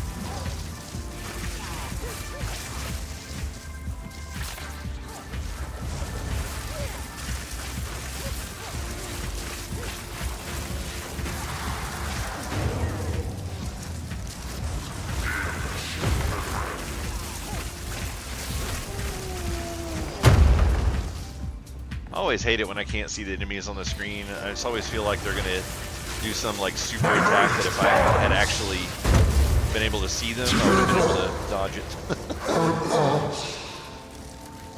Rejoin your kin, lost one.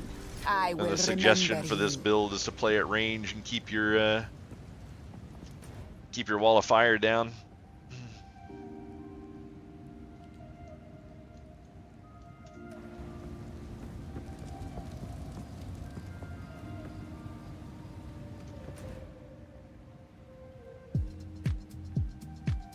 Oh wait, did I miss a guy?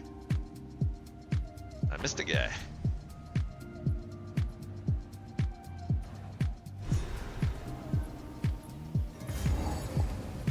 Will of the Marrakech! When did I even come into this zone?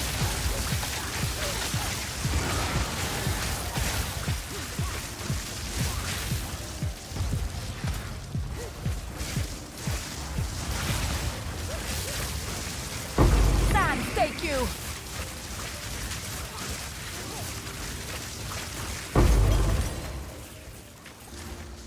Oh, getting some 12s now.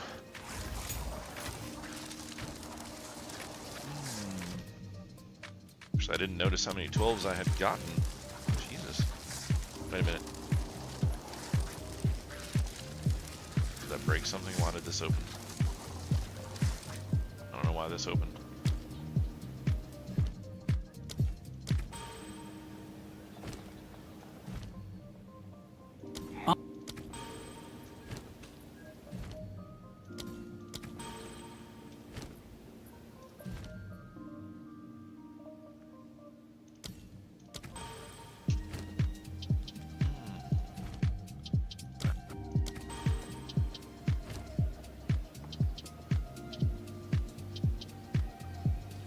I don't even remember what the ring was for. Excuse me. Oh, I think this is actually the bonus guy right here. Now that I think about it.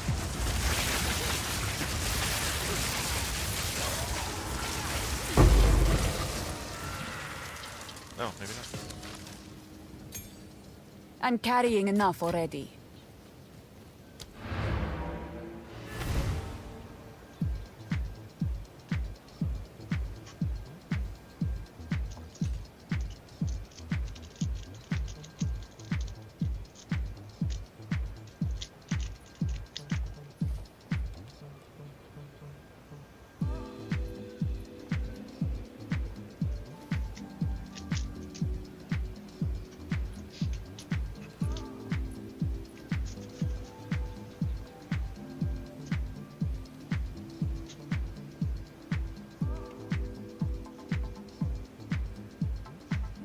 I need to go set the bottom end threshold on this microphone again. I forgot when I switched from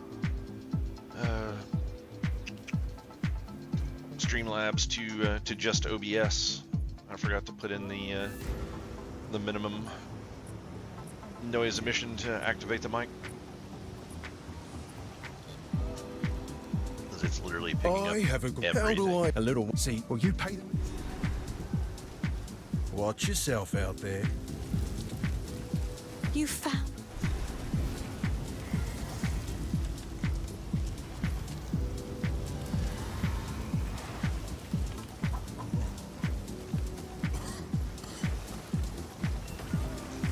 I don't know. It's in... Goodbye. This shade is more. Yeah. So... Sweet, I can identify in town again.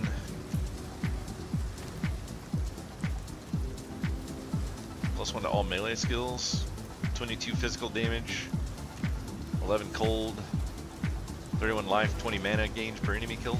That might be a nice early staff for a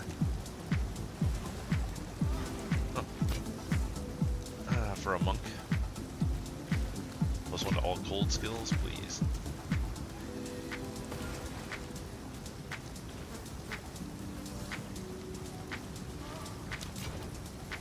I've collected these over time. What do you... Oh, I like this.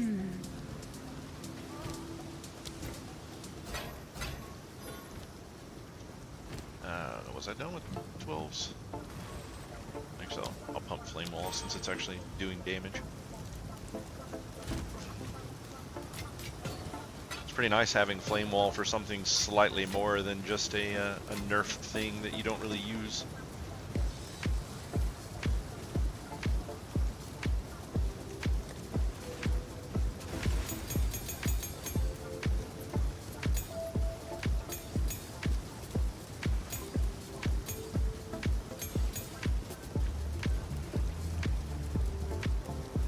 Yes? Please. Take your time. Oh, I like this one. Stay Yeah, I safe. may hold on to this if you can. road just a little bit. Just to see if it ends up being any good. I don't know that much about melee, so I don't know what they're really looking for.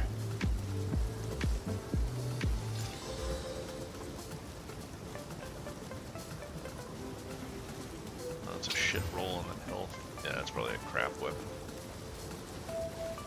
Or a crap jewel. It's unfortunate. Hello. Finn makes fun of my... I will treasure it. Chiming staves.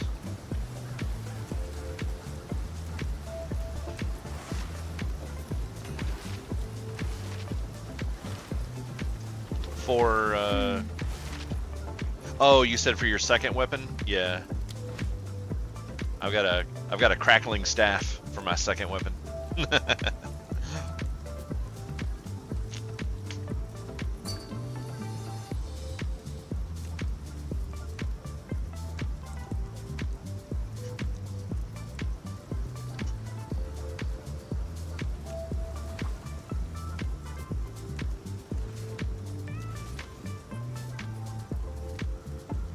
That's pretty nice stats for a weapon that you just cast a curse with.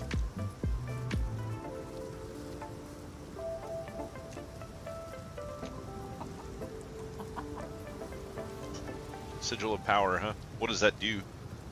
Does it say? Oh, there it is. Okay.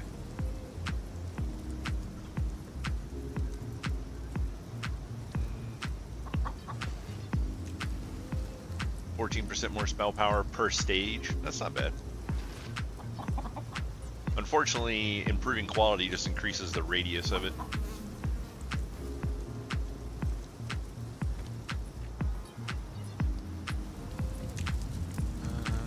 Man, I hate people that use that frozen ground crap. It's like, it's really annoying.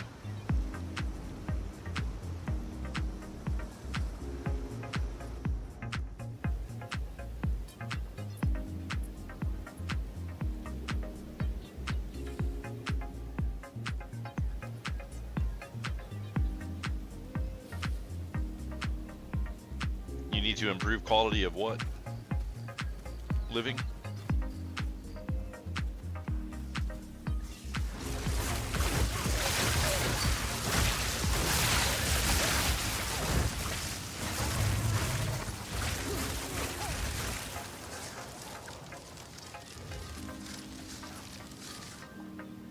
Oh, did it actually do anything?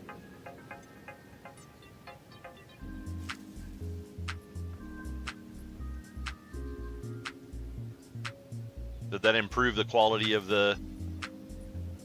let's see.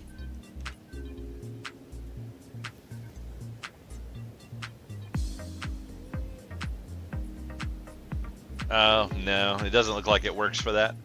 Because it specifically says skills can be managed in the skills panel. And I don't think, like when you look at these, because this is like the quarterstaff strike, this can't be improved. I don't think you can put a quality on that, which is your weapon, is the skill for the weapon. You can put some support gems in it though if you haven't.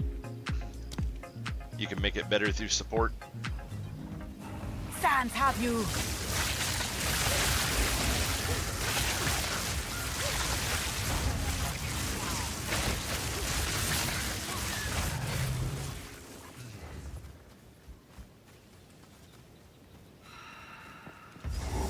Man, already at the farmlands.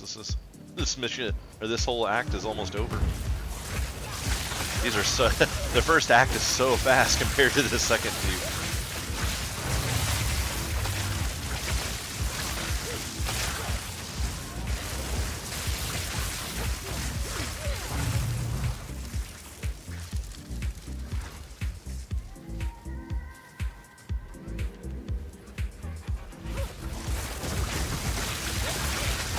Whoa. God, man, poison just obliterates me.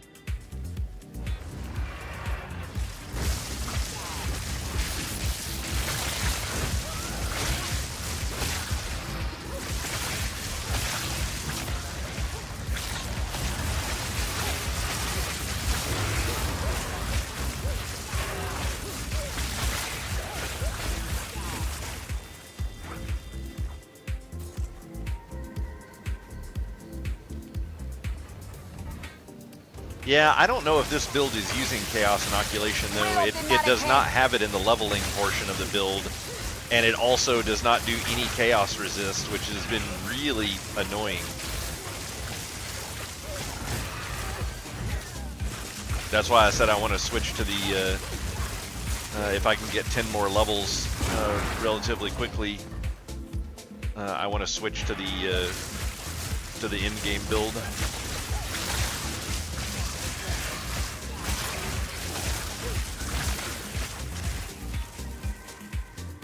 Yeah, have a good night, man. Yeah, I'll be calling it a night here shortly myself.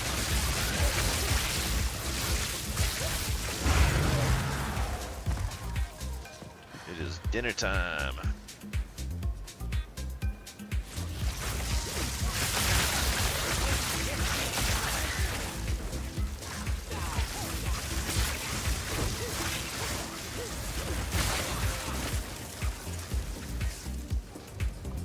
Hey Kaz, you lurking tonight?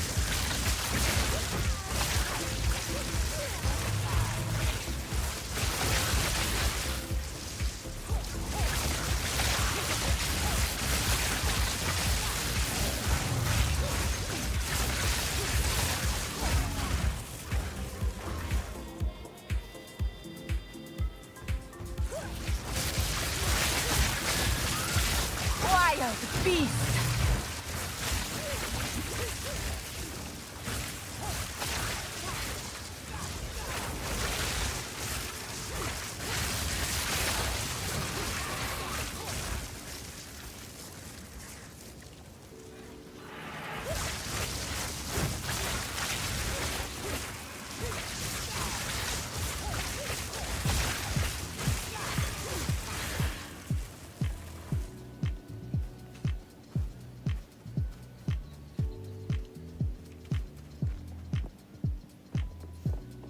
I think Crowbell is supposed to be here, if I'm not mistaken. I just haven't found him yet for some reason.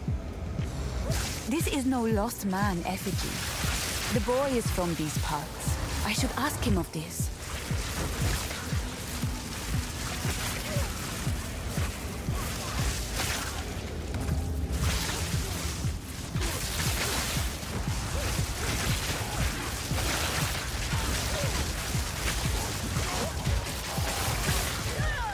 Whoa! What is this one-shot shit, man? It's a regular fucking NPC, come on.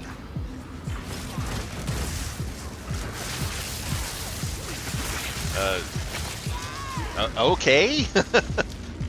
Just spawn me in a spot where I get completely fucking overrun in half a fucking second. That's wonderful. Why is this shit like fucking impossible to kill all of a sudden? What the fuck is going on here? Fuck off with trapping me. Jesus fucking Christ, you goddamn game. Man, that was some fucking bullshit. Wild beast!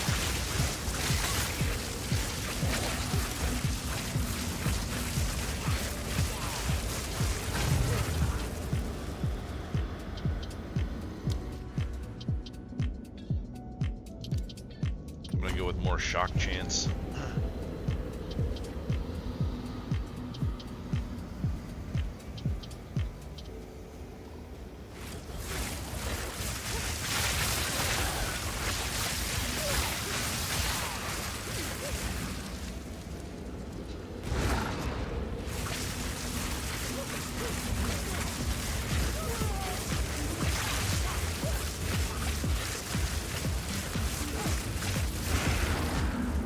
All of a sudden my damage is just like ass for some reason.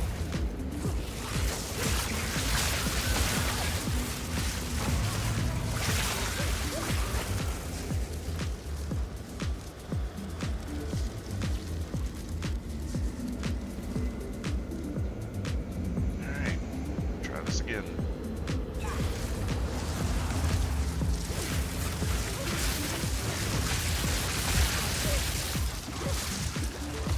Out of the middle of the ship.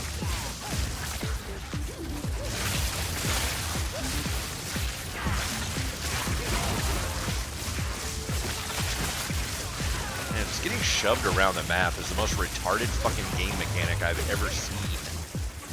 It's like, why did they fucking design it this way?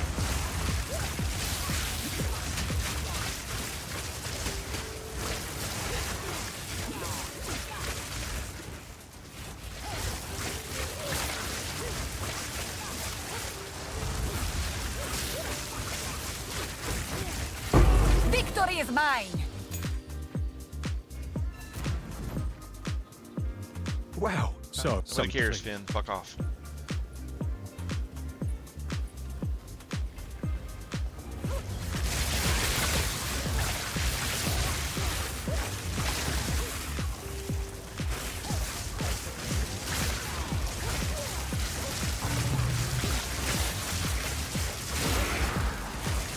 Fall before me.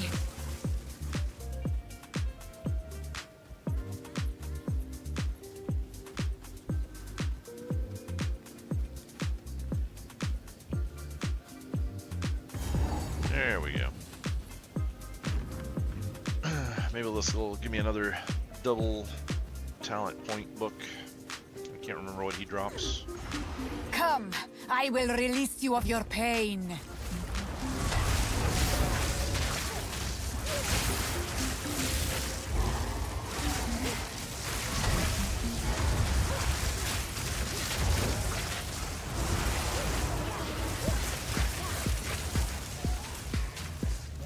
Get back here, creature.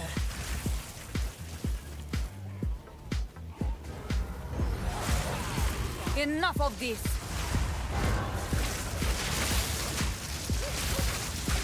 Not yet.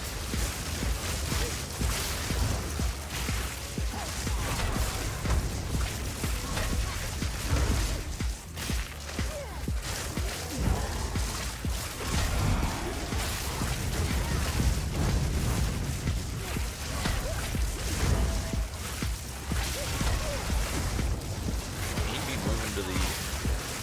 There he goes. Why is he not moving yet?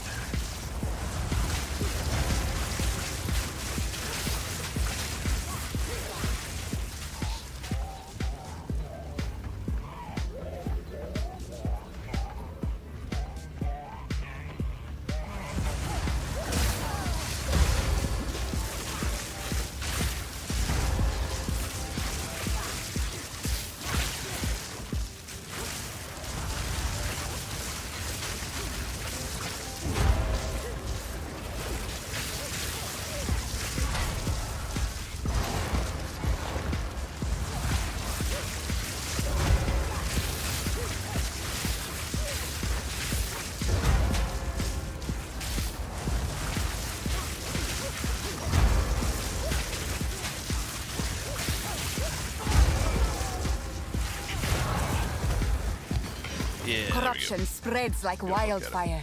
No creature is safe. More shock. More duration. I think getting that extra duration was kind of key here because my ascendancy actually drops my duration by quite a bit, so really needed to see more duration in there.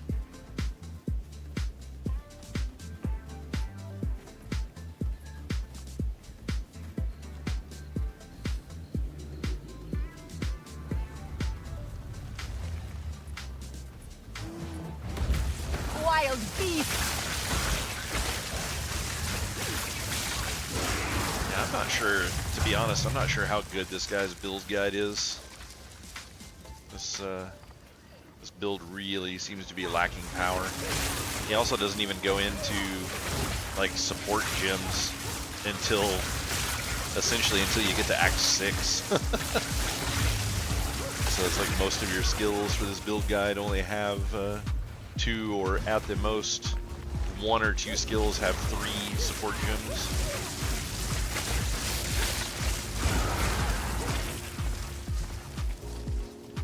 I feel like you could get a little bit more out of that by now.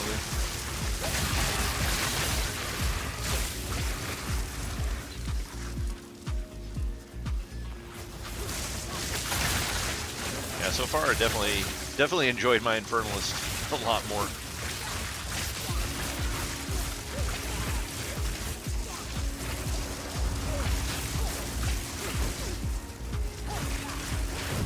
But not having more survivability than what I do for this build really sucks. Didn't break a sweat. Sans have you!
done with this map.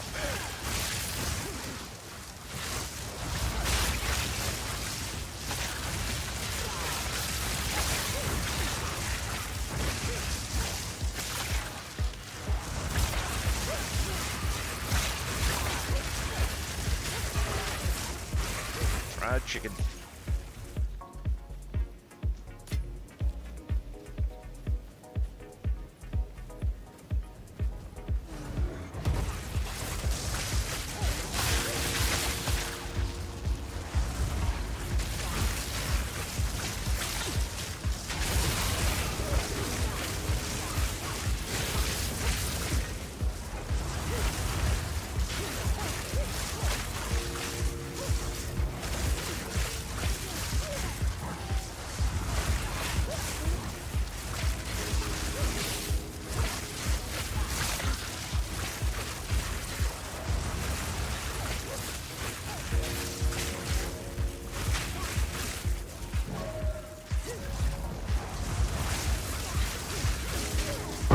Didn't break a sweat.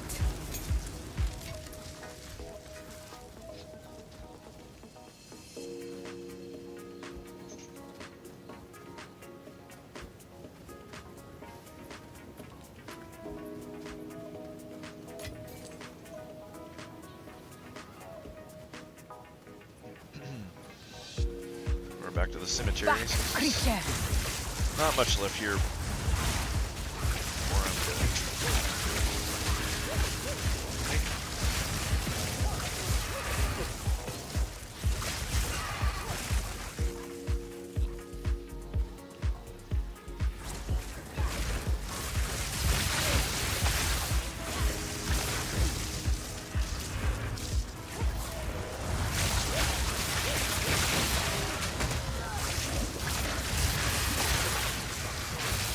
God, fuck off.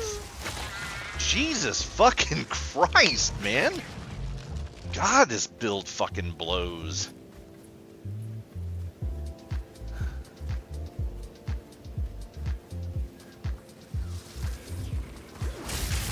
What fucking retard moron decided to not have fucking chaos resist in their fucking goddamn build? What a fucking idiot.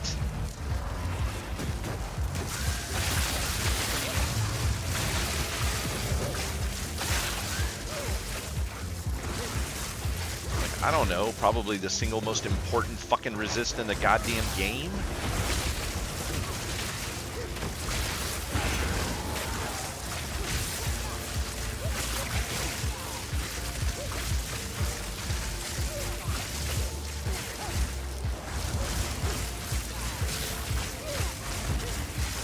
Sands take you!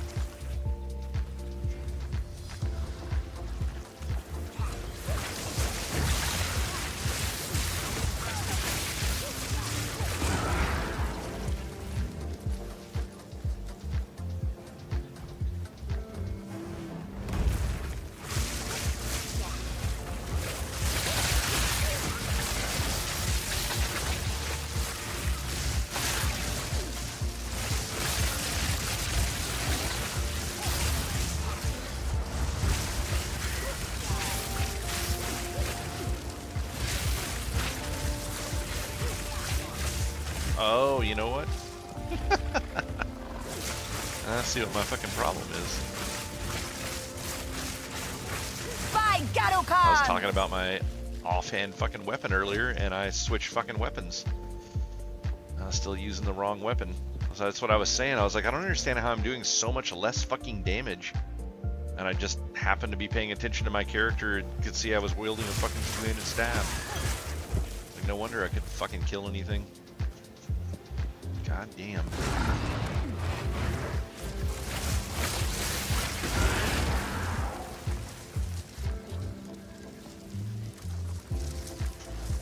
So was that all that was over here?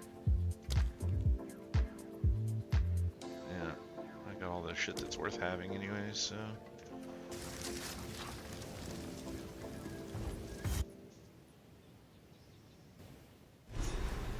Pichu. You got a Pichu. What's it feel like to actually catch a Pokemon?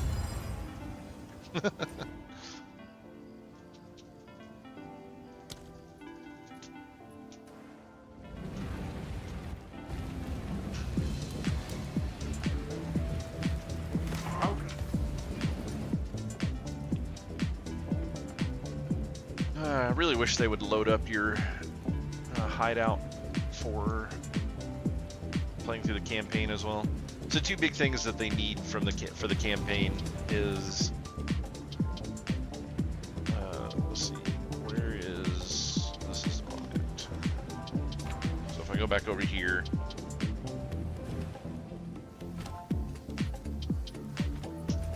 you need a button in here to be able to teleport to your fucking house from the map. Like, there's zero reason that you don't have that. It was there for PoE1. It's pivotal to making your hideout like the place that you go to and do things. I really hate that they don't have that. But they also need to make this map open faster. Like, it's doing well right now, but normally if you hit the M key, it takes it like 30 seconds sometimes to get into the damn map. It's like, that part is absolutely ridiculous. Like, why is that a thing? What, like, there's got to be some crazy little piece of optimization that they're not getting there. I don't know what's causing it at all, but it's really annoying.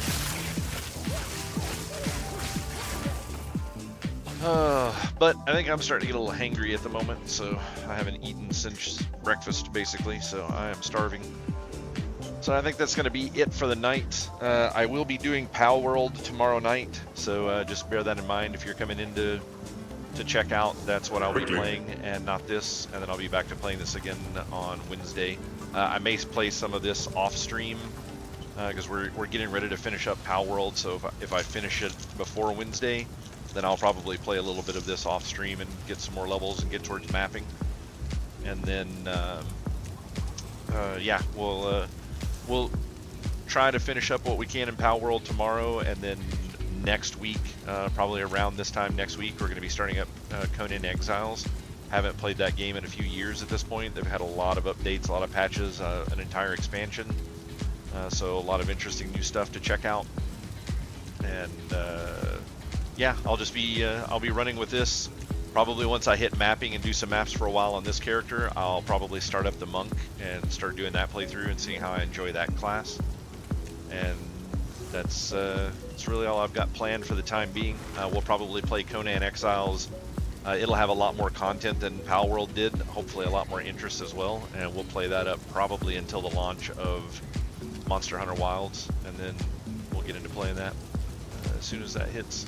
But yeah, I think that's the plan for now, but that's all I've got for tonight, guys, so have a great rest of your evening or your day, whatever the case may be, and we'll catch you next time.